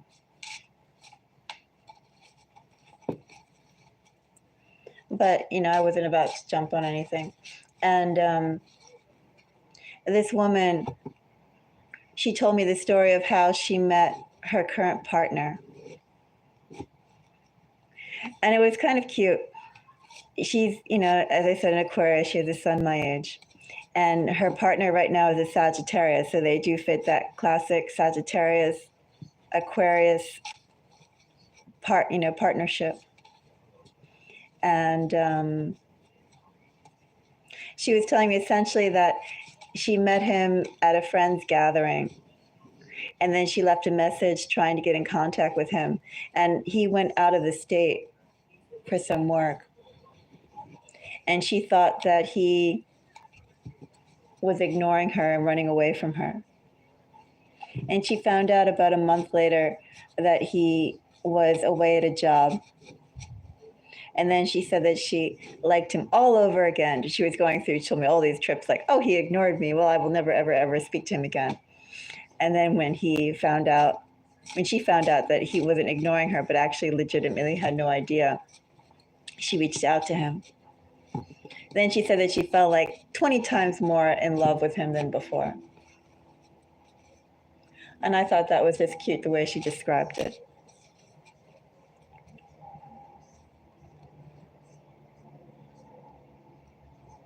Oh my goodness.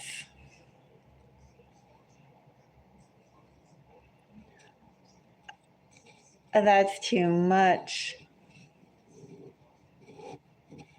Well, I didn't ask for any more details on how they got together, but that was like the PG, which I appreciated, the PG story of how this woman got together with her current person. I don't know what her son was. She was trying to introduce her son to me.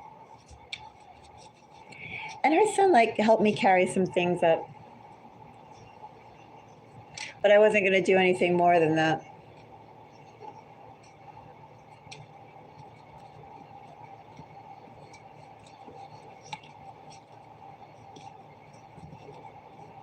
It's a good thing you got rid of him.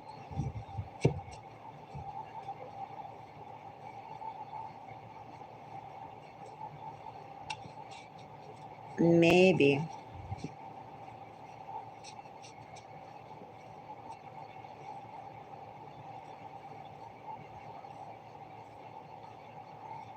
Apparently this woman that I met too, who was trying to set me up with her son, she has a little tiny dog that's my name.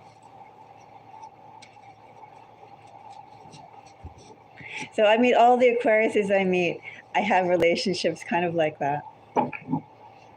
It's like I meet them, I get to know about their family really quick.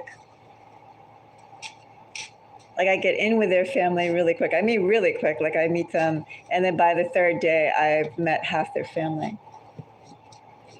And then they always have some connection, some other connection. I know, isn't that weird? She has a 20-year-old dog that was her sister's dog, but her sister passed away, so she took care of the dog.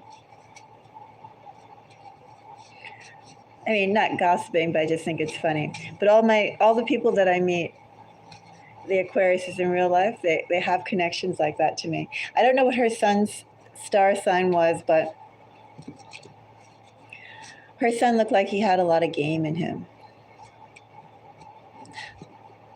He looked like he had too much game for me. I said,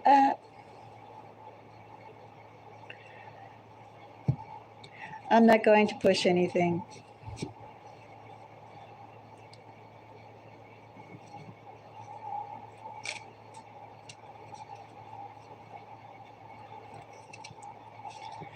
Well, you just kind of have enough with people's weird boundaries of being in a relationship or being single, and then what's really single, and are they single? Are they separated from someone? Do they live by themselves? Are they living with a romantic partner?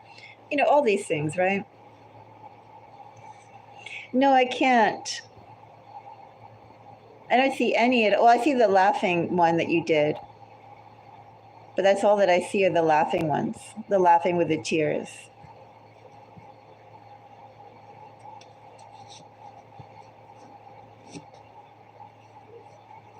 Well, I see a heart on the side.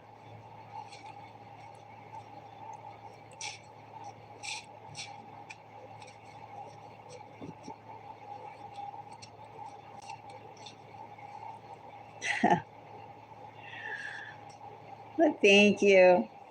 Thank you very much. A heart back to you as well. Think.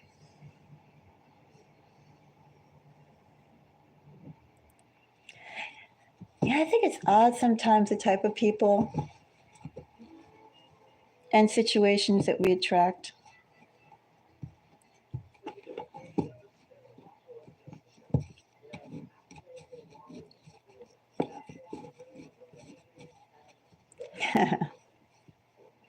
Right. Love through the screen.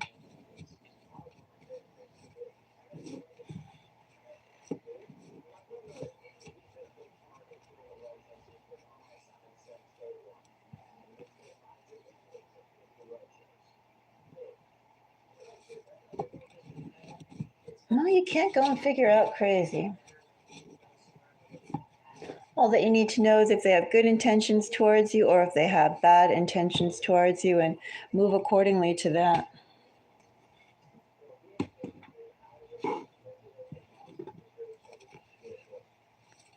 Or likewise, you can meet someone and go, this person is too much for me. Which is essentially how I felt about, as an example, that woman's son.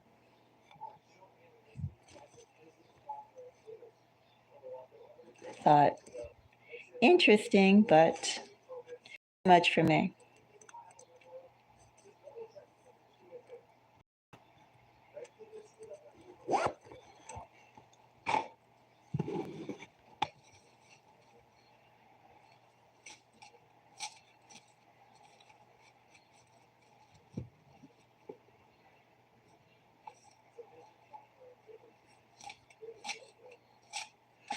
Well, the most important thing is if you feel someone giving you creepy vibes, you move accordingly from there. Again, we have enough things that are creepy in our life. We don't have to go and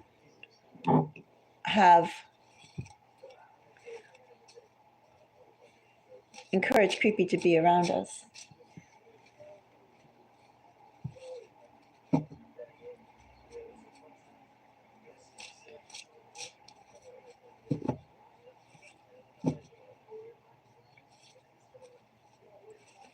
So I'll start pulling some collective messages. Let's see.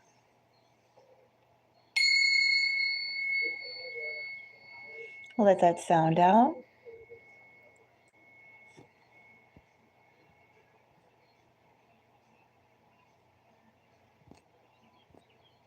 And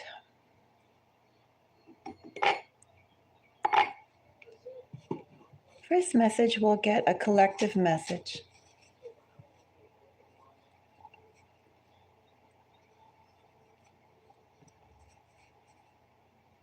I have mentally unstable.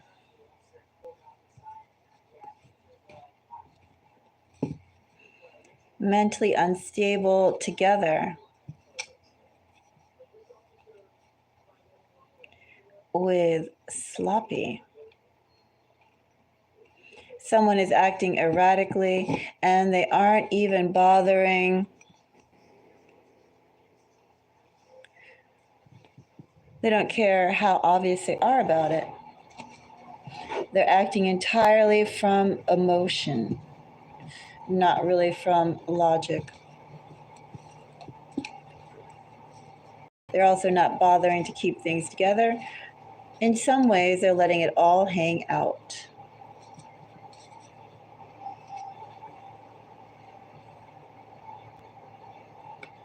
Seven of Pentacles. Someone has also created a sloppy trail as they've been trying to push forward to work towards a specific goal. The work that they've been doing and sitting back to admire is not working. The work that they've done so far and what they've built isn't to any high level of quality, but yet they're still going to go and run with it. With what they've created and what they've set in motion, somebody's determined to go and carry on that path.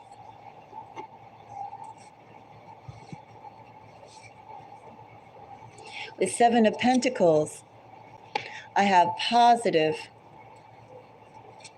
I have magic,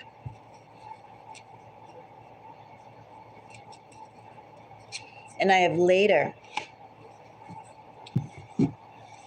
So with that Seven of Pentacles, somebody has put in a lot of work towards it. Someone actually does feel very good, very optimistic about what they've done so far. The work they've done so far could very easily be magic work they've done so far. And they're going to give it some time to see how it all comes out.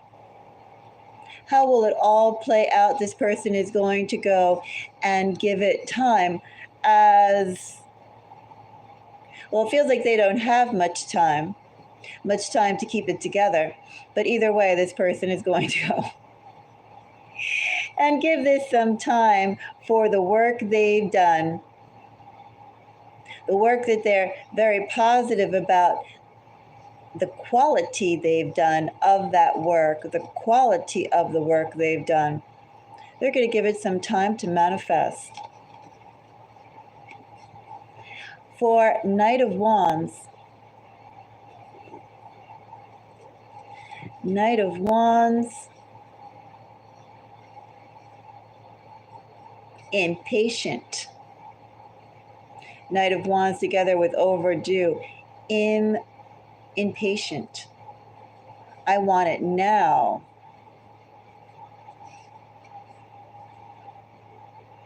While they're impatient about it, this person has a lot of tales to tell. This person is taking the reality of what is and is distorting that. This person is trying to create their own reality by storytelling. If they say it enough, they're going to try and make it true. We have Kappa as a body type, ox and bottom of the deck energy. As somebody who is stubborn, someone who is steadfast, someone who is of a thicker body type, someone who has a lot of earth and water, someone who's very stubborn, someone who is also hard to move. Once they made up their mind to do something, to act a certain way, they're going to plow ahead rather than change their course.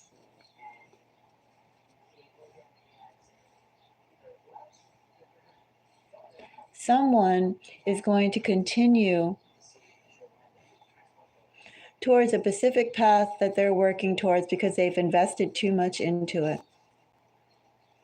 And they are going to give it time for it to manifest. This person is impatient. This person is trying to hurry and rush it along. Ultimately, this person is mentally unstable and there is holes in their story. And that's the message.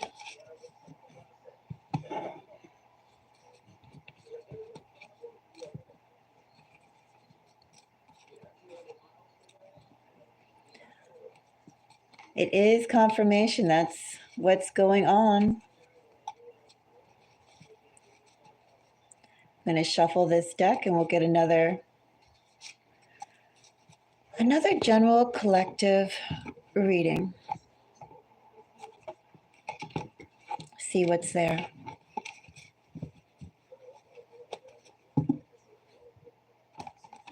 But first, let me shuffle.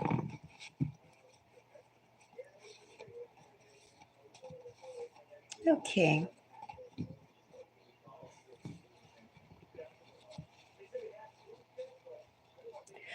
Supposedly all spells, maybe not all, we'll say most spells backfire.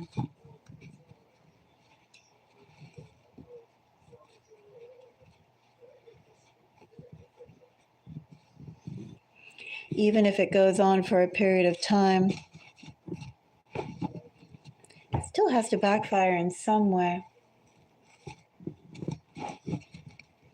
Maybe you'll be able to see it and acknowledge it, maybe you won't.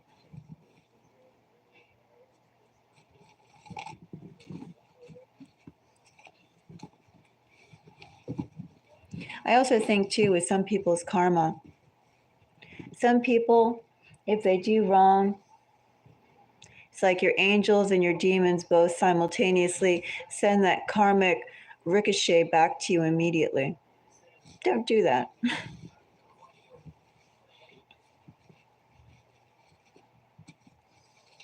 Yes, Scorpio, full moon will be the 12th. One more day away.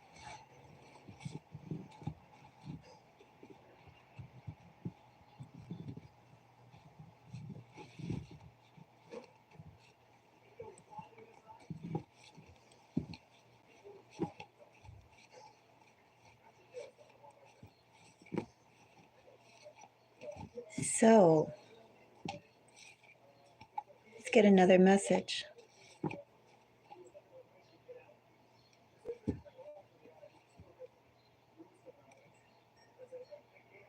I have 3 of Swords. Someone is working hard to move past a situation.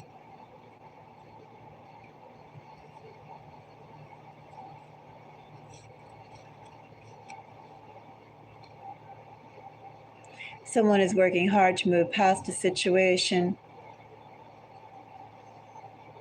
They stood up for something with that Knight of Wands strength and 2 of Swords energy. They set boundaries of what they would do and what they wouldn't do.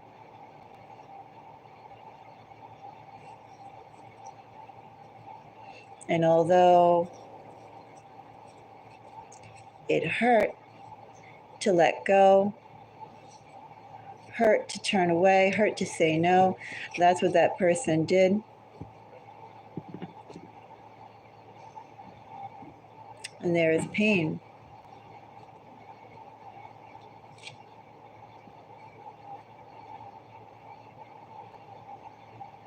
I have couch potato.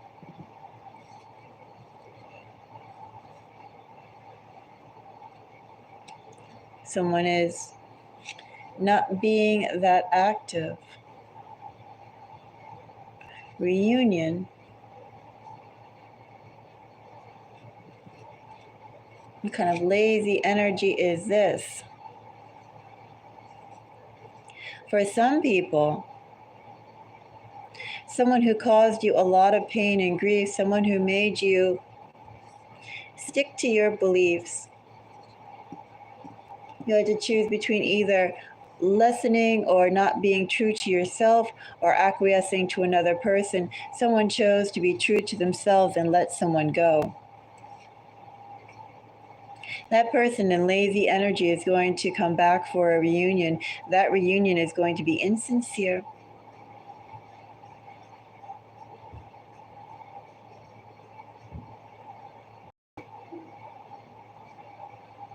They won't mean it. They're only coming around because it's easy. It's easy to do. Something to be aware of.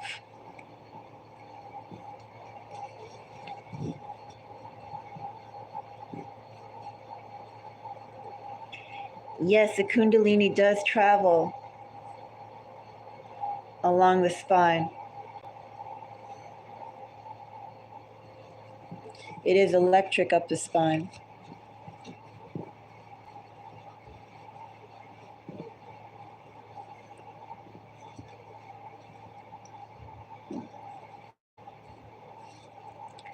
Let's see another message.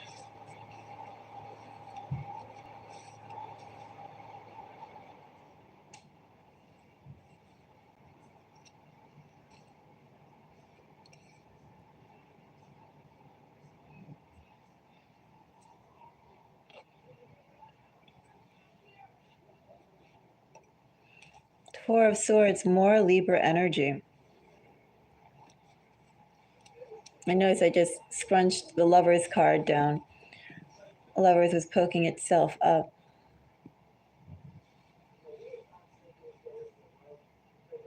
Someone's waiting for a moment to approach, a moment for a new start.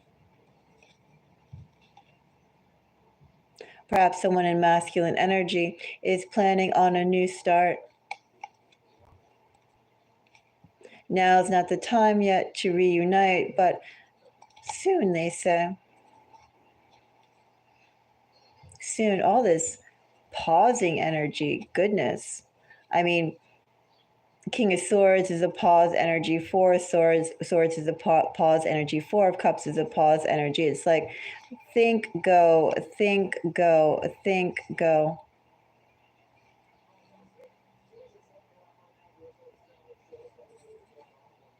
Somebody's been going yes, no in their head for so long.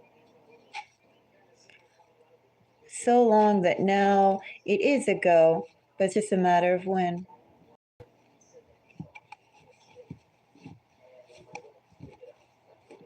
Someone in King of Swords energy has decided to go and have a new start. Just a matter of when. Very much a matter of when. Nine of Wands energy.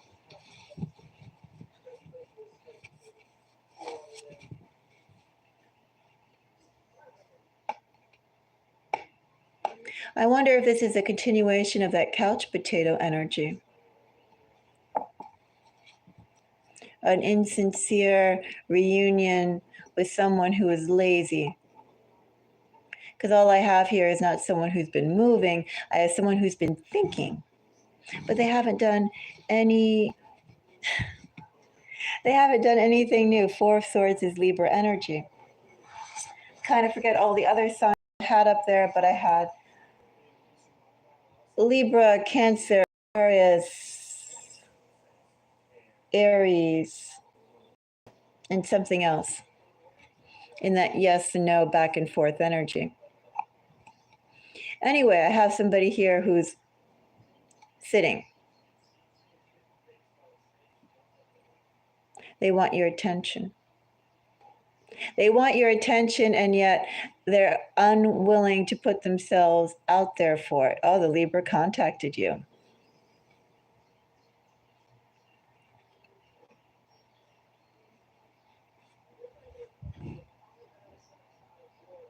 Very profound.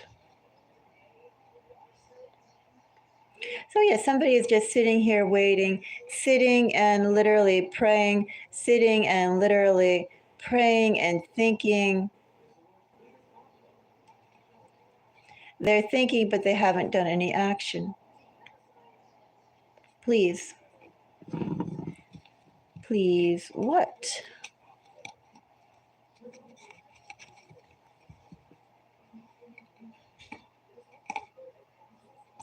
Please be the one for them.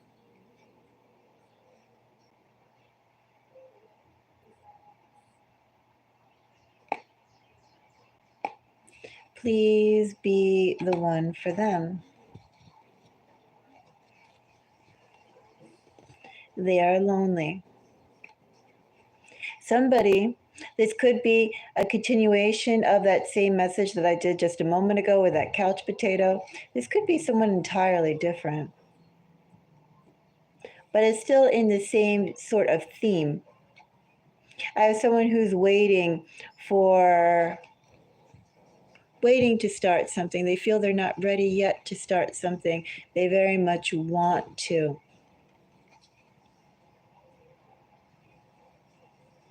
They don't want to make the first move.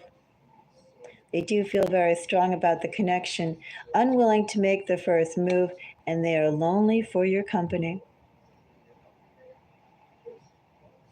This person wants to be pursued by you.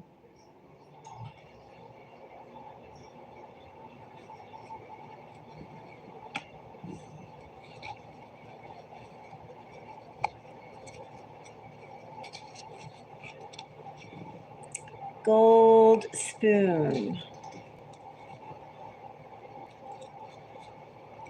And toxic. This person wants to be pursued by you. This person thinks that they have a lot to offer you. If they don't have a lot to offer you, then they feel you have a lot to offer them. But either way, that connection is going to be lousy. There's going to be a power play dynamic in here.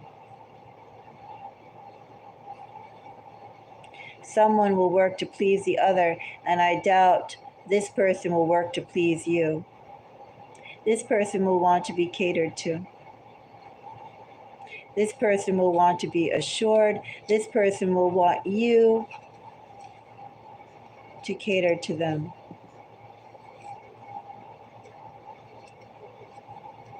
We'll end that message here.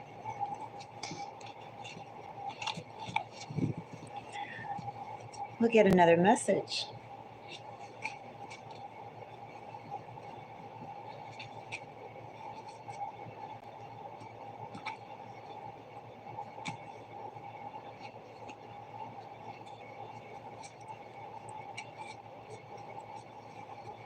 You could just go and remove her.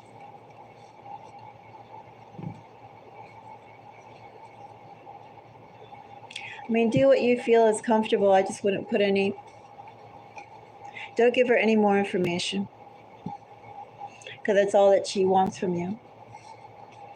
She's greedy for it.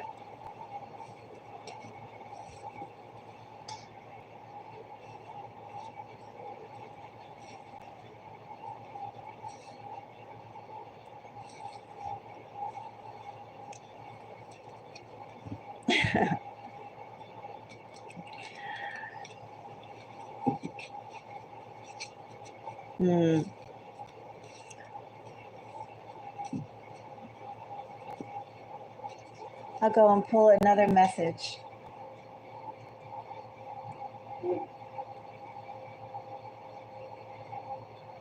Let's go and see what else is out there.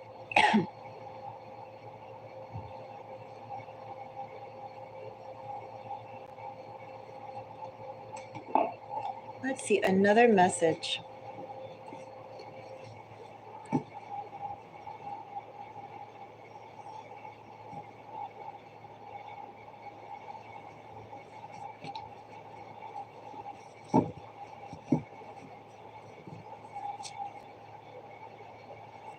Plot.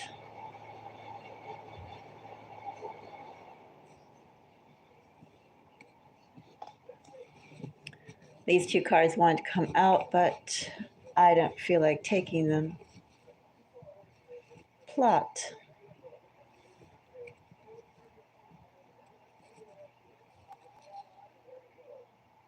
These are 3 cards right there. I guess I will take all 3. Messy. Spring. Foreign. The start of something new. Someone different, someone from overseas, someone who has different mannerisms, different culture, someone who's different from you. So different from you, you can tell in their dress and in the accent they speak with.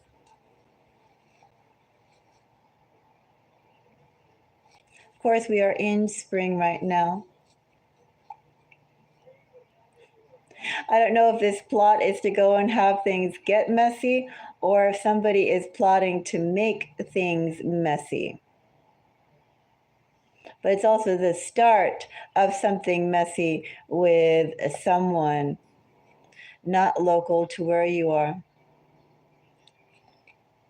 Someone who's different than you. I'll also say, too, the card that initially I would have pulled on, I believe it's just actually, was it foreign or was it messy? I forgot which was the first one. I think it was messy was the last one.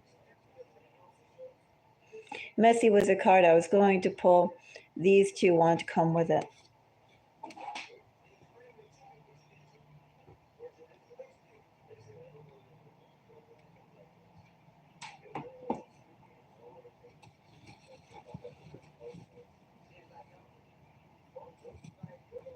Let's see, I'm going to pull 3 more.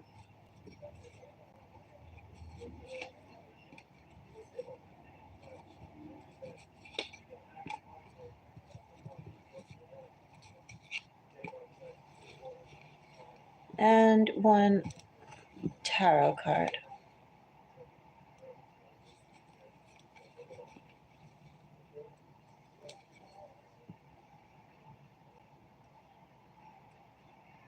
Someone is seeing how they can use you to their advantage. There's definitely something they see that they can get from you. You are profitable to them. Energy I have here is Aquarius. I have abusive, drawn to you, and hurt.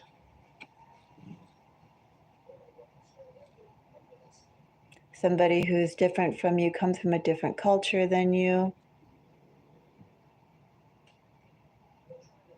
This person is plotting something. This person is very much not going to be dissuaded. Five of Swords, Ace, Page of Wands under plot. Definitely isn't going to be dissuaded from their current plan of action. Won't be dissuaded. That plan is underway as we speak. This isn't something that's going to happen. This is happening. This is happening now. This is starting now. This is sprouting now. And it is quite messy. This person does have a lot of pain.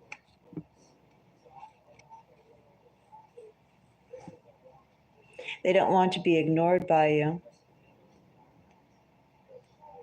They see you, and they see you in ways that they can utilize you. They don't want to be ignored by you. And this person is no good. No good. No good. Person wants to be with you for their own benefit.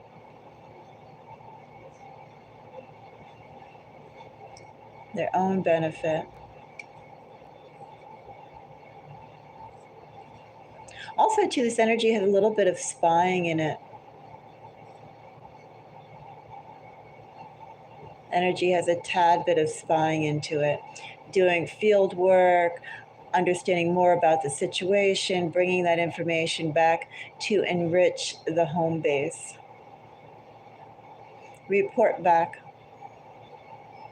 Have news to present back to the Emperor. Have a wealth of information to present to the Emperor. A plot to appeal to the Emperor. A strong male figure.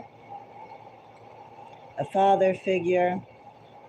Someone who's impressive in their eyes. An impressive male energy.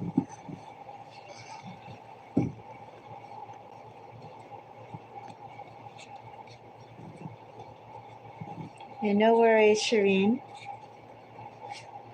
Let's see.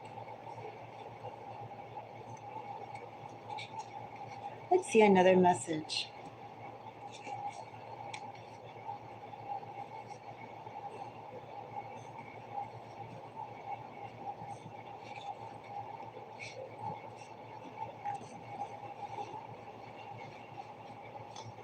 Let's see another message.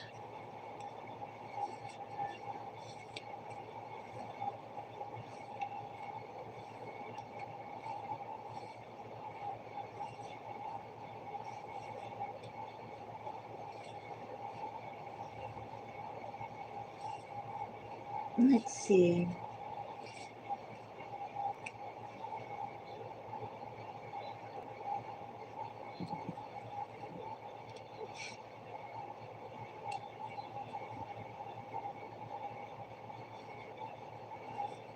Someone's feeling quite good about themselves. Someone feels like they're quite capable of handling everything, perhaps even you. Also, too, I will say this Empress, together with Six of Wands and the Magician, Empress feels rather stationary. Also, too, like a known factor, while someone thinks almost in the same energy of plot. Someone thinks that they're quite adept to run circles around an empress. They think they're well equipped to manage an empress. They definitely are not intimidated by empress energy. Am I getting a challenge of empress energy? I don't know. Let's see. Magician.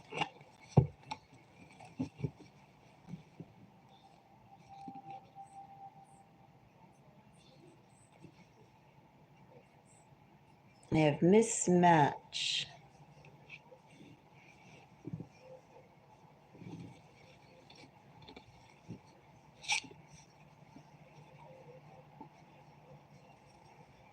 I have curse.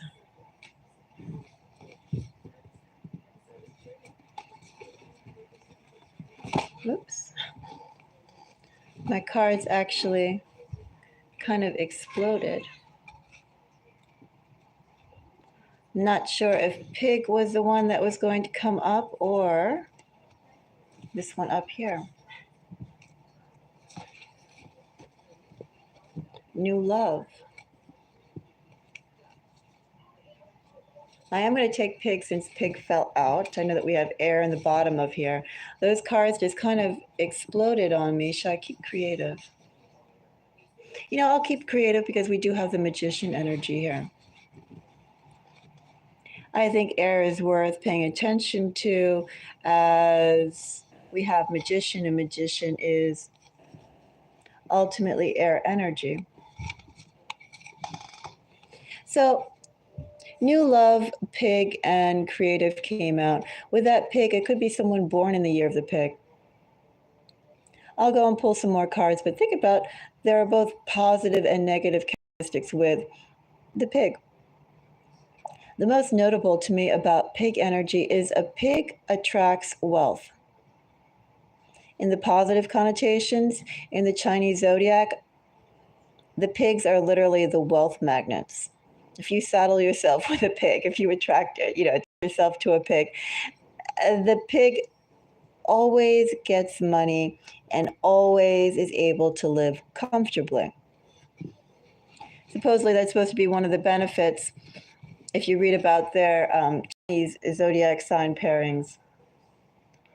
That's supposed to be one of the benefits to if you were in China and if you had an arranged marriage, if you married a pig, you would be set for life. I do know also too, supposedly they are unhurried. They don't really have any urgency. Yes. You know, they get money, they make money, they keep money, and they don't have to work very hard for it. And so therefore, they enjoy pace at a softer level. Everybody else is scurrying around, not the pig. Pig is literally like the feather life. And now, of course, there's the negative connotations of pig, which I don't need to go and share. We all know the negative connotations of pig. But something to keep in mind with this pig card, because a pig is literally the only, I believe it's the only wealth magnet in the Chinese zodiac. The one that has the greatest wealth and gets it the easiest and doesn't have to sweat 1 ounce for it. That's a pig in its most positive connotation. Right. So anyway, I have mismatch, curse, new love, and pig with creative that fell out. I'm going to pull a few more.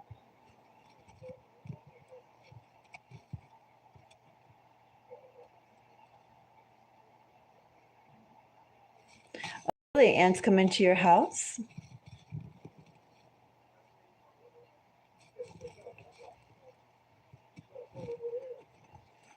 And that's funny because I have an aunt. Ants have been coming in through the window. They, well, I did put a bunch of goldfish outside. And some got on my radiator. I think they kind of have come around, but I noticed that I have had some ants buzzing around.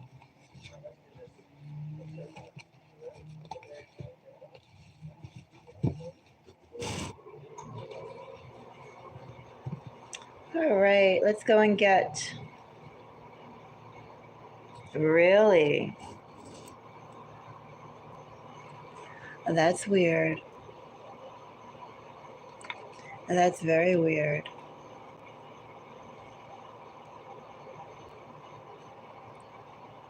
Yeah, I'm pretty clean too. I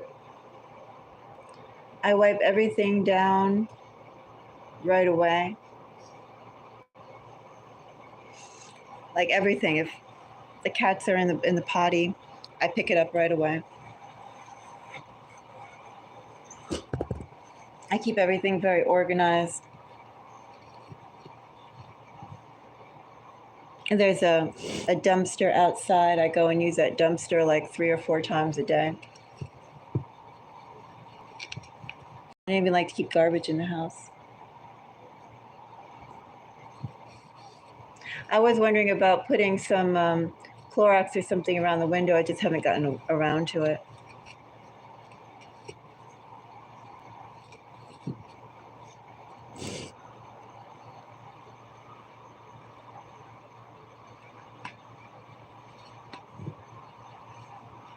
So mismatch, curse, new love, and pig. Let's go and pull some more.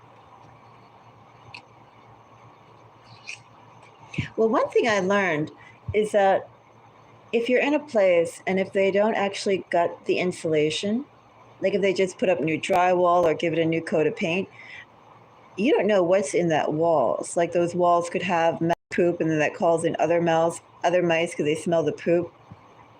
You could have snakes in your walls. You get infestations that although they could go there and use like whatever pesticides, it still like has the signals, those secretions that attracts, you know, other ants or other cockroaches or other termites, things of that nature.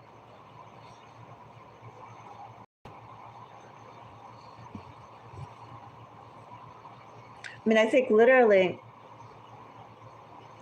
when somebody is doing renovations, you need to actually take the insulation out.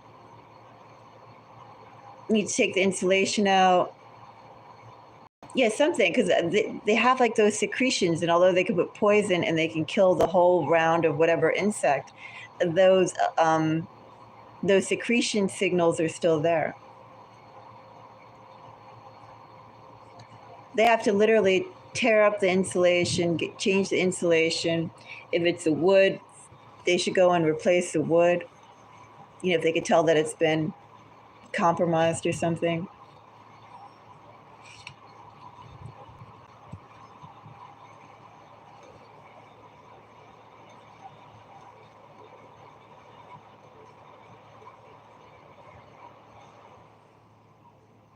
You know, when people do things quick, they do it sloppy. And they also think that you don't know or that it doesn't matter.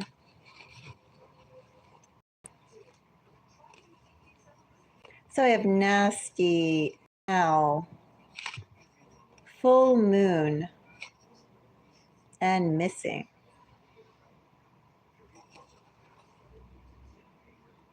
Mismatch, curse, new love, full moon, and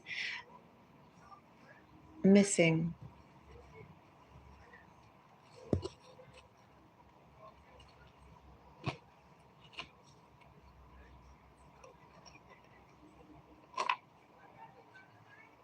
Someone's trying to force something.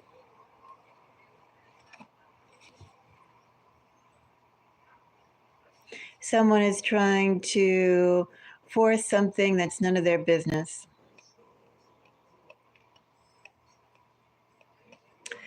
The insulation, well, it's basically like the secretions. You know, if it's a bug, the bugs leave like little stuff when they walk, whatever they are. But they leave like signals. Those secretions are signals to basically come this direction. The ants do it, the roaches do it, termites do it, something else does it.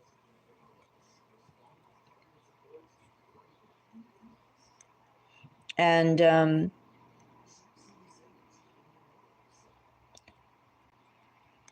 sometimes it could be bug feces, but I think too that's why you should just go put like if you use bleach or some sort of heavy thing like that. I mean, I guess you could use apple cider vinegar. I do use natural cleansers too, but I do use bleach as well. Yeah, I would see. Oh, you know what's good for ants too? I think it's cinnamon. Cinnamon and cayenne. If you have any cracks in the floor moldings and stuff like that, or any gaps in the floor, I would also think about cinnamon and chili powder, cayenne powder. Cinnamon is very powerful for both bugs and mice.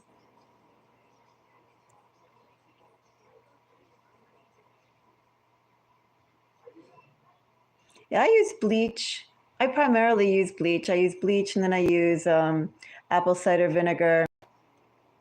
Maybe I'll use citrusol or make my own thing up. I use like essential oils for like smell. Like I'll take orange and some other citrus and I'll spray that, maybe orange and cloves.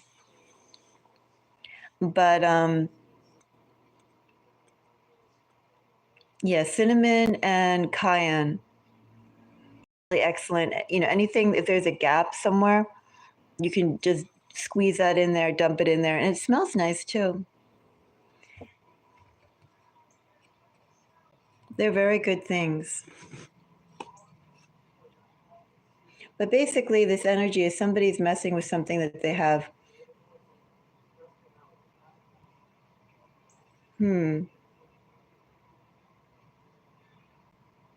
Yeah, somebody is messing with something, messing with someone's love possibilities.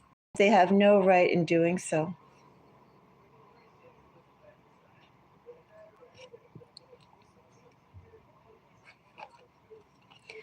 Nasty work that's going down. And this really is stuff that's happening, right? Stuff that's happening right now. Right now. Still don't know what that pig is. I'll throw a card to clarify that pig.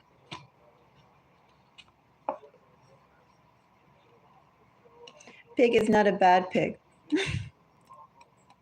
Not a bad pig.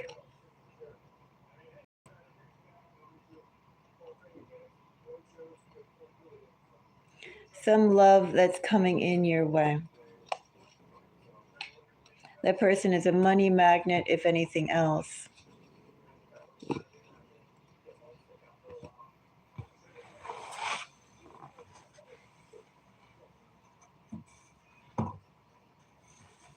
Yeah. I'm going to go and get some water. Be back in about 5 minutes.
Okay, I am back. Then we go and stretch my feet for a little bit. Be back a little later. So Shireen, if you're on, come say hi. But I'm gonna go off and get out into that sunshine. Be back in a little bit. See you all soon. Bye-bye.